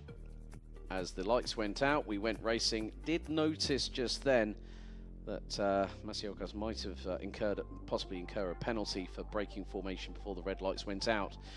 But it was a case of Ryan Rivers led the way. Dominic Rosa managed to get through and take the race lead early.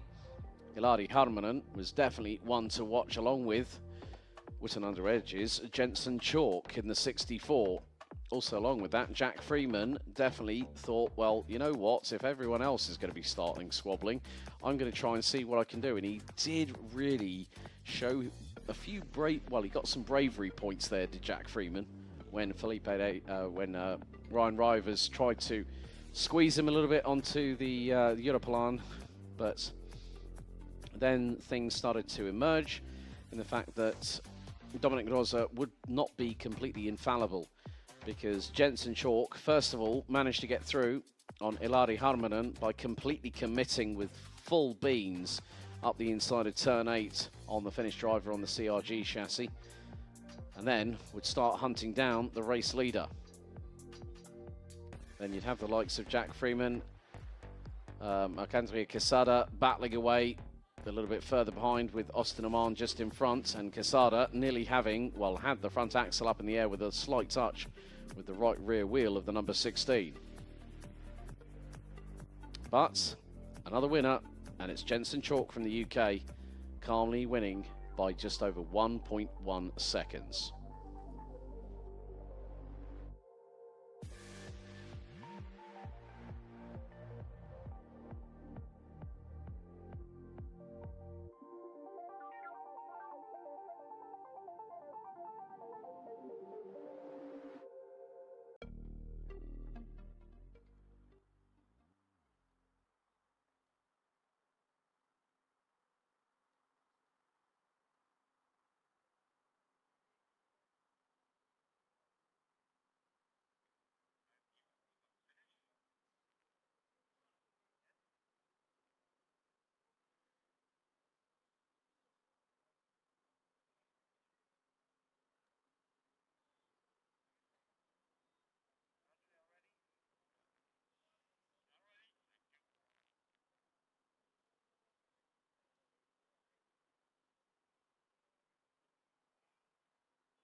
Now we get underway with the penultimate junior Rotax heat, which is Heat 2, Groups A and C. Let's take you through the starting grid.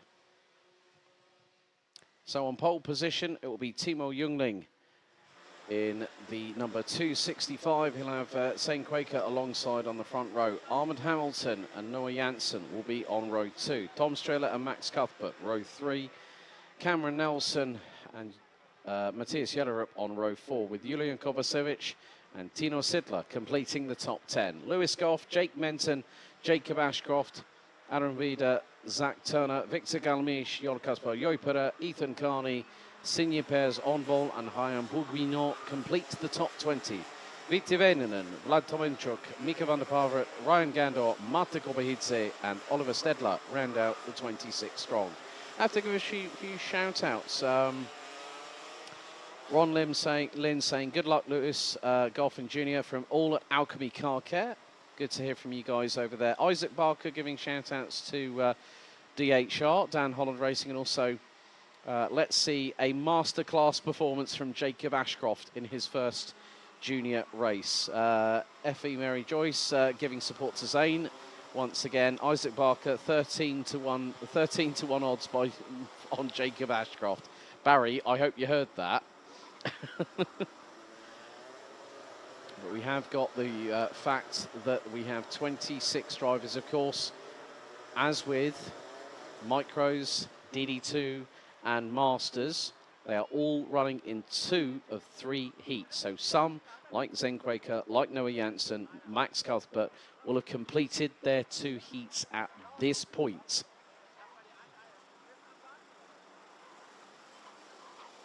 Timo Jungling, 3rd in this year's European Championship, pipped to second by a handful of points.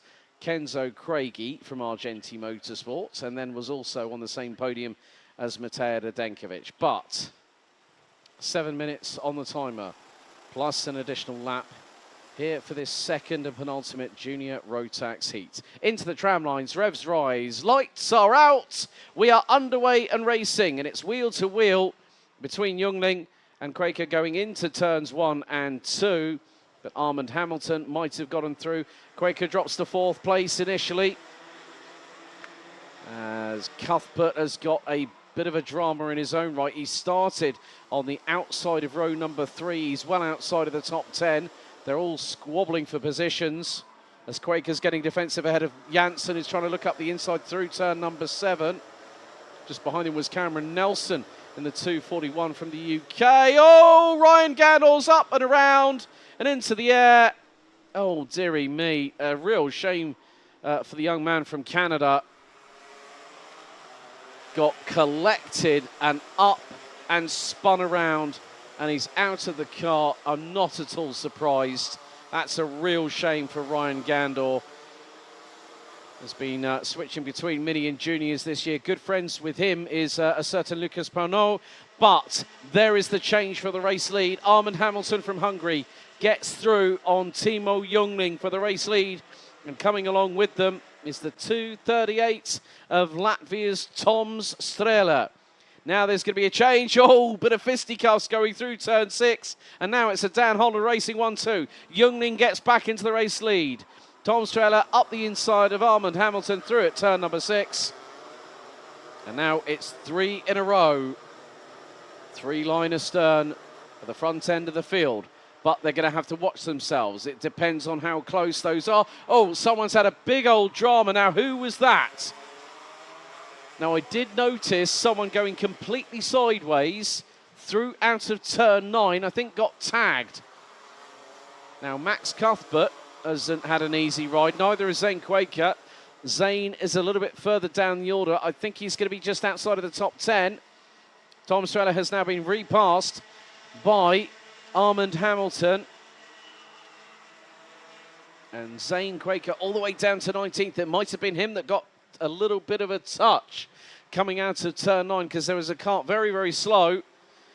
And again, the race lead has changed. Armand Hamilton back in the race lead. Tom Strehler looking up the inside of Timo Jungling going into turn 7. But the Latvian has to hold station for the minute. So unfortunately on the opening lap, And now, look who's behind them. Oh, Lewis Goff from Sam Pollitt Racing. Welcome to the front end of a junior road tax race in karting, Genk. Along with him, well, Isaac Barker, your wish has been granted. Hello and welcome to the party, Jacob Ashcroft. Now up the inside, Hamilton loses the lead. Youngling gets through. Strella gets through. It could be a slipstream fest. Will Armand Hamilton be down to 5th by turn 2? The answer is yes. So now 3 karts from Dan Holland Racing occupying slots in the top 5. 1st, 2nd and 4th. And Jacob Ashcroft looking for the move on Lewis Goff, who has also picked up, and I have to give a shout out to one man who's currently in Portugal. Oh, that was not cricket at all there. And Jacob Ashcroft tried to get through on Armand Hamilton. Hamilton having absolutely none of it. Have to give a shout out to a few people that I know might be watching this stream. David Sullivan from the Kart Championship. Matty Streets currently in Portimao. Of course, Lewis Goff is a multi-time the Kart Championship title winner. And now is running with Sam Pollitt Racing. It's all kicking off with 3 minutes to go. It's like trying to decide who's going to be in front of who. But there is a change for 2nd position. Lewis Goff in the 251 with Sam Pollitt Racing, really giving the likes of Tom Strella, Timo Youngling et al. Something to think about. And Cameron Nelson, in the meantime, has profited big style in this particular occasion, because now Cameron Nelson is P5, but Lewis Goff is not letting go of that 2nd position. He's now trying to get past Timo Youngling. There is Armand Hamilton still in 4th. Jacob Ashcroft, well held, young sir. He's currently 5th, he's currently 6th, and he's got behind him Germany's Noah Janssen on the Gillard chassis.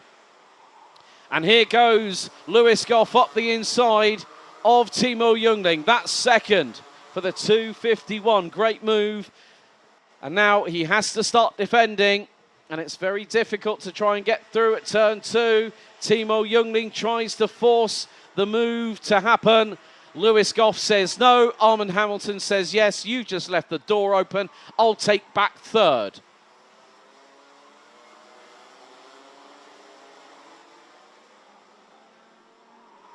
And now it's a dogfight for 3rd position. Hamilton leads that battle with Timo Youngling, Cameron Nelson, and keep your eyes because Jacob Ashcroft is closing up again.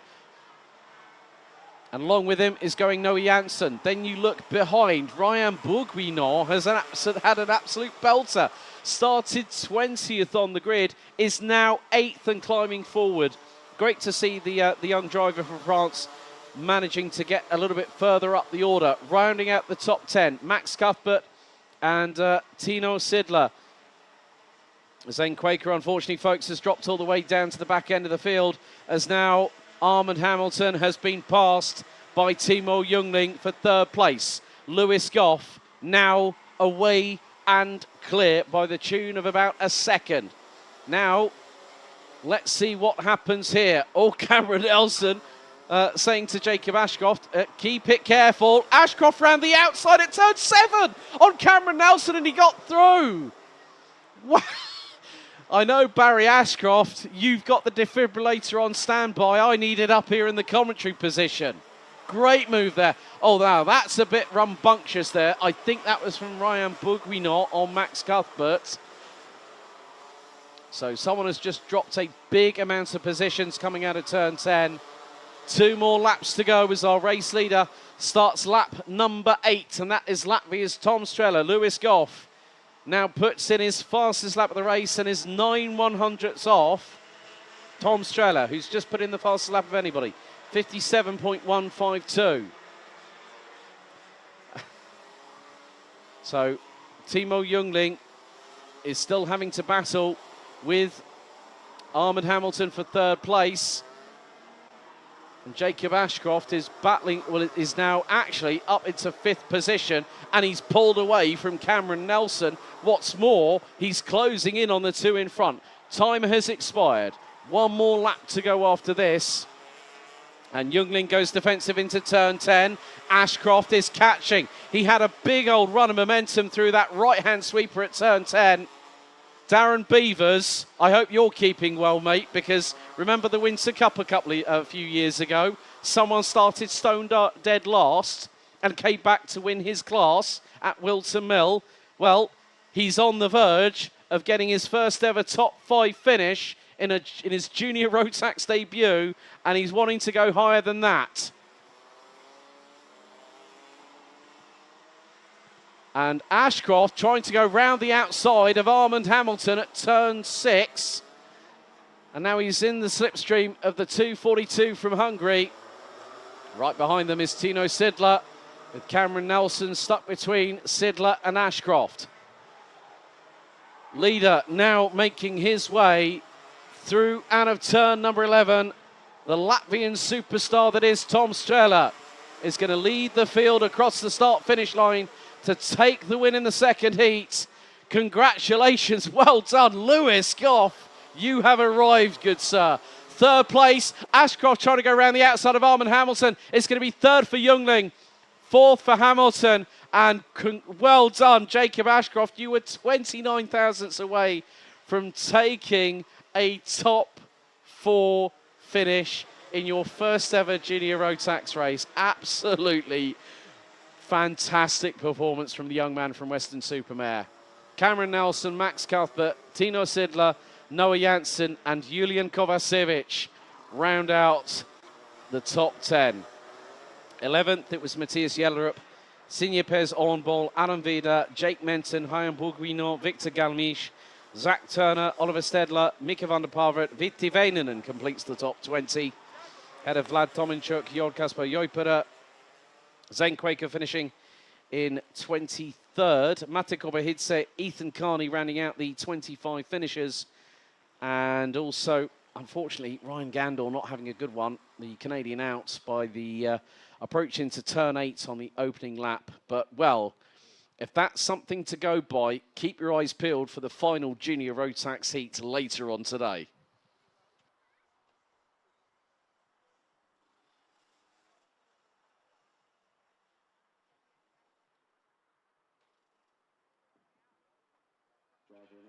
Driver announcement for driver number 302 for the Billy Clausen. Driver plus entrant to stewards, please immediately. That's driver 302. Driver plus entrant to the stewards immediately. There's also a quick reminder to wear Remax t-shirts.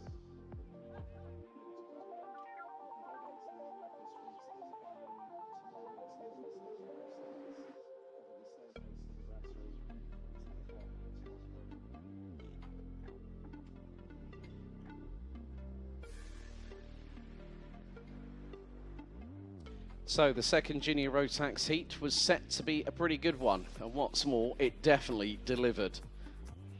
Timo Youngling would lead the field into turns 1 and 2 with the likes of Serla, Hamilton trying to get up the inside of Quaker and Janssen amongst others, as everyone at some point will use the runner ferry going through on the opening lap, which they are very much permitted to do so. But this was the moment here that a certain Ryan Gandor tried to get through, got caught out whilst trying to go past. I think it might have been one of the drivers at the back end of the field, possibly Mika van der Pavert. And the Canadians' race was done and dusted after just 8 corners. Armand Hamilton would then make his way into the race lead, having overtaken the likes of Tom Strela and also Timo Youngling in the process.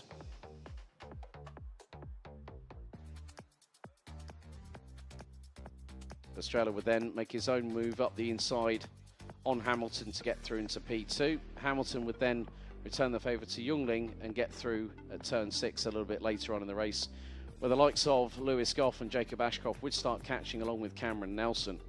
This mistake here coming out of turn 8 compromised both Hamilton and Youngling and gave Tom Strela the advantage he needed to get through at turn number 2, whereas Lewis Goff was definitely factoring into this.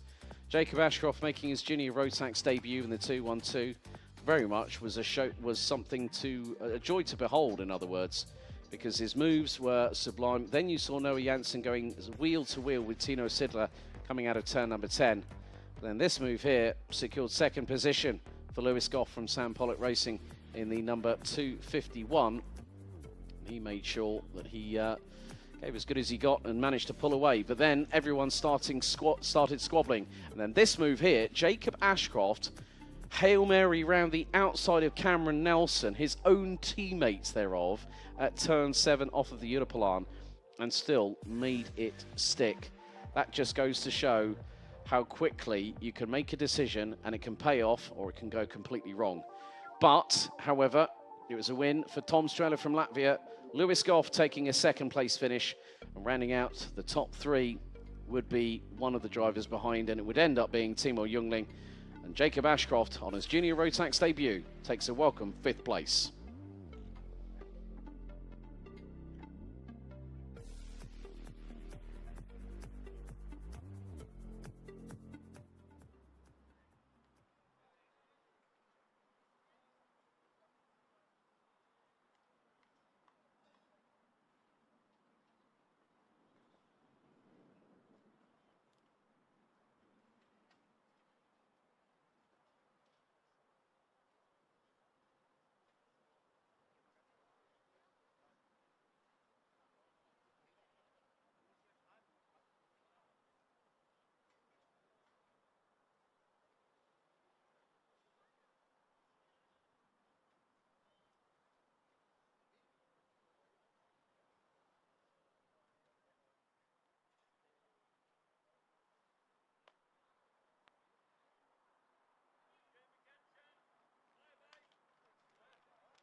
Right, a couple of shout-outs on YouTube. Bethany Freeman, well done DHR. Isaac Barker giving a shout-out to Nathan Ames, who is mechanicking Timo Jungling this weekend. Karting report. Ah, good to hear from you.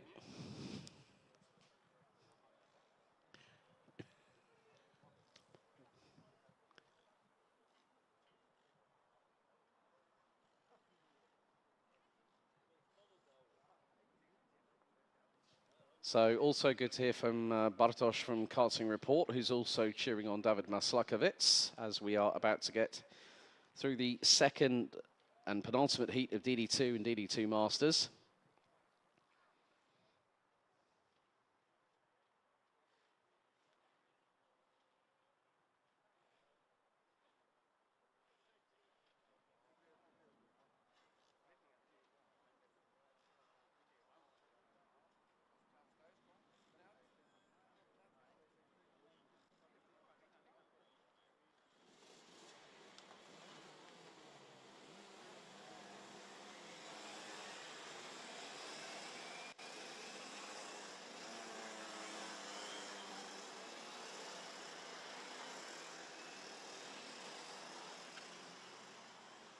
Now let's take you through the starting order of our next race, which is DD2 and Masters.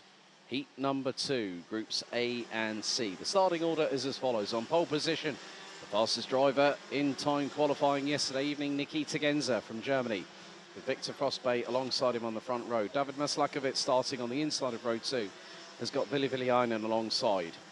Baz Lammers and Bender on row 2. Florian Breitenbach and Maxim Shurko on row 4. Well, it's Bender on row 3. Florian Breitenbach and Maxim Shurko row 4. Yannick Nielsen and Tino Egeskov round out the top 10, making it an all-Danish row 5. Luca Filipponi and Christopher Sachs round out row 6. Nicolas Guillaume and Thomas Birsins, row 7. Tim Mikametz and Lennart Schreiber, row 8. Nikolai Christensen and Enzo Boll, row 9. Lucas Lippert and Bastian Krapov round out the top 20, with Jan Eckstein, Wim Rouleau, Lucas Dolezal, Camille Kubera, Yorick Lebo and Jonathan Wimore rounding out the 26-strong grid.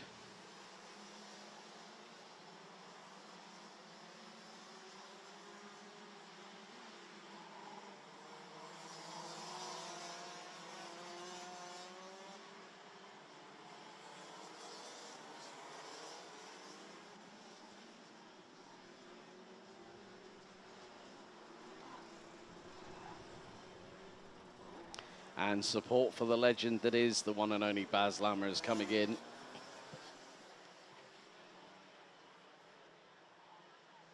That wouldn't happen to be Elliot Papasena on YouTube by any chance with that user ID. Not 100% sure, but Elliot, if you want to confirm that, please let me know. So, quite a lot of viewers over the course of the day. A big thank you to everyone tuning in on the official live stream live on the B&L Karting Series YouTube channel. And a big thank you for everyone that continues to support our social medias on both Facebook and Instagram. Still a lot of racing to go, and we should be finishing around about 20 past 6, give or take, this evening. And then, of course, daylight saving time comes into fruition, because then the clocks go back an hour. Yes! Thank you, Elia. Hope you're keeping well.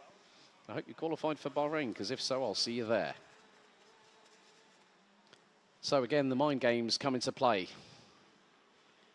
And Victor Frostbay finds himself on the outside of the front row again, but this time it's Nikita Genza, not Maxim Didix. And it was nip and tuck between those two drivers in the first heats earlier on today. The drivers make their way out of the 12th and final corner. The red lights are on the starting gantry. Now the revs start to rise. The noise increases, the red lights are out, and we are racing. Good start by Ben, the pole sitter. Oh, David Maslakovic definitely had his elbow sharpened on that one. Gave a little bit of a scare to Victor Frostbay. Baz Lammers is trying to make his way through, as he's already up from 5th to 4th place and is closing in on the Dane. Baz Lammers, a legend within karting circles. And it's great to see him back in a race suit rather than mechanicking again. So the field makes its way through turn 7 off of the Europlan on the opening tour, as Lucas Dolezal ends up being at the tail end of the field. As the field makes its way through out of turn number 10, Nikita Genza leading the way. David Maslakovic, Victor Frostbay, Baz Lammers, Vili Viliainen. Bendor rounds out the top 6, and there's Thomas Birsins making a move on Nicolas Guillaume, and they are side by side down the start-finish straight. Guillaume will have the inside line going into turns 1 and 2, and he fires it up the inside. Lammers now up into 3rd place. He gets past Victor Frostbay. Let's see what magic Baz Lammers can bring to the Golden Trophy for 2023. Had the opportunity to get to know him over the past couple of years and also commentate on him. A wonderful character, a very much well-respected and hard-charging individual. When you put a race suit on him, he shuts the visor down. Expect fire and brimstone from that man representing the Netherlands. And Maxim Shurko is closing in on Ben Dorr for 5th place. Sends it up the inside through turn number 6th place. Sends it up through on the 409 through at turn number 12. And Maxim Shurko again showcases that the move from juniors last year to this year for DD2 was completely 100% justified. other cases in point. Tom Bracken, Enzo Boll, and also Thomas Rudokas needs a shout out because he's been running in the Baltics in DD2 this year.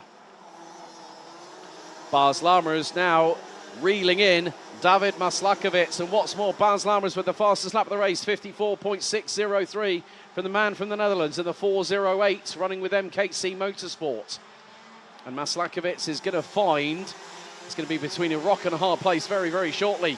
Lammers closing in, now heads down into turn number 12, and the Dutchman fires it up the inside through turn number 12, and he gets through for P2. Maslakovic comes straight back at him, through out of the final corner. That opens the door for Victor Frostbay. Frostbay doesn't take advantage of it, going into turns 1 and 2, backs out of it, waits for another opportunity. But that was textbook Lammers in a nutshell, going through, sending it millimetre perfect through on the inside of turn 12. Maslakovic tried to fight back at him, and Lammers said, no, you do not. Nikita Genza, in the meantime, has got a lead of 1.1 seconds. That could be further exacerbated by the battling between Lammers and Maslakovic. But that is so great to see. I still remember the many years that Bas Lammers, well, there's going to be a change for third. There is a change for third. Victor Frostbay gets through on Maslakovic, through at turn 10 for third place. And now Vili Vilianin trying to look to see if he can make a move through. But then Victor Frostbay loses out big time to Maslakovic, who retakes third position, going through turn number 12. And there is Maxim Shurko waiting in the wings to try and get through on the 4:04 of Finland's Vili Viliainen. So the gap between first and second position now stretches to 1.4 seconds. Genza leading the way with 5 minutes and 55 seconds on the clock. And oh, it's getting a bit elbows out. Great move there. And despite the fact it was slightly sideways, was Victor Frostbay up the inside of David Maslakovic.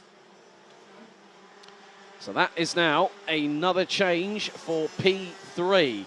And here goes Vili Viliainen, clashes wheels ever so slightly. Maslakovic goes slightly wide coming out of the corner. That's going to allow Maxim Shurko to dive bomb up the inside. He gets through, goes deep.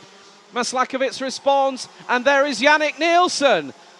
Oh, this is shades of Nicolas Picot all over again. Yannick Nielsen, and now there's a bit of sideboard barging between Maslakovic and Shurko. Nielsen trying to get the cut back. He's gone round the outside of Shurko. He's touched wheels. He's 2 wheels on the grass, and then Florin Breitenbach gets through. Oh my goodness me. This has definitely been a different kettle of fish to what we saw earlier on in race 1. And there is Ben Dorr battling away. I think that might be one of the Schuppers racing carts. That is going to be, yep, that's Nicolas Guillaume in the 491. Trying to get through on him. And Shurko gets through. That's at turn 10. Hits the brakes late. Sideways into the corner at turn number 10, and he gets through. And Ben Dorr now back through on Nicolas Guillaume. That's a battle for 9th position, but look at the skirmish here. This is a little bit further down. You've got the 464.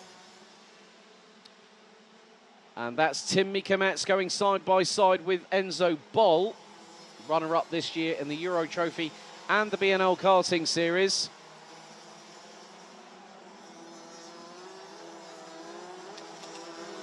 But Nikita Genza's lead is being slightly truncated, ever so slightly, by Bas Lammers. It was 1.4 seconds. It's just gone a hair's breadth under 1.3. So Yannick Nielsen, the highest placed DD2 Masters driver, in 8th at the moment. Tino Egiskov, unfortunately, on lap 4 has retired the kart. So not been a good second, well, not a good heat 2 for the Dane, as there is a change of position. That was more than likely. That's Luca Filipponi on Christopher Saxa for position. So Filipponi is now currently in 11th place, trying to climb up the order and try and close in on Yannick Nielsen for the race, for the lead in the DD2 Masters classification. We are running them together, but for tomorrow, the Super Heat and the final will be DD2 on their own and Masters on their own. So the leader making his way through into turn 10. Nikita Genza, still remember commentating on that young man in RMC Germany. And great to catch up with him and Mats Johan Overhoff yesterday. Thanks for the drink, by the way, Mats. Very much appreciated. Talking about when they started racing together in Micromax a few years ago. And now Bas Lammers is closing that gap. It's now down to 1 second. With just under 2.5 minutes to go, Lammers is on a charge. He's trying to close that gap up to Genza very, very quickly indeed. And the man from the Netherlands looks over his right shoulder, sees where Victor Frostbay is in terms of proximity behind him.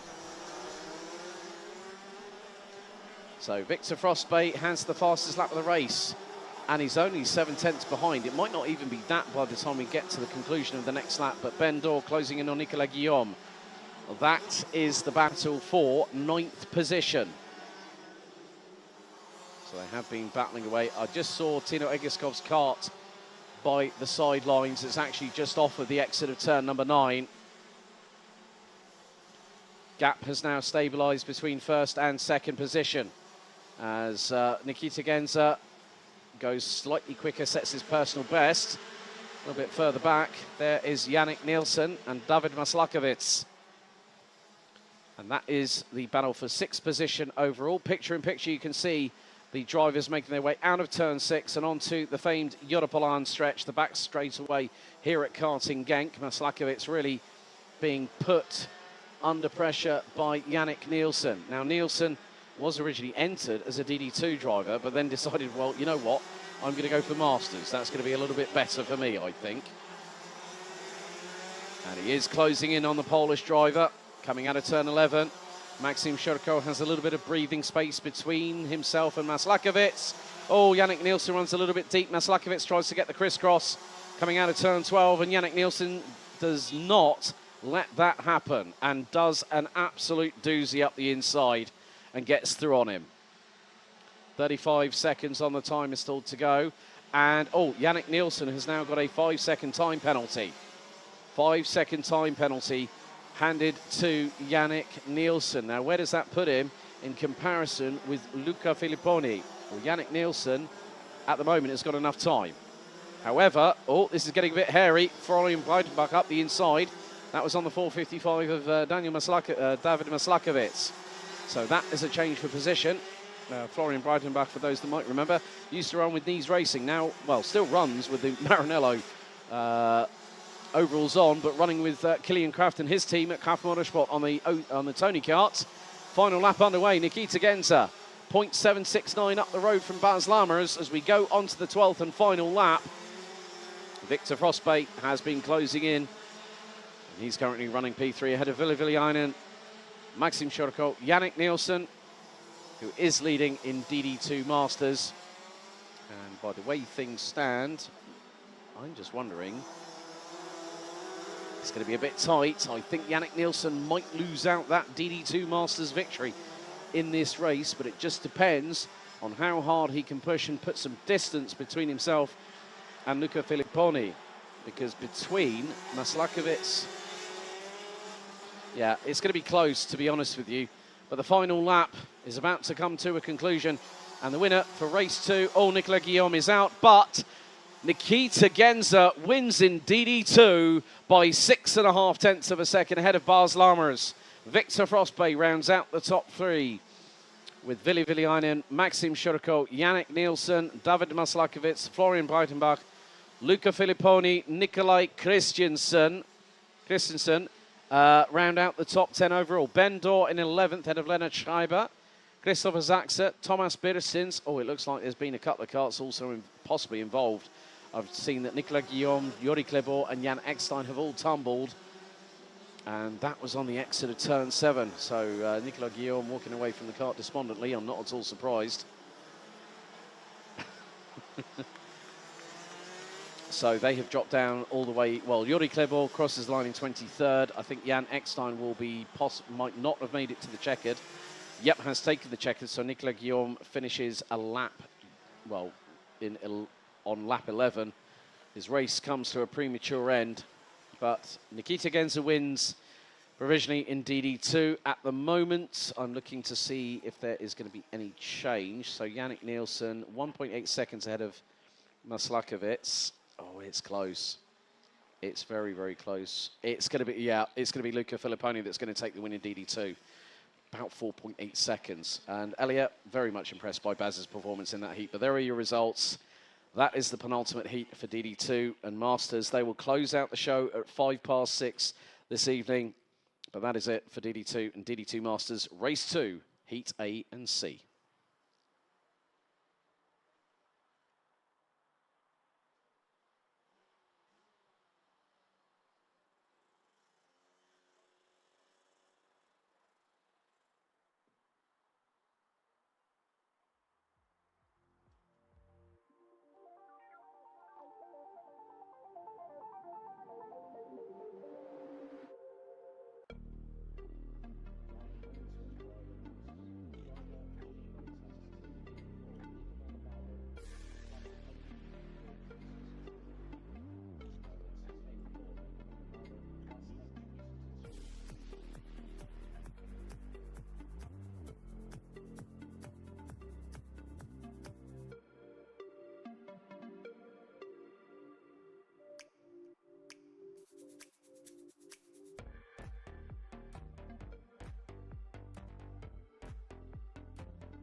So taking a look back at that DD2 race, which had plenty of overtaking, plenty of drama as well. Baz Lammer is making some early moves, but Nikita Genza trying to stride away into the distance, and he definitely accomplished that, even though the gap was being truncated over the course of the racing distance.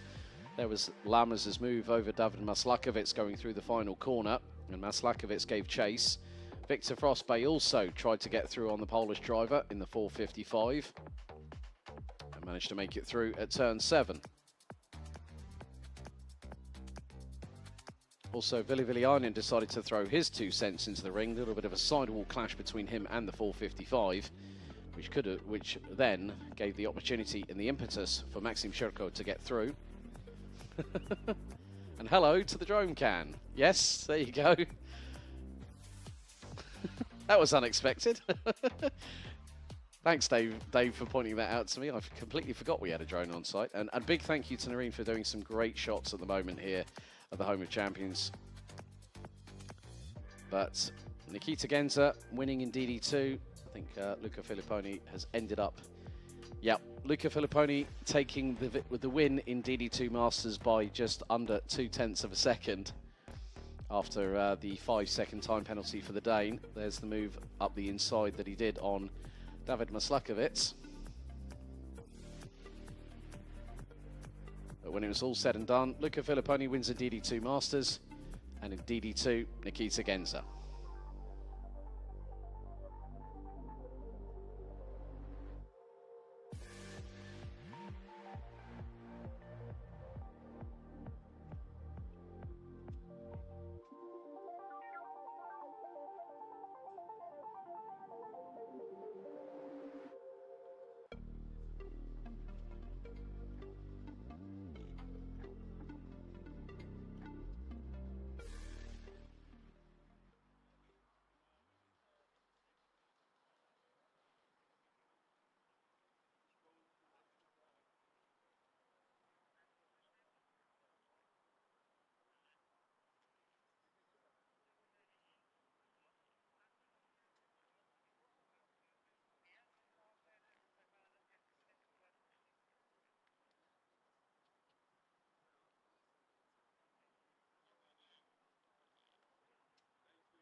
Well, it looks like Sebastian Brand is going to be starting from the repair area, having not been ready in time. So here is your starting grid for the penultimate Minimax heat. It's Heat 5, Groups A and D. Nikita Lyubimov and Lars Lammers will be on the front row. Felipe Reyes and Vic van Kampenhout will line up on row 2. Jakub Kubera and Thomas Verheyen round out row 3. Row 4, Rasmus Koskinen and Joshua Griffin. Victor Reitz and Boris Verhaag will round out the top 10. Natan Rybczynski, who's getting a shout-out thanks to Karting Rapport and Bartosz. Christoph Killer will round out row 6. Tierin Undologan from Turkey and the farmer Tom Reed round out row 7. Blair Smith and Samir Paul with Hasnain Khan, Bake Christian, Leo Livings and Yanet Salaranta, who's also had a shout out on the YouTube channel. Christian Sayerson, looks like Sebastian Brand might not be taking part in the race after all. AJ Bergeraff, Benjamin Vu, James van der Poel and Mikko Leon Schwiers round out the grid. And just to answer, whoever's idea it is 7Z, 7Z, 7Z, are you going to be in Bahrain commentating? I'm going to be in an official capacity at the Grand Finals this year. I will be commentating on Project E20 alongside the voice of the Grand Finals himself, Mr. Henry Baudet. So whoever is going to be going to Bahrain, I will see you all there. Looking forward to attending what will be my 4th Grand Finals, actually. First one was Sano 2019, and that was a pretty intense experience in terms of the fact that I didn't know what to expect and was completely bowled over by the experience, so that's the good thing.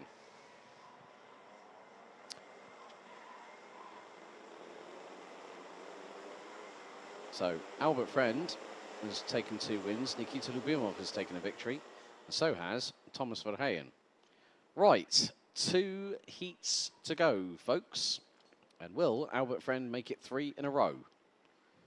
Well, we're going to find out after this one, because we have another race to get underway. Red lights on the starting gantry as the drivers make their way through the 12th and final corner. The revs build, the anticipation rises, the red lights are on, they go out, we are underway and racing. Good start on the front row of the grid by Nikita Lyubimov as Felipe Reyes tries to get through on Lars Lammers. Oh, it's a bit of a scramble. Jakub Kubera could be ending up in the race lead, and he is by turn 3. Great work again by Jakub Kubera from the Czech Republic, who goes from the inside of row 3 to the race lead. And oh, that's Lars Lammers around at turn 6. And there's also the 136, that's Tom Reed. Both have dramas on the opening lap at turn 6. Oh, dearie, dearie me. Sebastian Brand has been able to make it onto the circuit after a lot of deliberation and discussion. But Jakub Kubera leading the way as they head into turn 10 on the opening lap. Nikita Lyubimov is in 3rd position ahead of Felipe Reyes. Who is that driver in 2nd position? It is going to be, that is Joshua Griffin in the 183. So leading the way after the opening lap. Nikita Lyubimov started on pole. It's Jakub Kubera who leads the way. Griffin, Lyubimov, Reyes, Van Kampenhout, Verheyen, Reitz, Killer and Undologan with Hasnain Khan rounding out the top 10. Side by side, and that was for 4th. As there is Vic van Kampenhout being closed on in by Thomas Verheyen. Victor Reitz in the 176 has got Christoph Killer not too far behind. And there is going to be a change for the lead. Lyubimov gets through on Jakub Kubera going through into turn number 7 off of the Europlan. I have to say, the Czech driver stealing a march on everybody. Everyone using the runoff area to maximum affordability and efficiency on the opening lap. You can use the runoff area on lap 1. After that, if you go onto the runoff area, it is an automatic 5-second time penalty. Felipe Reyes now through. Oh, Vic van Kampenhout might squeeze through here as well, along with Thomas Verheyen. Where does Jakub Kubera end up in this? Vic van Kampenhout now 3rd. Kubera keeps it pinned around the outside of Verheyen, who goes through up the inside. And Victor Reitz is waiting in the wings. Christoph Killer, Hasnain Khan is there, and he's up the inside. Oh, the 141 goes off. Oh, dearie me. Christoph Killer on the Energy Corsa chassis manages to avoid the tyre barriers, steer the car left and go back on the traditional way of the circuit. I have seen it before where drivers have had a little bit of wheel-to-wheel contact and they've been the one on the outside and have been spat out and ended up shortcutting the track inadvertently. So great awareness there by Krzysztof Giller from the Czech Republic, as now the floodgates are opening. That's Victor Reutz being passed.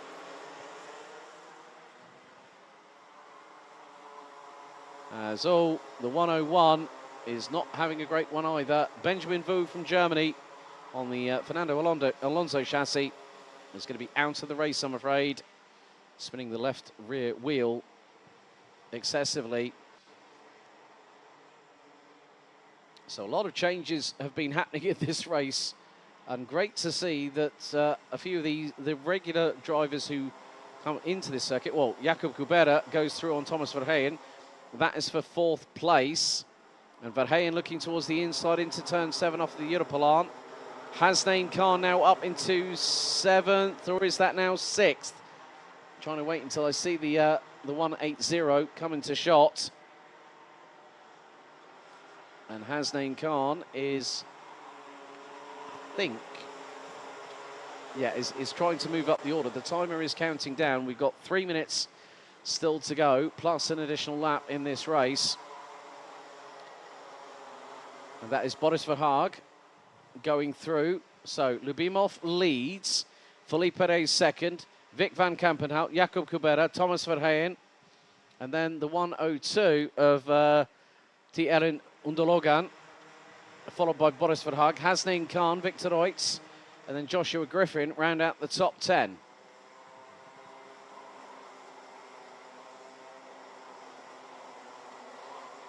Oh no, 2 have come together, and that is the 155 and the 180. Oh dearie me, Hasnain Khan out, and who is the... And the 155, that's Blair Smith.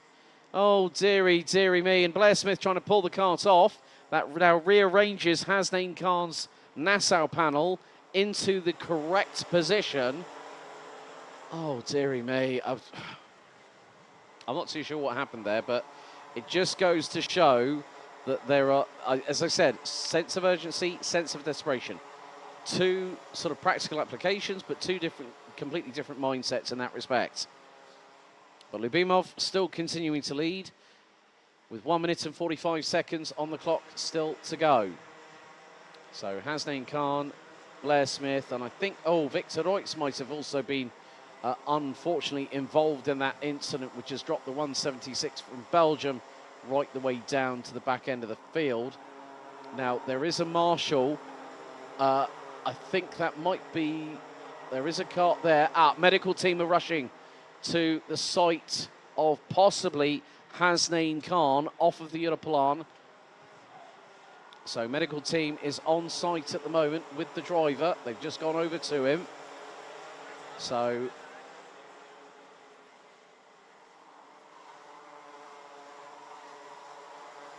Nikita Lubimov. Victor Reutz is out as well. As just seen him on the infield between the exit of turn 5 and the exit of turn 9. 45 seconds still to go. And Nikita Lubimov leads the way by about half a second. Here's Jakub Kubera ahead of Thomas Verheyen. So medical team are on site with, that will be Hasnain Khan. I hope he's all okay. So with 23 seconds still to go, yellow flags now out at marshal post number 3 as we come to the conclusion of this race. So drivers will be, that will be basically slightly slowed down, do not overtake. So Victor Reutz and Hasnain Khan out of the race as the timer now will very shortly expire. Boris Verhaag trying to go toe-to-toe with Thomas Verheyen. 1 more lap remains, and Nikita Lubimov leads the way, but the gap is only half a second. Boris Verhaag now fastest out there. And again, Boris Verhaag trying to get through on Thomas Verheyen for that 5th place. Verheyen defending, and that is going to allow the 102 of Unlo Dogan from Turkey to get through on the inside. But Haga's got through. Unlo Dogan tries to get through in his own right, but leaves the door open. That allows the 183 of Joshua Griffin to get through, who effectively gives the hurry-up sign to Thomas Verheyen.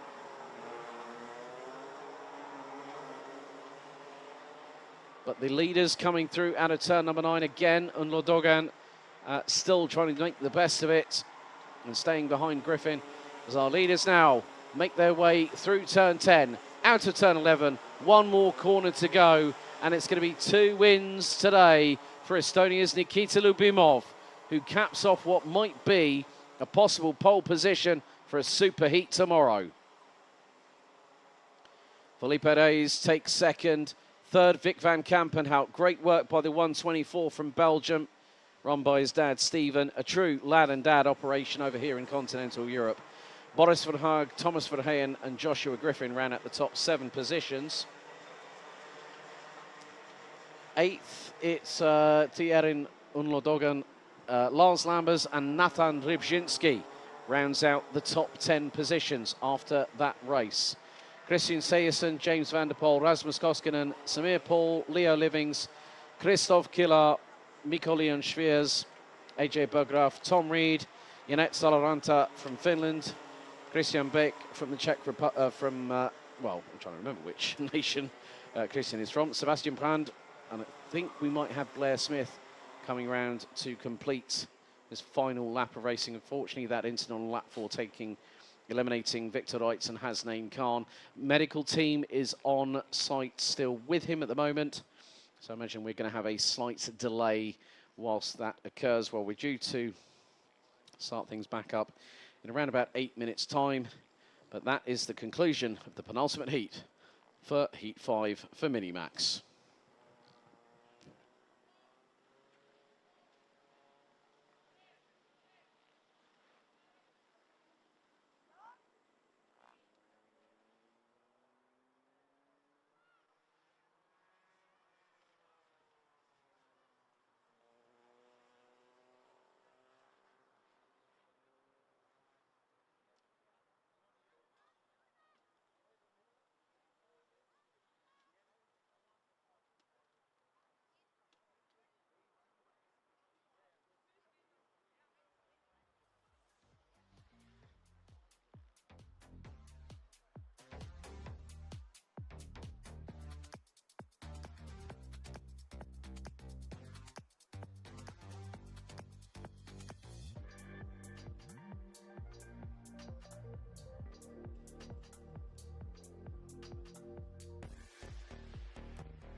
So taking a look back at the penultimate heat for Minimax here at the Home of Champions. Dramas involving, looked like there was an incident involving Boris Verhaag and also Lars Lambers. Tom Reed also got turned around. And a couple of drivers might have been unsighted coming through into turn 6. Lars Lambers had to go rally crossing in that instance. But also Jakub Kubera being a little bit of a dark horse, but it was Nikita Lubimov that would end up going through at turn 7 and then move up and, well, keep on moving away and eventually capture a second heat win here today. Felipe Reyes, Vic van Kampenhout, Thomas Verheyen, they all managed to gang up on Jakub Kubera. And then this moment for Christoph Killer, narrowly avoiding the tyre stack in between turn 4, the entrance of turn 4 and into the exit of turn 9, managing to get the kart back onto the circuit in the Energy Corsa chassis. Also, Unlo Dogan from Turkey, which shows some good racing, along with the likes of Hasnain Khan, who would be embroiled in battles with Victor Reitz. Jakub Kubera again would start to go through on the likes of Thomas Verheyen, but they would not let him get that position back. And then, of course, the incident involving the 155 of Blair Smith and the 180 of Hasnain Khan coming out of turn 6.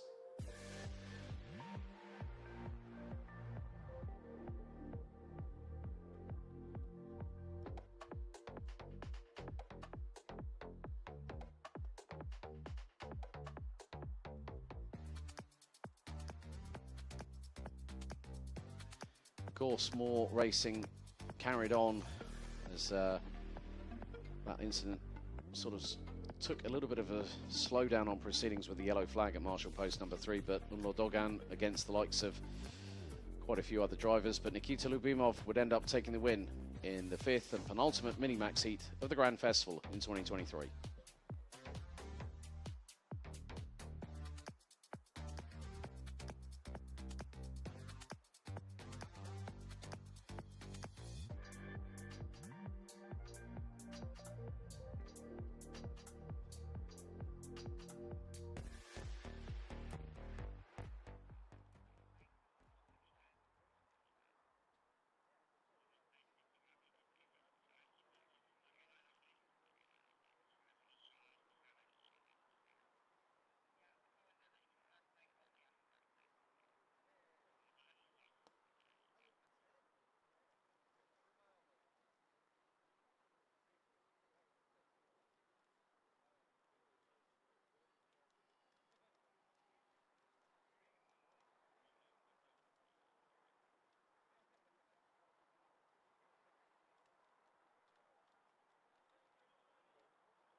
Okay, just to let everybody know that we do have a 5-minute delay in progress, so 5-minute delay.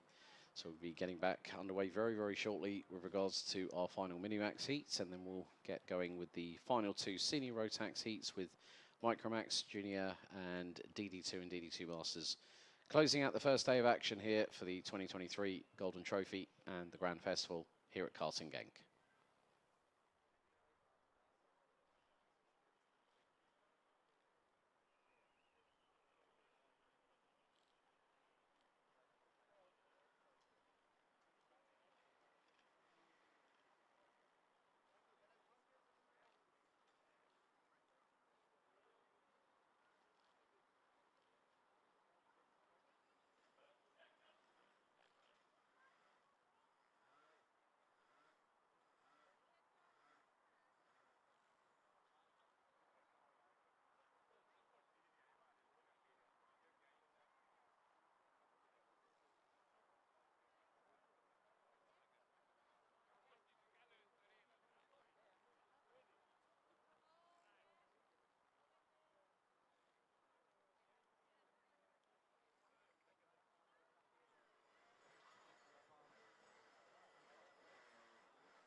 Right, so let's get underway with our next heat, which will be the last of the Minimax heats. It's Heat 6, Groups B versus C.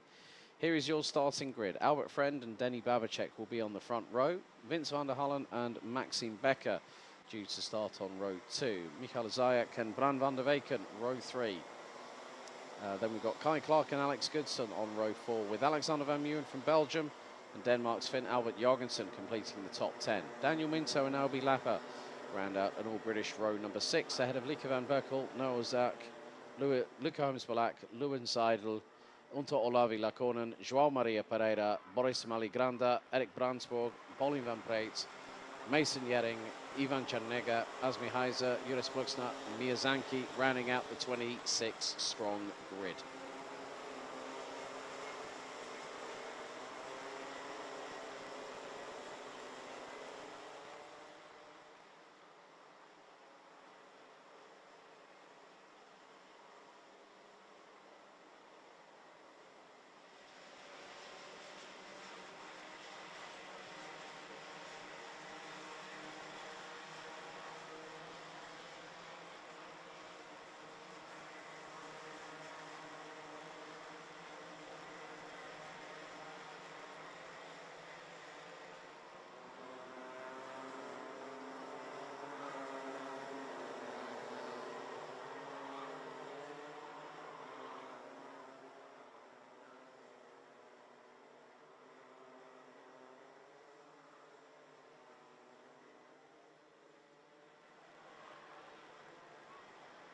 So the drivers now make their way down from turn number 9 on the run down to Cafe Corner at turn 10.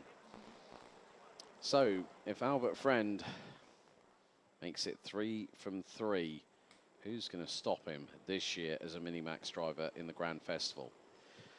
Well, the jury's still out on that one. Nikita Lubimov has 2 wins. Albert Friend has 2 wins. Will it be a clean sweep for the Briton? Give us about 9 minutes and we'll be able to find out live and direct from Karting Genk. He lines up alongside Denny Babacek in the 1:15. 7 minutes on the timer plus an additional lap out of the final corner. The revs, they start to build, they start to accelerate. The red lights are on, the red lights are out, we are underway. Good start by Albert Friend from the pole position spot on the front row. As Vince van der Hallen looking to go up the inside of Denny Babacek early doors. It's 3-4 abreast coming out of turn number 2. And did they get through? No, we got a spinner coming out, and we've had a couple of carts getting caught up in the crossfire as a direct correlation. Might have been João Maria Pereira, possibly, that might have been turned around coming out of that corner. Maybe even Alexander Van Meeuwen as they make their way through. There is the 196 of Bran van der Weken, so it could have been Alexander Van Meeuwen that might have been turned around as they make their way down out of turn number 9. Albert Friend has cantered away already, and we're not even through one racing lap of this 1.36 kilometre circuit. So Friend leads the way. Second, it's Babacek. Third is Van der Hallen. Fourth, it is going to be Daniel Minto, who started 11th on the grid.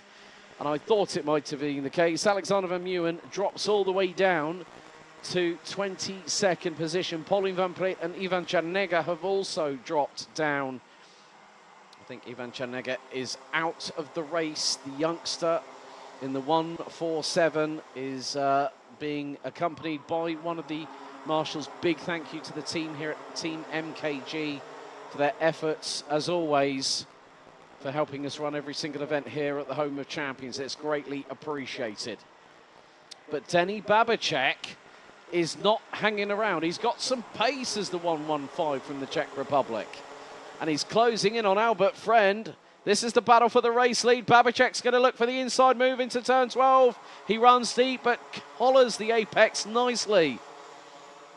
And on lap number 2, first lap it was Albert Friend leading. Now it's Denny Babacek. Vince van der Hullen rounding out the top 3. Maxime Becker now gets past Daniel Minto for 4th place. Michael Zayak, Lieke van Bukkel, Kai Clark, Luca Holmes-Balak, and then also Alex Goodson round out the top 10, covered by 2.7 seconds. And from 1st to 24th, rounded out by Latvia's Juris Bluksner, covered by 8.3 seconds.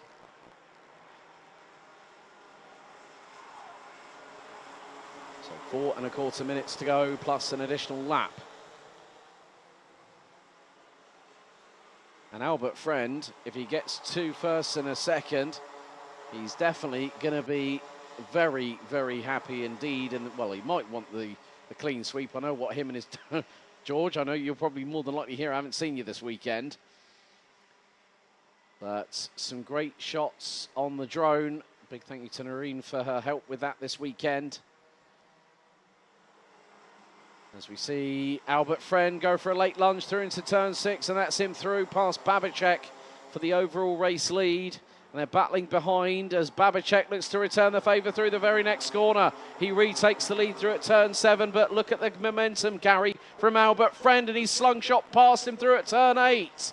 3 exchanges of the race lead, and now Babicek has lost out to Vince van der Hullen, who is waiting in the wings. There's Maxime Becker in 4th. Daniel Minto isn't too far away from this either. Boris Maligranda has now gone up to 18th. Albi Lapper up to 20th. Bran van der Weken now into 11th. Kai Clark 7th. But Albert Friend, after lap number 4, is back in the lead. And there we go with Denny Babicek and Maxime Becker. They both get through on Vince van der Hullen. And also Daniel Minto is closing on in. The young man with Hunter Motorsport, run by Reese Hunter, older brother of Kai. And a very, very good afternoon to Karting Northeast at Warden Law. Hope you're all keeping well up there. 2.5 minutes still to go, plus an additional lap. Albert Friend leads by nearly 0.3 of a second over what was Vince van der Hullen. Now is Denny Babicek. And the top 4 last time round were covered by 0.4. How close is it going to be after this lap?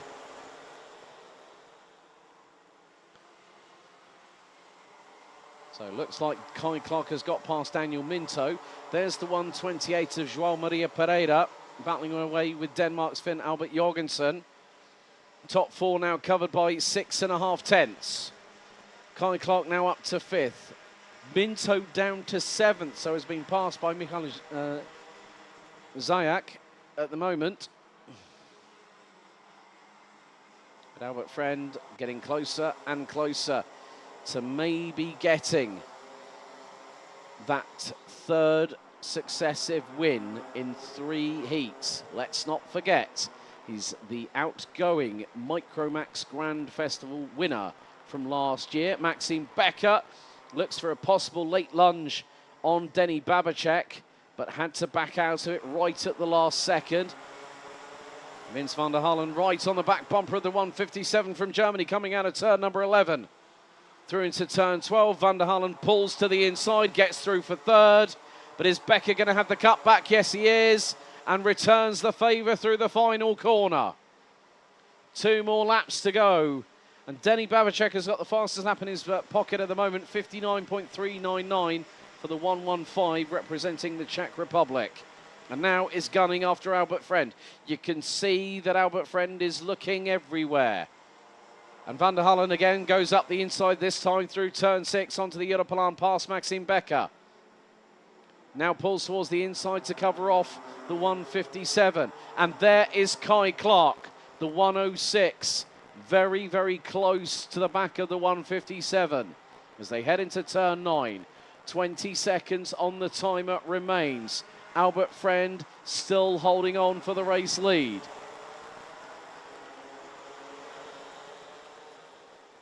But this is going to be very, very close. Albert Friend keeps it tightly parked to the apex through turn 12.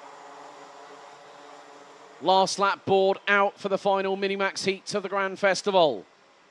into turns 1 and 2 for the final time on lap number 8.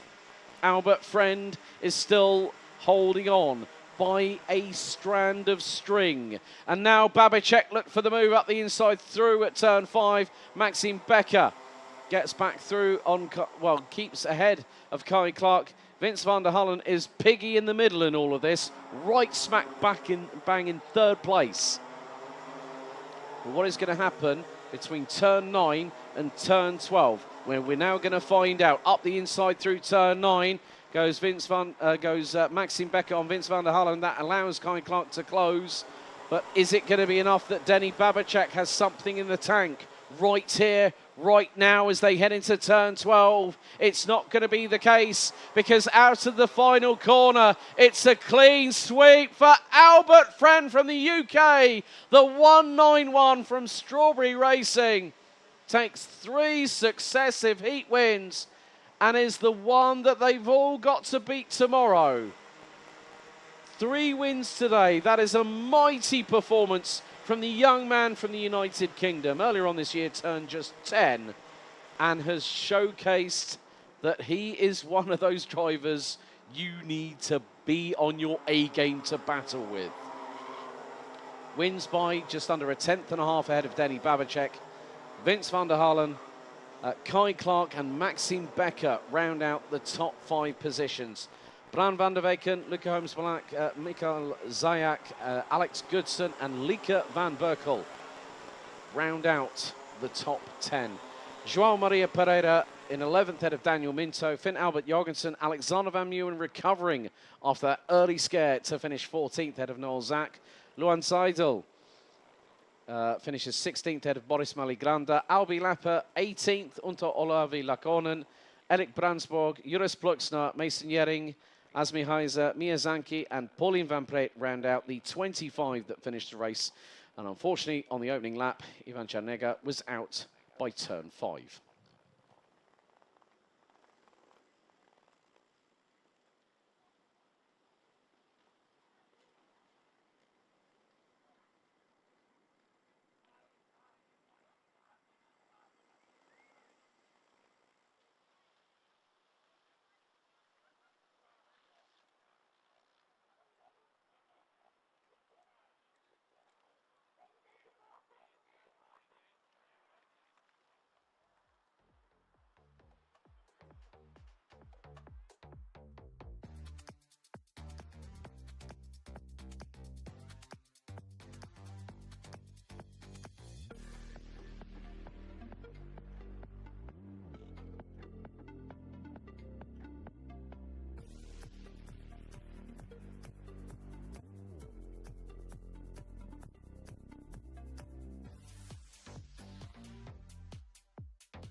Now we go to our penultimate senior road tax heat. It's Heat 5, Groups A versus D.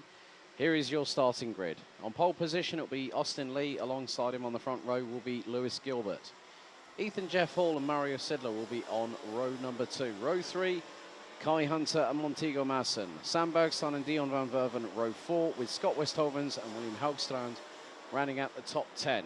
Completing the top 20, it's Archie Buttle, Ilvari Tui Mileto, George Kafantares, Rashid Ghanem, Pat Gubbles, Brandon Klein-Nagelvoort, Rune de Broeke, Andrei Petrovic, Louis Gunter, with Frederick Demant completing the top 20. Anton Morsing, Martin Geiskens, Ralph Winkel, Nicholas Ellis, Sebastian Adari, Tonis Johannes Domingas, William Martiskin, Ivar Anagnostiidis, Martin Wallstrom, Dante Sima and Mihailo Zoric round out the 31-strong grid.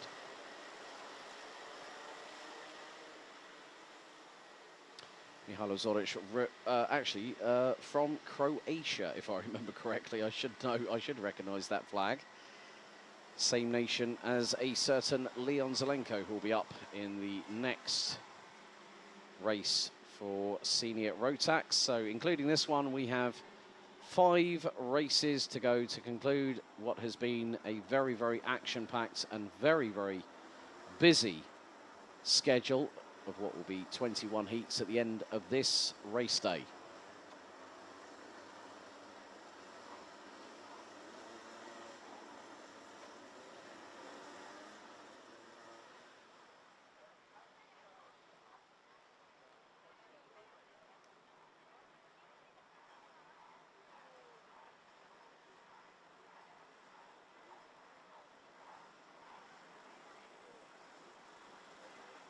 Drivers still weaving from side to side to get an additional bit of temperature into the Mojo D5 tyres, bolted on to the front and rear of their carts underneath them.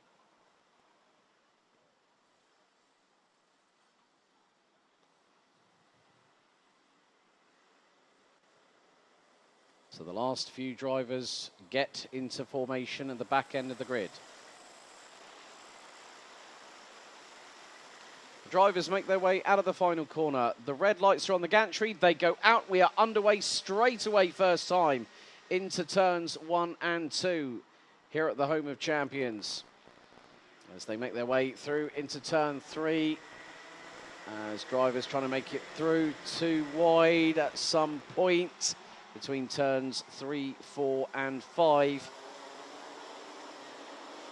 Still trying to jockey for position, heading into turn 6 onto the Europalan. So down the back straight away they go. It's going to be nip and tuck for certain drivers. They've got to slot in with millimetre style precision. It's getting a bit too close for comfort at the back end of the field, coming through out of turn number 8. Leading the way is Austin Lee. Ethan Jeff Hall in second, Lewis Gilbert in third. Dive bomb a little bit further back towards the bottom part of the top 20. As the leading pack makes its way through the final corner.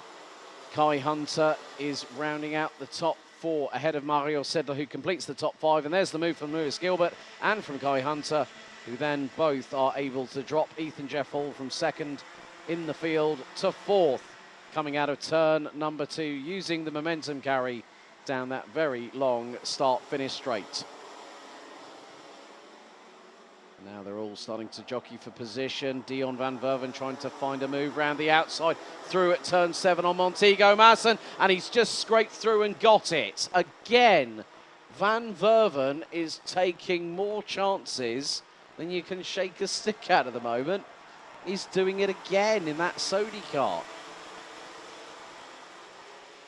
About to come around and complete our second lap, and Austin Lee still leads the way. No heat win for those in this race. A nice move by the 3-1-5, George Kafantaris on Andrei Petrovic. And there goes Kai Hunter. Boom, right up the inside and pass through on Lewis Gilbert for second place. Mario Sedler is a little bit further back behind the trio, squabbling over second position, whereas Dion van Verven is closing in on the 3-1-9 of Sam Bergstein, who rounds out the top 6 as they come through out of turn number 8. on lap number 3, coming up to 7.5 minutes still to go. And great to see a little bit of love. Thank you, Cynthia. Archie's Nan for saying good luck on your first senior race weekend. Love, Nan and Bamp. That's great to hear. Thanks very much, Cynthia, for popping that into the chat for us. Really do appreciate it. Dion van Verven, in the meantime, has managed to get through on Sam Bergstein up into 6th position. Archie Buttle at the moment, currently running in 15th place now. And Emerson McAndrew, Ewan, good to hear from you as well. I know who you're cheering on. Mr. Hunter, who's now gone for the race lead, and a little bit of a check between him and Austin Lee, and it's nearly a... Oh, no! Oh, dearie me, that was so close. I thought Kai Hunter and Austin Lee, well, they came to blows. Hunter was sideways. Gilbert nearly got caught up in it. And they all were unscathed on that one. Austin Lee and Ethan Jeff all nearly wheel to wheel. And there goes Dion van Verven and Mario Sidler. Ethan Jeffel has got Sam Bergstein to the immediate right-hand side, and just behind him was Montego Masson. But now the fight at the front is really starting to be between 2 drivers. Kai Hunter leading, Lewis Gilbert in 2nd. Leading the train behind it's Austin Lee with Dion van Verven now up into 4th place. Sidler, Jeff Hall, Marson, Bergstein, Tui Mileto and Helgstrand complete the top 10. And now it's a bit of a dogfight between the Brit and, well, the Englishman and the Scotsman at the front end of the field. And there is also Sam Bergstein being pressurised by Rashid Ghanem. And there is Dion van Verven, he's up to 3rd. Ethan Jeff Hall through for 4th on Austin Lee, who drops to 5th place. There's a lot of action, a hive of activity happening behind 3rd place. So van Verven has got to try and scarper and get away out of all that mischief that's happening behind him. But that's not going to be an easy thing to do. Van Verven gets his head down, still in 3rd place on the 377 Sodi card entry. Kai Hunter just over a 10th ahead of Lewis Gilbert, who is in his wheel tracks. We're just coming up to halfway in this penultimate senior Rotax race. But I think Kai Hunter must have experienced the biggest Code Brown moment I've ever seen on the Europalan, where he still managed to hold it together. Gilbert not letting Hunter go. Through out of turn 9, go the 395 and the 329 from Dan Holland Racing and Craft Motorsport respectively. Dion van Verven still holding on to that 3rd position. And who is behind him? It's Ethan Jeff Hall. Austin Lee still holding on to 5th at the minute. Mario Sidler in 6th. Across the line to complete lap number 6 of this race. Hunter still leads, and Gilbert goes for the move for the lead and gets it through turn 2 on the beginning of lap 7. And what's more, Ethan Jeff Hall has got past Dion van Verven for 3rd place.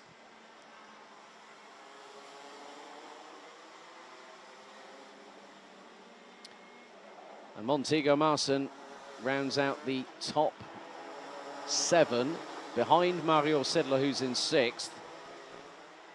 Rashid Ghanem now drops to 10th place behind William Helgstand, who also, as I've said earlier on, has been running on a Sodi kart in preparation for the grand finals in Bahrain. Some drivers I've actually seen on social media heading out to the Bahrain International Karting Circuit, including Tony Hogg. And also a certain Rubens Barrichello and Eduardo Barrichello, who have re-qualified for this year's event. Gap between Gilbert and Hunter, 0.113 seconds. And they are 2.1 seconds up the road from Dion van Verven, who's now back into 3rd place. Ethan Jeff Hall's dropped to 5th behind Austin Lee.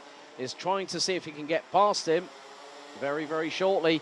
They've got Sidler, Marson. Look at the freight train behind Dion van Verven. And now they're dogfighting, going through into turn 7 off of the Europalan. Austin Lee gets through. Ethan Jeff Hall bumps over the curbs. And that nearly allows Dion van Verven to get back through for 4th position.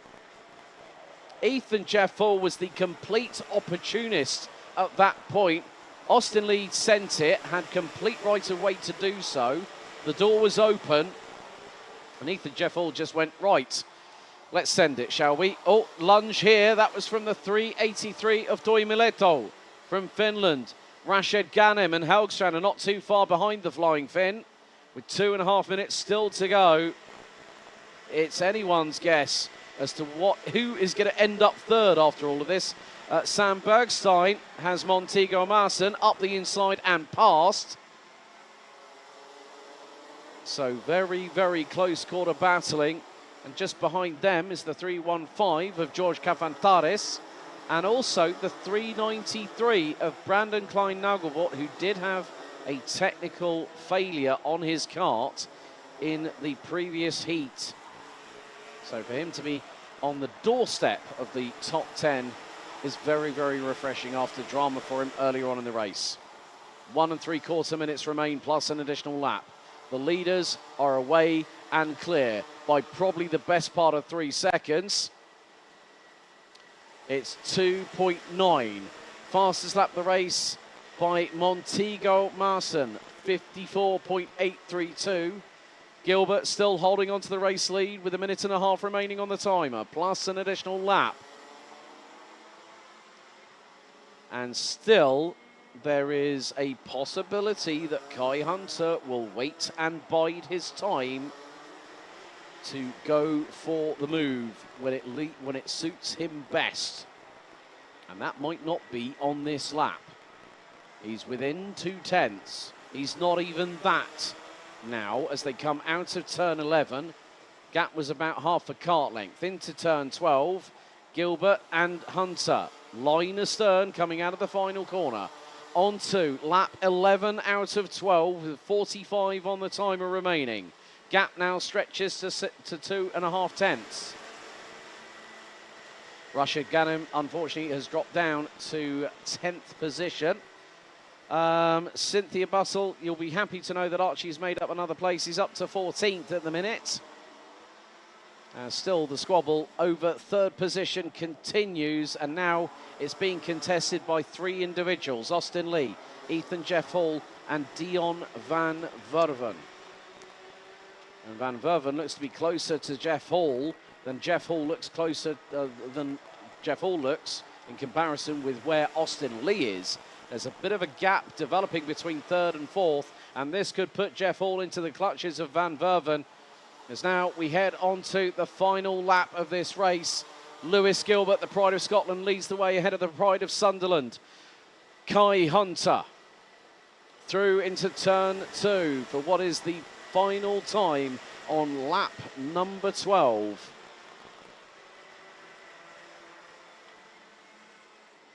Through down onto turn 6, onto the Europalan for the last time they go.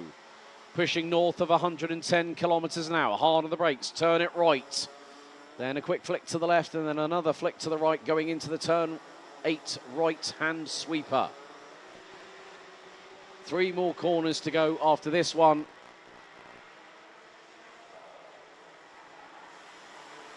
We're going to have a new race winner here on Heat Stay. And it's the run down to 12, turn 12 for the final time. Out of the final corner, Lewis Gilbert wins Heat 5 by a whisker. Make that 0.162 seconds ahead of Kai Hunter, a British one too. Austin Lee, 2.7 seconds back, takes 3rd ahead of Dion van Verven, Ethan Jeff Hall, Mario Sedler, William Haugstrand, Montego Marson, Rashid Ghanem, and rounding at the top 10, Finland's Ilvari Toimileto. George Cafantares, Brandon Klein-Nagelvoort, Sam Bergstein, Andrei Petrovic, Ralph Winkel, Martin Gaiskens, Archie Bustle, Rune de Broeke, Nicholas Ellis, and Tonis Johannes Dominguez ran at the top 20. Anton Morsing, Ivar Anagnostiadis having a best finish of the weekend so far, finishing in 22nd ahead of Fredrik Demant. Martin Wallström from Finland, Puck Gowels, Scott Westhovens, Sebastian Adari, Willi Martiskin, Louis Günther, Dante Sima and Mihailo Zoric rounding out the 31-strong grid, but it's finally one win to the Pride of Scotland, Lewis Gilbert.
So looking back at the penultimate senior road tax heat of the weekend, it was a good start by Austin Lee, followed by teammate Ethan Jeff Hall, as Lewis Gilbert would slot himself into third position with Kai Hunter up to fourth place. Drivers trying to make it through into turn number 3. Some drivers going round the outside at turn 4. Lewis Gilbert would then start to make his presence felt, having gone up the inside of Ethan Jeff Hall through at turn 2, with Kai Hunter following in his wheel tracks to make it up to P3, dropping the Brit down to 4th in the process. Also some other battles between the likes of Scott Westhovens and Archie Buttle in the 353 and the 321 as the field would make its way around this 1.36 kilometre circuit. But then this moment here, down the start, finish straight, contact between Hunter and Austin Lee. It nearly put the cat amongst the proverbial pigeons, but great save and great driving skills by all concerned. You're actually going to see it from a different angle as well. Hunter looks to his right, a little bit of a squeeze and a little bit of opposite lock correction. And Hunter kept the lead. Austin Lee would end up going down into 4th place with Ethan Jeff Hall round the outside of Lewis Gilbert, and then Gilbert would then go and use the initiative to take the race lead off of Kai Hunter, and then would start to try and pull away into the distance. Dion van Verven would also be trying to battle away with Austin Lee and Ethan Jeff Hall, the 377 from the Netherlands, losing out to the 379 from Germany, and then Ethan Jeff Hall just bumps it over the curbs, bang, straight through up the inside of the 377, who tried to come back at him through turn 8, but to no avail. Also dramas for Ivali Tuimileto, clattering into the right-hand side of Mario Sidler and compromising Montego Masson in the process, which allowed the likes of William Helgstand and Rashid Ghanem to get through, but Lewis Gilbert manages to pick up a victory here at the home of champions and takes Heat 5 here in Senior Rotax.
So here it is, the final Senior Rotax Heat of the 2023 Rotax Max Challenge Golden Trophy.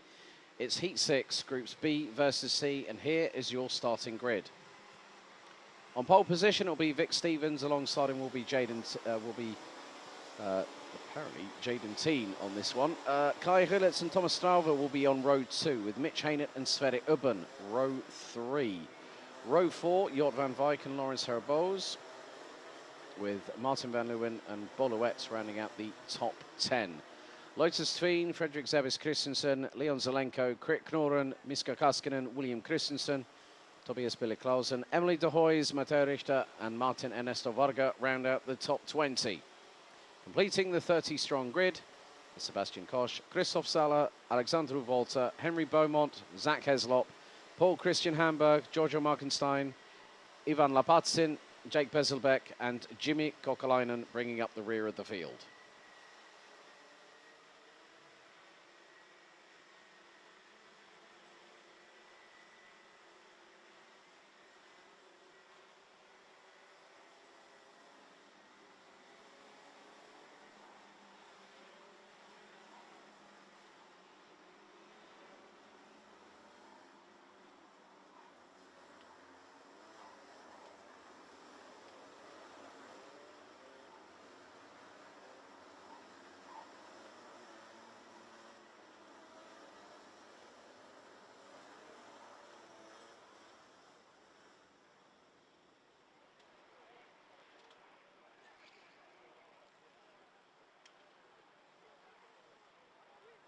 So 10 minutes on the timer plus an additional lap.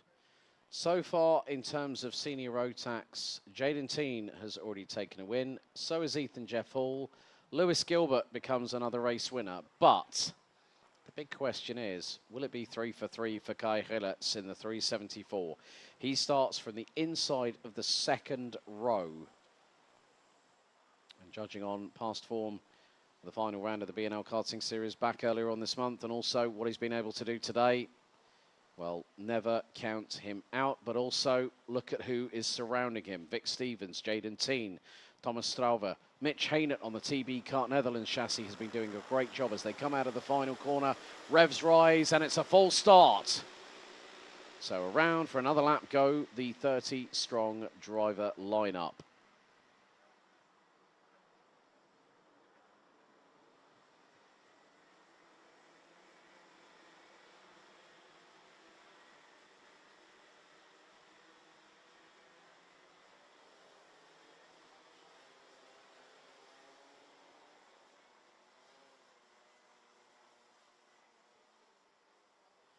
So back around go the field once again.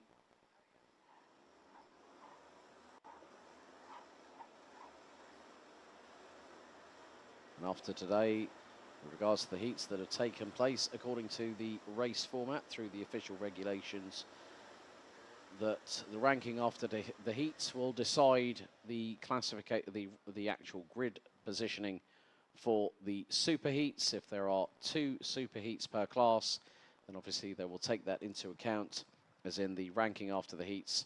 First will be on pole position for Super Heat A, and the person in second in the ranking after heats will be on pole position for Super Heat B. There are several of the classes here this weekend. We've got 9 Super Heats tomorrow morning, and then the 6 finals. And it's winner take all in the finals tomorrow afternoon. So the drivers, all 30 of them, getting back into formation as they make their way through the 12th and final corner. So revs rise, noise increases, red lights are out, we are underway. And it's a good start by the front row of the field as Jaden Teen trying to put it high, wide and handsome around the outside of Vic Stevens going into turn 2. Doesn't quite work out for the number 303 from the Netherlands. But Mitch Hainert from absolutely nowhere is going around the outside. He's got himself up into second position. He nearly got around the outside of Vic Stevens through turn 5 to take the race lead from 5th on the grid. More surprises today than I think I've ever seen in a one-off event for a very, very long time. So Vic Stevens leads the way. Mitch Hainert in the 363, now second. Third it's Hillertz, who's got Stauven all over his case. And, well, guys, keep your eyes on, you've got to have eyes in the back of your head now, because there is Martin van Leeuwen. And he's up from 9th to 5th and chasing everyone in front of him down. Stevens leads after lap 1. And it was by 72 thousandths ahead of Mitch Hainert. And there is Thomas Strauver trying to go up the inside of Kai Hillertz through turn 3, through turn 4. No room at the in there for the 399. And now Hillertz looks for the move, gets through on Hainert, and Hainert drops from 2nd to 5th at the drop of a hat. And we've already got one retirement. That is the 343 of William Christensen. The bolts are being tightened on the rear bumper on the right-hand side. And, oh, well, the bumper's come off in the mechanic's hand. And that's it. William Christensen's race is done and dusted, I'm afraid. Real shame for the Dane from RS Competition. But now the chase really begins. Mitch Hainert is trying to keep pace with Jaden Teen. Behind them is Sverre Ubben in the 344, who's leading the freight train. Again, these drone shots are really giving you all a bird's eye view of exactly what's happening underneath. So now we have a change for the race lead. And now it's going to be the fact that second has also changed. So Hillertz has taken the lead. Stauven is second. And Jaden Teen up the inside of Martin van Leeuwen. Mitch Hainert is back with them again. Oh, well, that brightly coloured TB kart is definitely making its presence very, very well known so far this weekend. Mitch Haynett has done a great job for TB Kart Netherlands. And the freight train being led by Sverre Ubben behind, and that is from 7th with the likes of Jort van Wijk, Lawrence Herboz, Miska Kaskinen, Bolowet, Leon Zelenko amongst others. Changes are afoot again, and now second and third have been put firmly into the hands of Vic Stevens and Jaden Teen from Belgium and the Netherlands respectively. Thomas Stauber looking to try and get through. Jaden Teen going round the outside of Vic Stevens through turn 6. Stevens, is he going to keep the lead through 7? No. Jaden Teen with an outrageous, opportunistic move round the outside of turn 6. Kept it pinned round the outside of Stevens. Stevens said, no, no, no. Mitch Haynett is saying to Martin van Leeuwen, come on, do something about it. And he goes round the outside at turn 10 on Thomas Stauber. Mitch Haynett has just set the fire alight underneath Martin van Leeuwen. And now behind, Lawrence Herboz. You've also got Leon Zelenko. I think also Mateo Richter in the middle of all of that. Mitch Haynett gesticulating to Martin van Leeuwen, saying, come on, man, get a move on. And he went, right, watch this, hold my beer, and went round the outside of Strauven as if Strauven was standing still through turn 10. Allows Mitch Haynett to get through. And Haynett now trying to look towards the outside of Strauven going into turn 7. Now he's right on the bumper of the 399 with Bouvin Power. Sverre Ubben has caught up. And now he's going to look up the inside of Martin van Leeuwen, who swiftly turns the kart right in order to avoid. And Rillerts, well, he's gone. He's checked out already. He was 2.3 seconds up the road. It's going to be more like 2.5 seconds at the end of this lap. Lap 5 completed. Rillerts' lead now is close to 2.5 seconds. Vic Stevens, Thomas Stauber, Mitch Haynett, Martin van Leeuwen, Sverre Ubben. They round out the top 7. Jort van Wijk, Miska Kaskinen and Lawrence Herboz complete the top 10, but they've also got a charging Czech Republic driver in the form of Mateo Richter. Mateo Richter in the 365 started 19th, now is on the verges of breaking into the top 10. Bolowet, Leon Zelenko, Sebastian Koch, Christoph Sala rounds out the top 15. Oh, no, no, no. That is that Bolowet's kart? That is. That's the 381 out as well. Christoph Sala from Austria. And I spot another D8. I spot another kart. Didn't quite pick out the number. Well, Jimmy Kokalainen is out of the race as well in the meantime, as we now complete our next lap. So, who's going to go tumbling down with the two I've just mentioned? So, Bolowet. Let's have a look. Oh, don't tell me Mateo Richter was involved in there as well. The 365.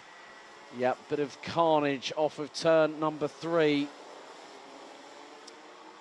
Sebastian Koch, Bolowet and Christoph Sala, along with Mateo Richter, dropped. And there is Sebastian Koch getting out of the 314 Dams Racing kart.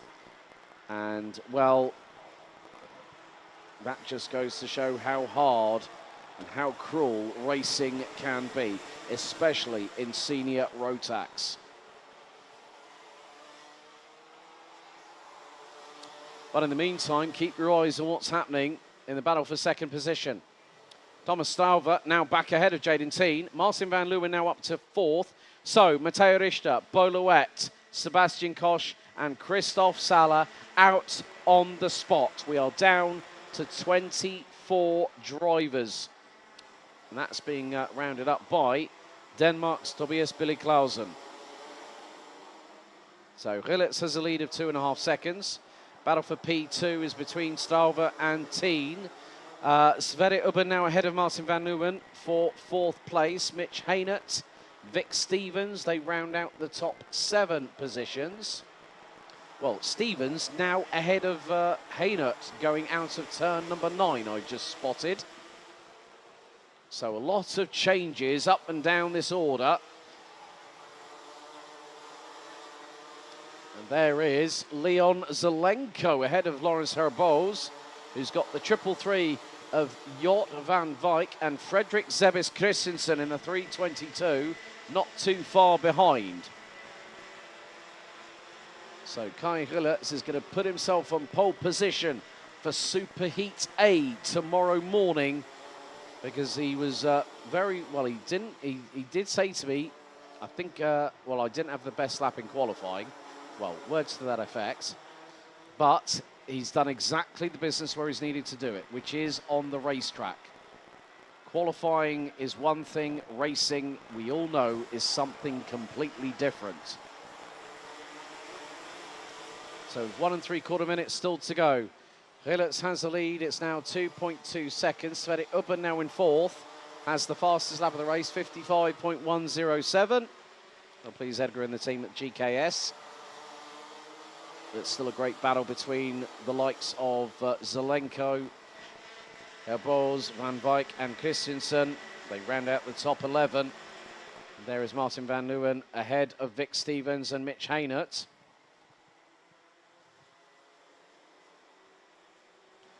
Coming up to 70 seconds still to go. Oh, Van Leeuwen, did he just make a mistake? I'm not 100% sure, but Haynert is trying to get through on the 310. Oh, and he squeezes through by the skin of his Nomex. There's Mitch Haynert. And Martin van Leeuwen now finds himself between Haynert and Stevens. That was threading the eye of the needle there, wasn't it, Mitch Haynert?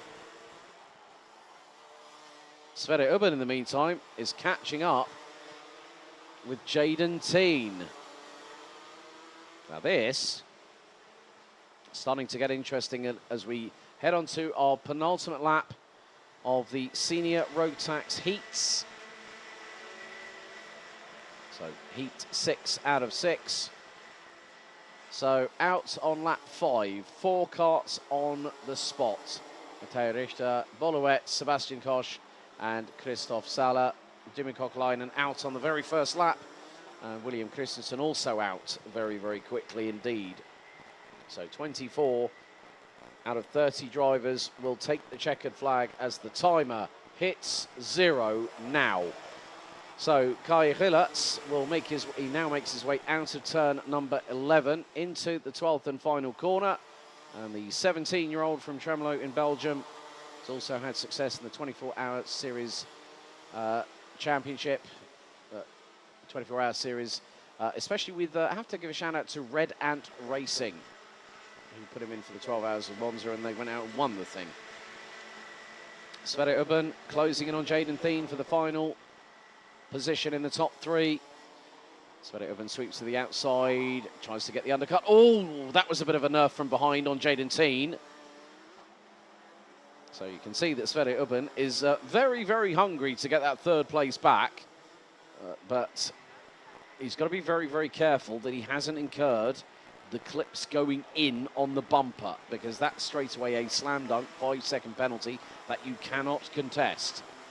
But it's another clean sweep for one particular person. It's a 374. He puts himself on pole position for the Superheat tomorrow. Kai Rillerts with 3 out of 3. Once again, it just goes to show that qualifying is one thing. As I said, racing is another. Kai Rillerts wins and takes his 3rd successive heat victory, putting himself on pole position for Superheat A tomorrow, winning by nearly 2.4 seconds ahead of Thomas Strauver. Jaden Teen in 3rd, Sverre Ubben in 4th, Mitch Haynert, Vic Stevens, Martin van Leeuwen, Lawrence Herboz, Leon Zelenko and Jort van Wijk round out the top 10. Paul Christian Hamburg in 11th head of Zach Heslop, Emily de Hoys, Ivan Lapatzin and Jake Bezelbeck round out the top 15. And the 24 finishers rounded out by Frederik Zebis Christensen, Miska Kaskinen, Henry Beaumont, Krik Noren, Alexander Volta, Martin Ernesto Varga, Lotus Sveen, Tobias Billy Clausen, and last but by certainly no means least, Giorgio Merkenstein. However, Matteo Richter, Boluet, Sebastian Koch and Christoph Sala out on lap 5, with Jimmy Kochleinen and William Christensen out on the very first lap of the race.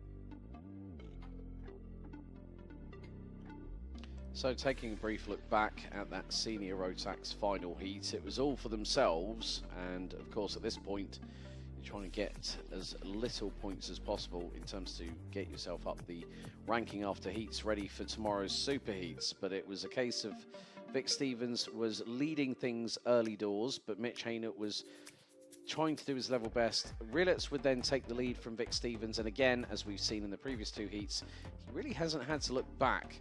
But of course, tomorrow is a very, very different proposition altogether when you have two super heats, and then of course the top 36 will go through to the final tomorrow afternoon. It is a case of there's no second chance heat, there's no reprisal. It's a case of you've got to fight every single step of the way. And then of course this moment between Jaden Teen and Vic Stevens gave the opportunity possibly to Thomas Strauver, Martin van Leeuwen and Mitch Haynett to try and get through. So it hasn't been an easy one for the senior Rotax drivers. Martin van Leeuwen going around the outside at turn 10 after being gesticulated at by Mitch Haynett saying, "Come on man, do something," and he went, "Hold my beer," and went around the outside of Thomas Strauver as if he was standing still. But nevertheless, Leon Zelenko, very unfamiliar to see him on a Sodi car, on a CRG chassis, but good to have him back on the racetrack. And that was the big melee. 4 karts out on the spot. Which, well, also there was the 372 there. That was Krit Knoren. And, well, Bolowet spun the rear tyres around, spun himself backwards. Vic Stevens getting through on Martin van Leeuwen coming out of turn 6. And then, yeah, well, that was when Martin van Leeuwen had to have cat-like reflexes and stay ahead. Stevens was trying to get through on Mitch Haynett, so Van Leeuwen tried to pin it around the outside of turn 10, and it was nearly a case of game over possibly for the pair of them, but Mitch Haynett managed to thread the eye of the needle, get through on the 310.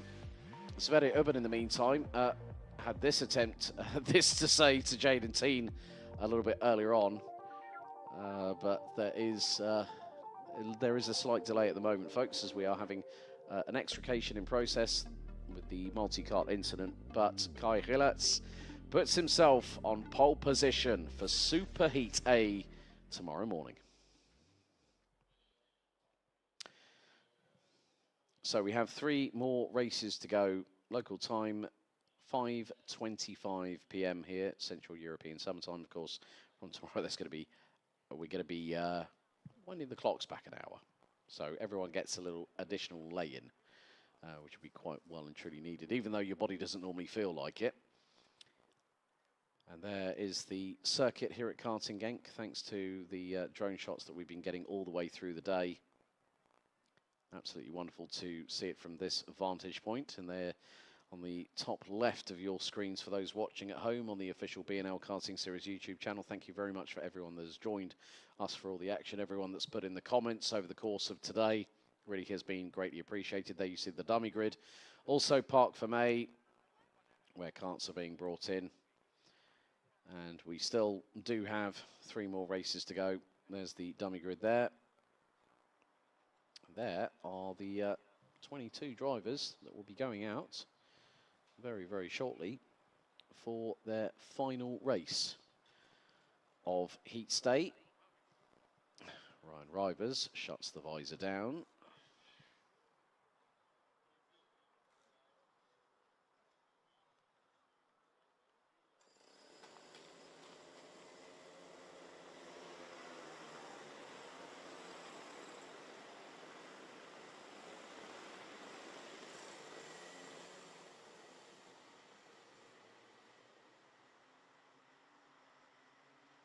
So here is your starting grid for the final Micromax Heat, Groups A and B, here at the Grand Festival at Karting Genk. On pole position, it will be Ryan Rivers that starts on the inside of the front row, with Seys Moyes alongside. Jack Freeman and Henry Murring round out row 2, with Jensen Chalk and Harry Taylor on row 3. Max Moore and Jeff Verbeek on row 4, with Andreas Jerrer and Kimi May completing the top 10. Theo Steindal and Tave Niskanen, that is row 6. Row 7, Julian Dummer and Maria the Missile Roberto running that out. Jokubas Vasquez and Stavros Sortos Francia completes row 8, Jonathan Otterson and George Lobkis row 9. Daniel Ferguson, Dimitar Lazarov, Leon Herbos and Oliver Hochreiter round out the top, well, the 22 strong on this grid. So again, it will be 7 minutes plus an additional lap of this race. And then whoever is on the ranking after the heats, we have got 32 Micromax drivers. So there'll be one superheat tomorrow.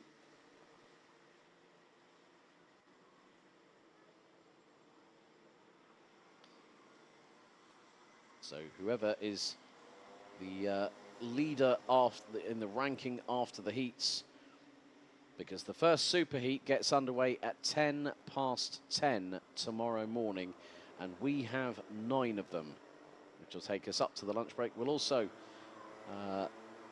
be having an extended lunch break here at the Home of Champions, but for very, very good reason.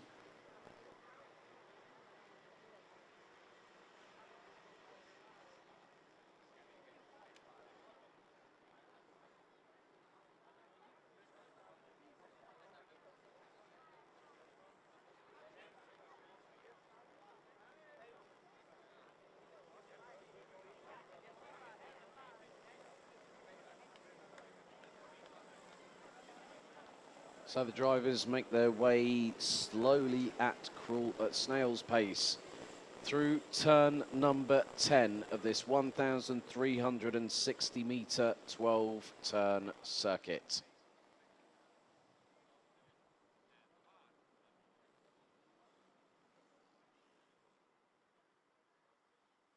Now the drivers make their way through the 12th and final corner. The red lights are on the gantry. Out of the final corner, revs rise, noise increases, red lights are on. They are out. We're underway for the final time for Micromax on heat number 3 as they make their way into turns 1 and 2 for the opening tour. Ryan Rivers leads the way. Jack Freeman in second. Jensen Chalk now up from 5th to 3rd place.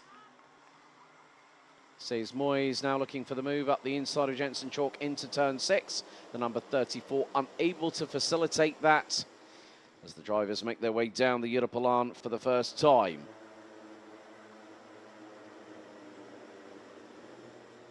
Drivers trying to attempt overtakes and sometimes being successful, others not being successful. But at least if they say if at first you don't succeed, try again. Jensen Chalk trying to get through on the number 93 from Dan Holland Racing, this year's Minimax rookie champion in the B&L Karting Series, Jack Freeman. As the drivers make their way out of the final corner to complete lap number 1. It's Rivers that leads the way. Freeman has got Chalk to his immediate right-hand side as they go through. Chalk is through for second. Then we've got Seys Moyes behind Jack Freeman and Andreas Jellerup from Denmark. Theo Steindal from Norway is in 6th ahead of Henry Möhring from Germany. Max Moore, Julian Dummer and Harry Taylor complete the top 10. They were covered by 2.3 seconds. Jensen Chalk now looking for the lead up the inside of Ryan Rivers, and Jack Freeman looks to get through as well. And Rivers has lost 4 positions on the bounce. Oh, it was Jensen Chalk that opened the floodgates, flung it up the inside of Ryan Rivers. And then it was Freeman, it was Moyes, it was Jellerup. They all went through. Steindal now through. Mooring's just lost places. And I think Harry Taylor was one of the drivers that got through on him. Yes, it was. And Ryan Rivers finds himself behind Theo Steindal from Norway. Just under 5 minutes to go, plus an additional lap in this last Micromax heat.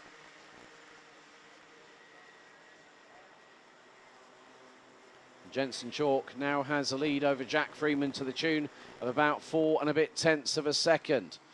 But Freeman has got to watch his back bumper because Seys Moyes is closing in the number 34 on the Birrell ART.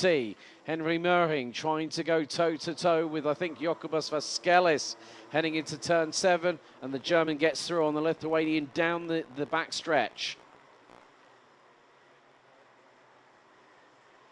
Another change of position. That's Julian Dummer through on Ryan Rivers. That is a change for what is now 6th on the road. Ryan Rivers is having to fight all the way through today. And especially when his weekend in terms of time qualifying didn't get off to the best of starts. He got collected by another kart that had spun going through turn 7. Moyes closing in on both Freeman and Chalk. The top 3 were covered by 6/10 after what was lap number 3. We are halfway through this race, so 3.5 minutes still to go, plus an additional lap, as Theo Steindal looking up the inside of Andreas Jerrup. Freeman still holding on to 2nd place in front of Moyes.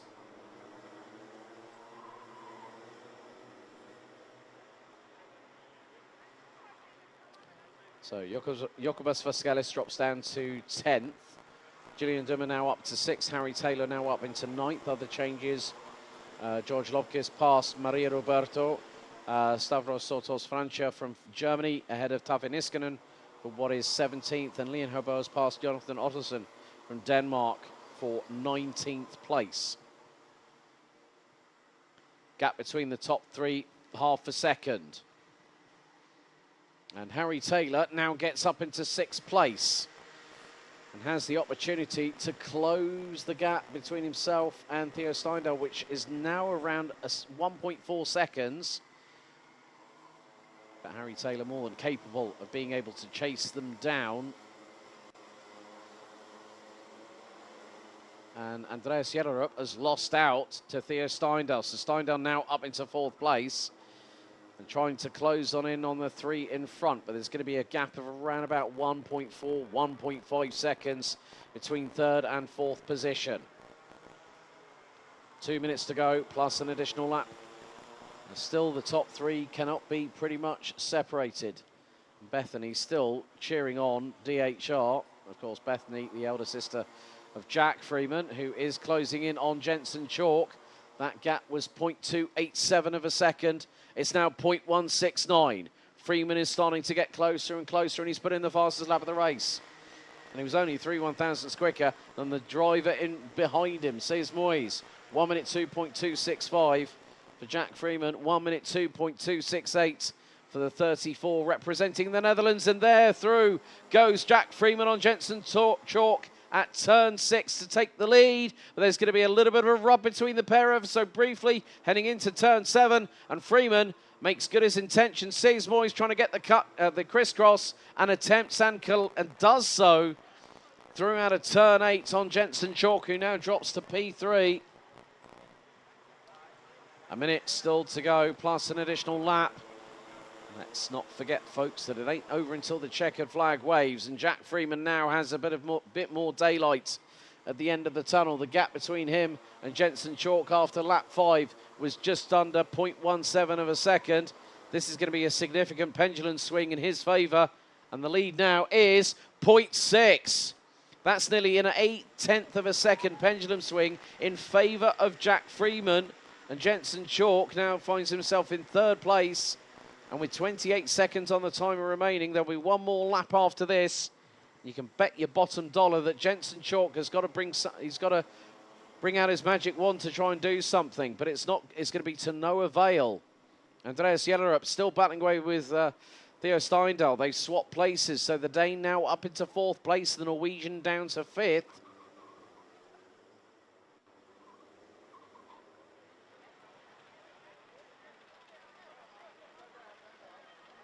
Timer has now expired. Theo Steindal closes in and gets through at turn 9. So, last lap board will be out this time. And out of the final corner, it is going to be Jack Freeman that will bring them round to complete another 1,360 metres. Jensen Chalk is under fire right now. He's got a battle on his hands to hold on to P3 as Jack Freeman takes us on to the final lap. And now Bethany starting to really become a bit more vocal whilst typing. Well done, Bethany. But Jensen Chalk is really starting to feel the pressure underneath it all. And Theo Steindal now gets through and takes third position away from Jensen Chalk. But our race leader now making his way through into turn 7. Theo Steindal makes a bit of a mistake off of the Europlan and hands back. Oh, that was a moment there for Jensen Chalk, who was sideways coming through out of turn number 8. Steindal went deep into turn 7. Chalk went back through and retook third. But our race leader, Jack Freeman, the number 93 with Dan Holland Racing, makes his way through out of turn number 10. And the brollies are up. We've got a slippery surface flag out. And this race is going to end at the perfect time, because out of the final corner, it's going to be a win at the Micromax Grand Festival for Jack Freeman. He's done it, and so is Seis Moyes. They celebrate, and well done to Andreas Jellerup. The weather has changed at the moment, right towards the end of the day. But Jack Freeman and Seis Moyes, there we go. That's sportsmanship. I like that about Micromax. I still remember, I think it was Mikael Kumas, funnily enough, who one particular year, 2022, went over, no, or it might have been Mikael Kumas or somebody else that went over to every single one of the Micromax grid on the final on the Sunday and fist bumped everybody. That is perfect sportsmanship. So Jack Freeman wins the final heat for Micromax for the Grand Festival. Seis Moyes in second, Andreas Jellerup rounding out the top 3, Jensen Chalk in 4th, Theo Steindal in 5th, ahead of Henry Möhring, Harry Taylor, Julian Dummer, Ryan Rivers, and Jokubas Vasquez completing the top 10. Jeff Verbeek, George Lobkis, Kimi May, Maria Roberto, Stavros Sotos Francia from Germany rounds out the top 15. Dimitar Lazarov, Tafi Niskanen, Jonathan Otterson, Leon Herbols, Max Moore, Daniel Ferguson, and Oliver Hochreuter round out the 22-strong grid. But, well, that's a way to end your day. Despite it getting a bit slippery out there, Jack Freeman does the business and takes the win, and you can look at the celebration in that young man's face.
Right, we've had a little bit of a delay, but we're getting back underway with our third and final junior road tax heat. So there has been a hive of activity down in the dummy grid. The grid is due to be as follows. Timo Jungling due to start on pole position, starting from the repair area. Matej Radenkovic will be at the front end of the field. Armand Hamilton, Lucas Sells, Tom Streller also in the repair area, due to complete the top 5. Boris Maximov, Cameron Nelson, Martin Lischner. They will be completing what effectively will be the top 4 on the grid. Julian Kovacevic, Aras Majalskis also in the repair area. Then Lewis Goff, Thomas Ingram Hill, Jacob Ashcroft, František Sulima, Zach Turner, Kasper Nissen, Jol Kasper Joipere, Hannes Zuberfeld, Sinja Pez Ornball. Then we've got Theodor Tubal, Viti Väinänen, Matti Sormetra, Mika van der Pava, Jensen Pritchard, Matti Kobahidze and Carl Christian Tokro, with Jungling, Hamilton, Sells, Strela, Kovacevic and Majalskis starting from the dummy grid.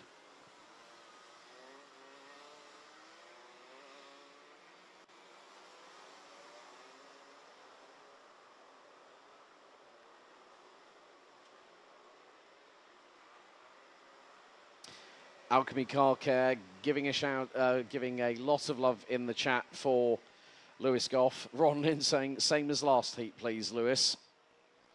And now these drivers that are going to be starting from the repair area will have to scythe their way through the field, and they've got to catch up the back end of the field and start passing karts like no tomorrow.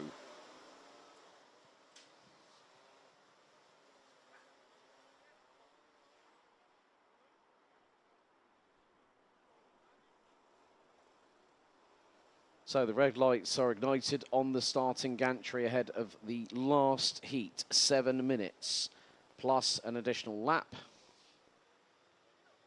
here at the home of champions.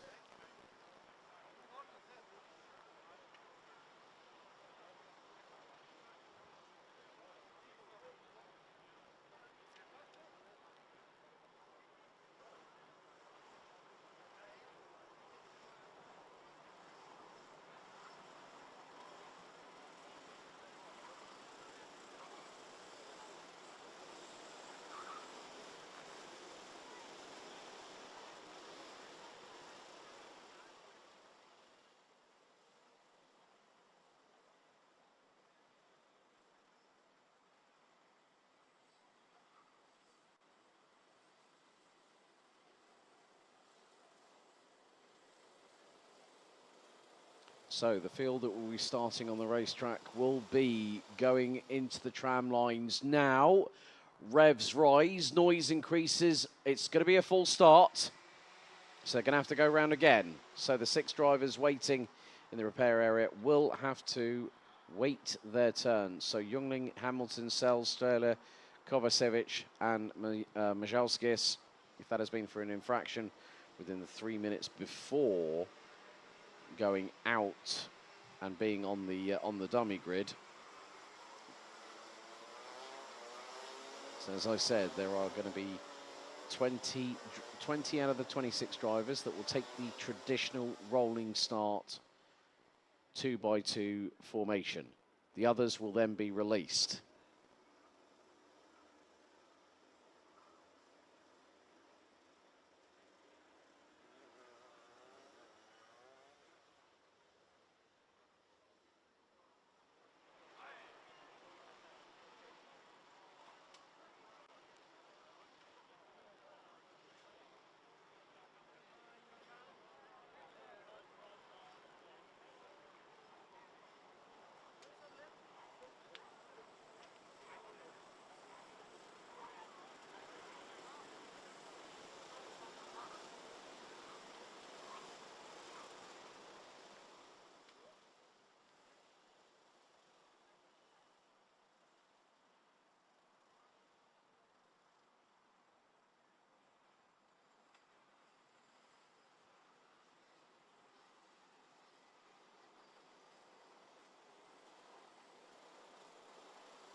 So the timer is reset for 7 minutes as 20 of the 26 drivers head into the tram lines. Revs rise, noise increases, lights are on, lights are out, we're underway as now the other 6 drivers get released from the dummy grid. And it's Radenkovic leading the way into turn number 1. The drivers now making their way through into turns 1 and 2, out through turn 3. And now the chase down begins, and Timo Jungling has bolted out of the pre-grid like a scalded cat on a hot tin roof and left the rest in his wake. Now he's got to start catching up with those in front. But if the weather is anything to go by, it's been a little bit tetchy the last few moments, especially in the Micromax final heat. Now is whether it's the case of, can Jungling catch them? Can he pass every single one of them and go for Matej Radenkovic? But with 45 seconds of the 7 minutes already gone, you know that's going to be a tough mountain to climb. So at the moment, leading the way, it is Matej Radenkovic. Second, it is Boris Maximov. Third, that is going to be, let's find out, Martin Lischner, Cameron Nelson, Lewis Goff, Jacob Ashcroft, Thomas Ingram Hill, Zach Turner, Casper Nissen, and Francis Zulima round out the top 10. Timo Jungling, how far is he behind Viti Väinänen? 7.7 seconds. And this has really changed the complexion of what is going to happen in the superheats tomorrow. The juniors do have 2 superheats in their own right, of course, having over 36 drivers, basically making that 40 drivers. So you'll have 20 in one superheat, 20 in another superheat. So Radenkovic is 0.8 of a second up the road. There's Lewis Goff, not too far behind. I think, well, he's got past Cameron Nelson. There is the 2.28 of Thomas Ingram Hill, side by side with Jacob Ashcroft heading into turns 1 and 2. Ashcroft keeps it pinned round the outside. And Lewis Goff now has an opportunity to get past Martin Lischner. And this is for third on the road. This will give the Sam Pollitt racing driver every bit of opportunity to be as far up the sharp end of the particular superheat that he'll be partaking in. And he goes up the inside through turn 7. Nice clean move there from Lewis Goff. And now he's got to start chasing down those in front as Cameron Nelson up the inside of Martin Lischner now takes 4th place. Ashcroft and Ingram Hill are waiting in the wings to get past the 2.69. And Lischner not letting them get past easily. Ashcroft trying to tighten in a little bit closer to the apex through turn 12. And Thomas Ingram Hill might get through on his teammate at Dan Holland Racing. Ashcroft puts it to the outside and has to back out of everything at a moment's notice. So now let's have a look. Right. I'm keeping an eye on what's happening. Timo Jungling is now... Let's have a look at it from this perspective. Well, Viti Väinänen has made up positions. Jensen Pritchard in the 2.35, who actually started at 24th on the grid, now is, well, looking at it from this perspective, Timo Jungling is 2.5 seconds off of Sinjapes Onbol for 19th. 3 minutes and 10 seconds still to go on the clock, plus an additional lap. Can Lewis Goff close down a 2.1 second deficit to Boris Maximov? Because, folks, we're going to be back under nighttime skies very, very shortly, as sunset is going to happen in the next 15 minutes or so. The floodlights are ablaze for the final race for juniors and for DD2 and Masters, who will close out the show here at Karting Genk on Heats Day for the 2023 Rotax Max Challenge Golden Trophy and the Grand Festival. And Boris Maximov has got that gap down. It was 0.8 when Radenkovic managed to get a good start. And Lewis Goff, well, that gap is now further expanding, I'm afraid. 2.6 seconds. Armand Hamilton, who's in 21st. Well, it was going to be a tough order for those 6 drivers. Jungling, Hamilton, Söller, Sells, Majalskis and Kovacevic. It was never going to be a possibility that those drivers would catch those in front as Martin Lischner gets passed down the start-finish straight by Jacob Ashcroft. There is Casper Nissen in the 2.08, right up the rear of the 2.69. Vicky Cummings, good to hear from you, Vicky. Hope you and Kamal and the family are well. Adjustments made before, well, outside of the I think it was, they were still working on the karts just after the 3-minute board had gone out, apparently. But I will get further clarification on that. So any adjustments made invokes a starting from the repair area. So 1 minute and 20 seconds still to go, plus an additional lap. Boris Maximov looking to try and see if he can pick up a win. Matej Radenkovic has won a heat earlier on today, as we have got a 5-second penalty. That is going the way of Georgia's Mate Kobehidze from race control. So Mate Kobehidze, the Georgian, Father Vako, I've got to know very, very well since doing RMC Nordic earlier on this year. Winemaker by trade, so thank you very much for the bottle earlier on this year, Vako. That hasn't been consumed by myself yet, but I will be enjoying that probably when I get home this coming week. But you can see now that Boris Maximov has a better amount of purchase in comparison with Matej Radenkovic. Of course, Radenkovic running on the Formula K chassis, which is very much in paramount to what he is going to be using at the grand finals. Of course, his dad Alex, another Alex, Blumenau, Alexander, I'll say. Yeah, Elias Kaliakmanis. Good to hear from you, my friend. Formula K seems to be working pretty well. Yes, Formula K also used by Vic Van Kampenhout in Minimax.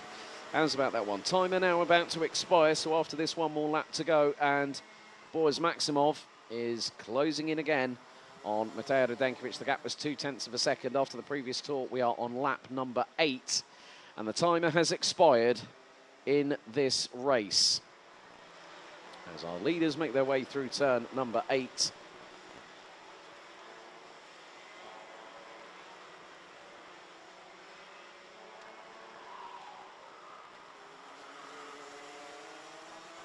So one more lap to go in the junior Rotax heats here at Karting Genk, as the sunlight has faded into obscurity and darkness is starting to fall on the Limburg region here in Belgium. Last lap underway. Lewis Goff still holding on to third position ahead of Cameron Nelson. Great showing by the man from Sam Pollitt Racing. And of course, for those wondering, I think, is that an Alchemy sticker on his side pod? I think that might be.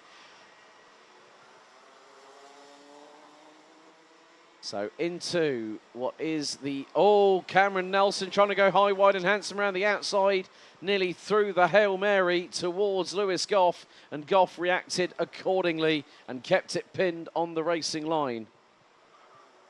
And of course, Dave Robinson, how could I forget? I can't give you guys a shout out. I've got to give you guys a shout out as well. I've just had a WhatsApp, Dave Robinson and Tracy over in Abu Dhabi, greetings. And Tracy's just messaged me at the same time. And great to see Locking doing really, really well with BWT in GT4. But the win has been taken by Matej Radenkovic from Boris Maximov. Another top 3 finish by Lewis Goff, Cameron Nelson and Jacob Ashcroft with another top 5 finish rounds out the top 5. And I'm really glad to hear that David and Tracy, you are missing Genk. We're missing you guys as well. So Casper Nissen takes 6, Thomas Ingram Hill, Martin Lischner, Hannes Uberfeld, Zach Turner rounds out the top 10. František Sulima, Mate Kobehidze, Matthew Sometra, Jol Kaspar Joipera. Armand Hamilton gets up to 16th. Ahead of Mika van der Pavet, Timo Jungling, Christian Tukru, Theodore Tubal, Tom Streller 20th. Vitti Väinänen, Lucas Sells, Sinjapes Ornball, Anas Majalskis, Julian Kovacevic and Jensen Pritchard round out the 26 drivers in that race. And of course, the apple cart very much upset by the developments in the dummy grid. But Matej Radenkovic will put himself, I think, provisionally on pole position for Superheat A tomorrow morning at 10 past 11. One more race to go coming up next to close out Heats Day. It is DD2 and DD2 Masters Heat 3 as Radenkovic and Maximov congratulate each other, and a great show of sportsmanship between Cam Nelson and Lewis Goff, 4th and 3rd respectively.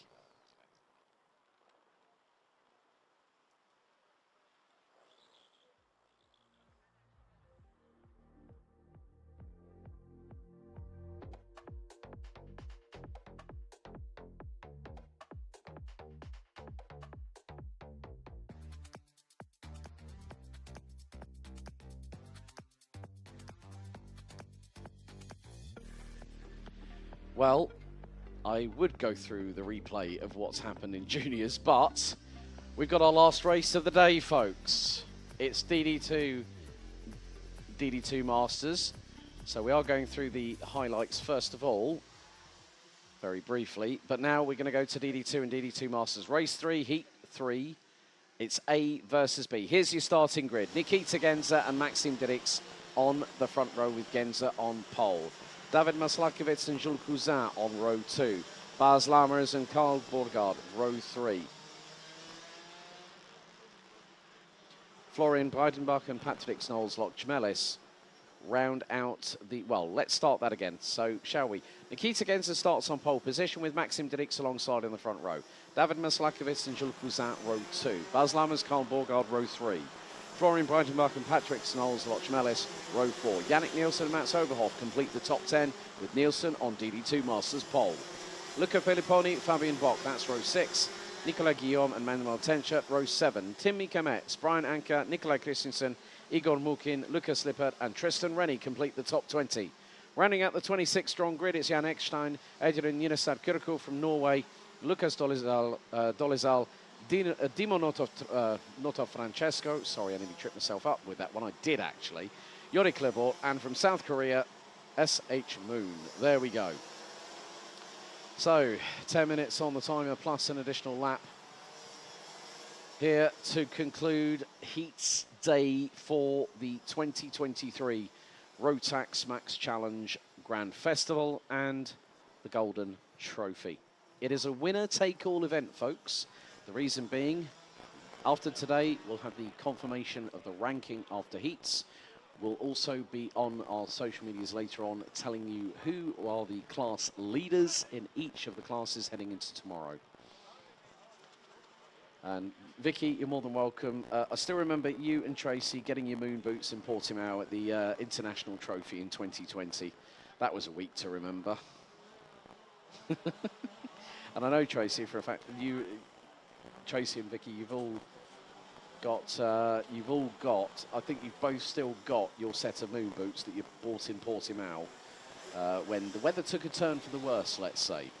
But altogether, it was a pretty good week. Right, Nikita Genza has a win.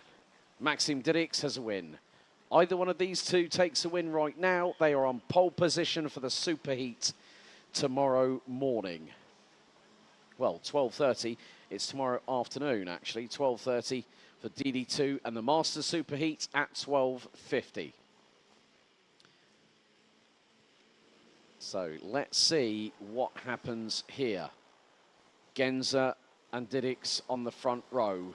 The mind games have started and we haven't got them up to full speed yet. Right then, out of the final corner. Wait for it.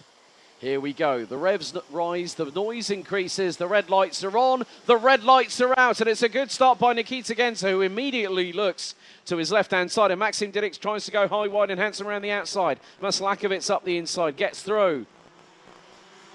As they all try and feverishly make their way through turns 3, 4, and 5 at an absolute rocket ship-style pace. But it's Nikita Genza that leads the way. Second, David Maslakovic. Down to 4th goes Maxim Dirix, but he's trying to chase down Jules Cousin. There's Patrick Snolls-Lochmelis, who dives up the inside of the 405 from Belgium through at turn 7 off of the Europolan. Bas Lammers is waiting in the wings to work his Dutch magic very shortly. But Lochmelis did not hesitate through turn 7. He launched it right past Dirix, who's now got Lammers for close company. As the 408, the Flying Dutchman, for many a year, a Sodi Kartworks driver back in the saddle here at Karting Genk, and he's now going to go for the move. Lammers on Dirks, and the Dutchman makes it through for P5. Nikita Genza is not quite getting away, however. David Maslakovic and Jules Cousin are closing on in. And now the real chase starts. Carl Borgard in 7th place, chasing down Maxime Dirks, who is now down into 6th position in his own right. Leading the way in DD2 Masters, it's Yannick Nielsen in 8th place, and he is quite a few places in front of his next competitor, Belgium's Luca Filipponi. Oh, mistake there from Loch Melis. Sparks flying from the back end of the Birol ART as Lammers gets through, and now he's trying to put the frighteners on Maslakovic. Jules Cousin has pulled away, and here comes Lammers. Maslakovic is not giving anything to Lammers in any way, shape or form, but never mind that. Lammers on true top form as always. And Elia Papasena has just mic dropped into chat. Thank you, Elia. But at the moment, the lead is 0.6 of a second. But folks, look at the timer. We've got over 7.5 minutes still to go, plus an additional lap of this race. So there is every possibility that Bas Lammers will decimate a 1.4 second disadvantage and bring it back into his favour. He's already started pulling away from David Maslakovic from Poland, who's got the likes of Loch Melis. Dirks with a send from absolutely way back when, through on Loch Melis, and overtakes the Latvian to retake 5th position. Great timing there from Dirks. And behind them they've got Carl Borgard. There's Fabian Bock. He just went up the inside of Yannick Nielsen. And not too far behind them is Florian Breitenbach in the meantime. Nicolas Guillaume, Manuel Tenchet, Mats Johan Overhoff are all in the thick of all of this. So 6 minutes and 51 seconds plus an additional lap still to go in this race. Genza, if the way things are, if Genza still finishes 2nd or 3rd, well, even if he finishes 4th, he will be ahead in the ranking after heats and put himself on pole position for tomorrow's super heats at 12:30 local time. So 6 minutes and 20 still to go. Battle happening between Yannick Nielsen, who's piggy in the middle. He's got Fabian Bock in front of him and Florian Breitenbach behind him. Meanwhile, Bas Lammers, new fastest lap. Here we go. 54.431 seconds. And he has pulled a gap of nearly 0.8 over David Maslakovic. This is Lammers of old. You know what? I'm going to have to probably send a link to my good friend Martin Christensen over in Denmark.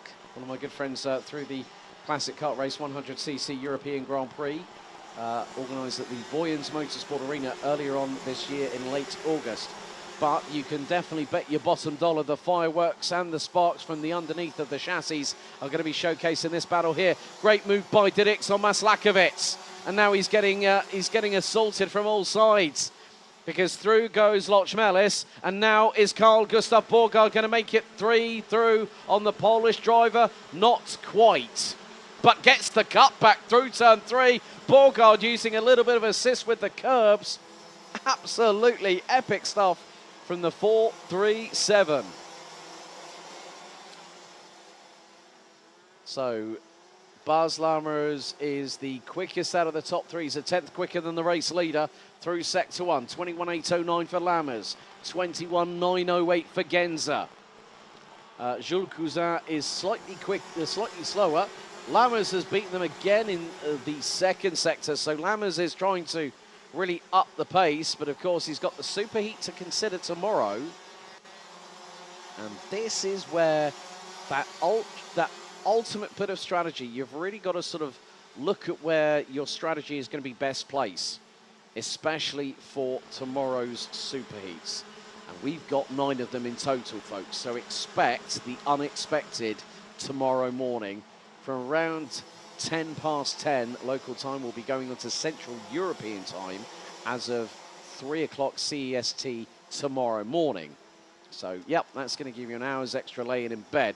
However, those not resting on their laurels, Dirks has definitely got his elbows well and truly sharpened. He was saying to a certain tall Latvian by the name of Patrick Lochmelis, well, my elbows are sharpened. Come on, try it.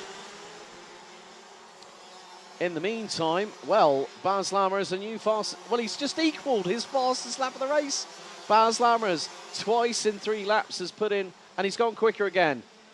3 fastest laps in 4 in a row as Lochmelis finally pulls the trigger, gets past Dirks and now starts defending through turn 3. And Bas Lammers, folks, is 1.5 seconds off of the race lead. And he's he's flying through sector 1 is Bas Lammers. Meantime, at this part of the field, which is being led by Patrick Lochmelis. Now, folks, this is for 4th. This is where DD2 is the ultimate class in Rotax racing. Close quarter, bang for your buck, and action aplenty. And now, Bas Lammers, new fastest lap, another one in a row for the Dutchman. He's less than 3 tenths behind Jules Cousin, and he's got an opportunity to close in on Nikita Genza. Bas Lammers was nearly 2 tenths quicker in the opening sector, was nearly a tenth quicker in sector 2, and Lammers is second. Lammers is second. Now there's clear air between him and Nikita Genza. Let the games begin, because Lammers now already is a kart length in front of Jules Cousin, heading into turn number 9. 21.733 in the first sector from Lammers. Slightly slower, having to overtake Cousin in the second sector, but he made up over 1.5 tenths on Nikita Genza in the opening sector alone, did Bas Lammers. Lochmelis starting to stretch the legs of the Birol ART as he pulls away from Maxime Dirks. Now the gap between Lammers and Genza is just over a second. Can there be some magic in the next 2.5 minutes from Bas Lammers? Maslakovic swarming all over the back of Maxime Dirks, who's lost out to Carl Borgard in the meantime. Fabian Bock in the 481 is still there or thereabouts. And welcome along Gregorio Bertocco. Ciao. In the chat. And again, another 0.5 tenth. Lammers losing a little bit in sector 2, but it's in sectors 1 and 3 where he really does make up the time. I think Nikita Genza is going to be very, very worried, because tomorrow there's going to be someone alongside him that will give him every single bit of tuition that Nikita Genza will ever need. And if you need that, you will get a racing lesson from Bas Lammers. So the timer is counting down. That gap is sort of stabilizing between first and second position. And still the squabbles happen from behind Maxime Dirks. And that is David Maslakovic, who's got Yannick Nielsen right behind him in the 507. Fabian Bock and Tim Mika-Metz round out the top 10. But look at the freight train. Forget the trolley train, it's the Maslakovic train right now getting into turn number 10. As the timer hits 0. That is it. One more lap to go after this one. The final lap board is out. Bas Lammers is now nearly 9 tenths of a second behind Nikita Genza. Can he pull it out of the bag? I don't think he's going to be able to, with the pace that Genza has had from lights out. Chicken sprockets indeed, Elia Papacena. Shame on you, good sir.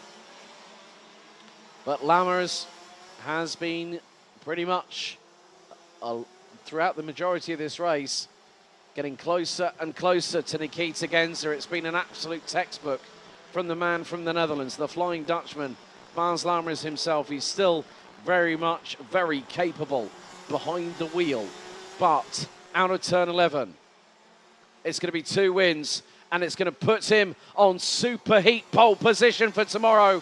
Gratulira. Nikita Genza out of the final corner. He takes the win and provisionally puts his place on pole position for the DD2 Superheat tomorrow. And if Baz Lammers will be on row 2, because I know for a fact that well, hang on a second, maybe based on the scoring, it could be the fact that Maxim Dirix finds himself on row 2 and Lammers is alongside this man, Nikita Genza from Door Motorsport, taking 2 wins today. So Nikita Genza wins the final race of Heat Stay here at the Rotax Max Challenge Grand Festival and Golden Trophy for 2023 by 9/10 of a second ahead of the legend that is Mr. Baz Lammers. Jules Cousin, Patrick Snolls, Loch Mellis, Carl Borgard, Maxim Dirix, Yannick Nielsen takes the win in DD2 Masters in 7th ahead of David Maslakovitz, Tim Mikametz, Fabian Bock rounding out the top 10 overall. Florian Breitenbach takes 11th. Brian Anker, Nikolai Christensen, Luca Filipponi and Igor Mukin round out the top 15. Christensen and Filipponi ran out the top 3 in DD2 Masters. Yori Klebo, Mats Overhoff, Tristan Rennie, Lucas Libert and Nicolas Guillaume ran out the top 20. Dimo Noto Francesco in 21st ahead of Adrian Yenestad Kurku, Jan Eckstein, Lucas Dolezal and S.H. Moon rounding out the 25 that finished the race. Unfortunately, on lap 3, we lost Manuel Tenchet, and a smile, a thumbs up and a wave from Baz Lammers. Great to have him back on the grid. And that concludes the racing action here at Karting Genk under the floodlights and under the early nighttime sky here in Limburg in Belgium.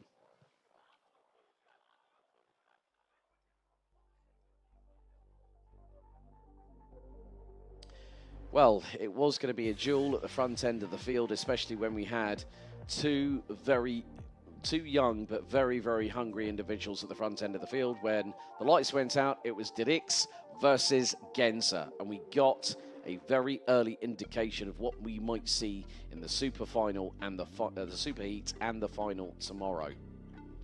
Maslakovitz would make an early run towards the sharp end of the field as Dirix would drop to 4th. Lammers would try and also move up the order as Yannick Nielsen was trying to consolidate a lead in DD2 Masters. Then Lammers pulled this blinder of a move. It was textbook.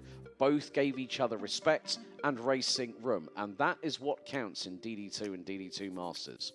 Lammers would then start charging his way through the field as Patrick Snolls, Loch Mellis sent this dive bomb up the inside of David Maslakovitz through turn number 10, went a little bit wide, and then would have to try and go in with them. Sparks flying from the back end of the Birol ART, and Baz Lammers just casually went round the outside of the Latvian in the process through turn 11. Then another casualty falling by the wayside as Maslakovitz would lose out 3rd position to Lammers, who would then start chasing down those in front. Dirix would then get back on the good right foot, and get himself past Loch Mellis. In the meantime, coming out of the 12th and final corner, the mechanics on the gantry just off the final corner, giving their advice to their drivers. Again, another move, this time up the inside of Maslakovitz, who nearly went sidewall to sidewall with Patrick Snolls, Loch Mellis coming out of the final corner. And then Karl Borgard tried to also put his 2 cents into the ring, firing up the inside of the Polish driver.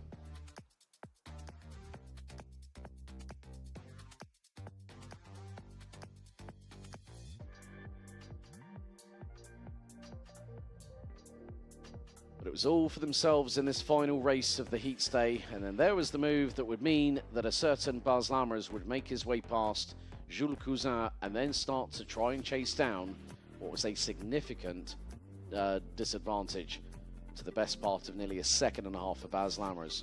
More dramas from Maslakovitz coming out of the final corner with the likes of Yannick Nielsen, Fabian Bock, but Nikita Genza, 2 wins from 2 races, puts himself on provisional superheat pole at 12:30 local time tomorrow.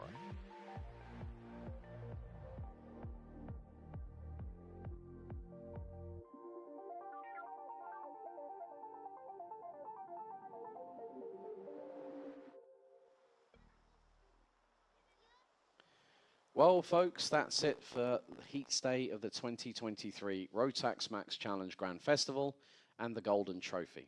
Don't forget, daylight savings time happens early part of tomorrow morning, so you'll all get an extra hour's respite in bed. I think we all might need it after the long day that we've had here at the Home of Champions Karting Genk.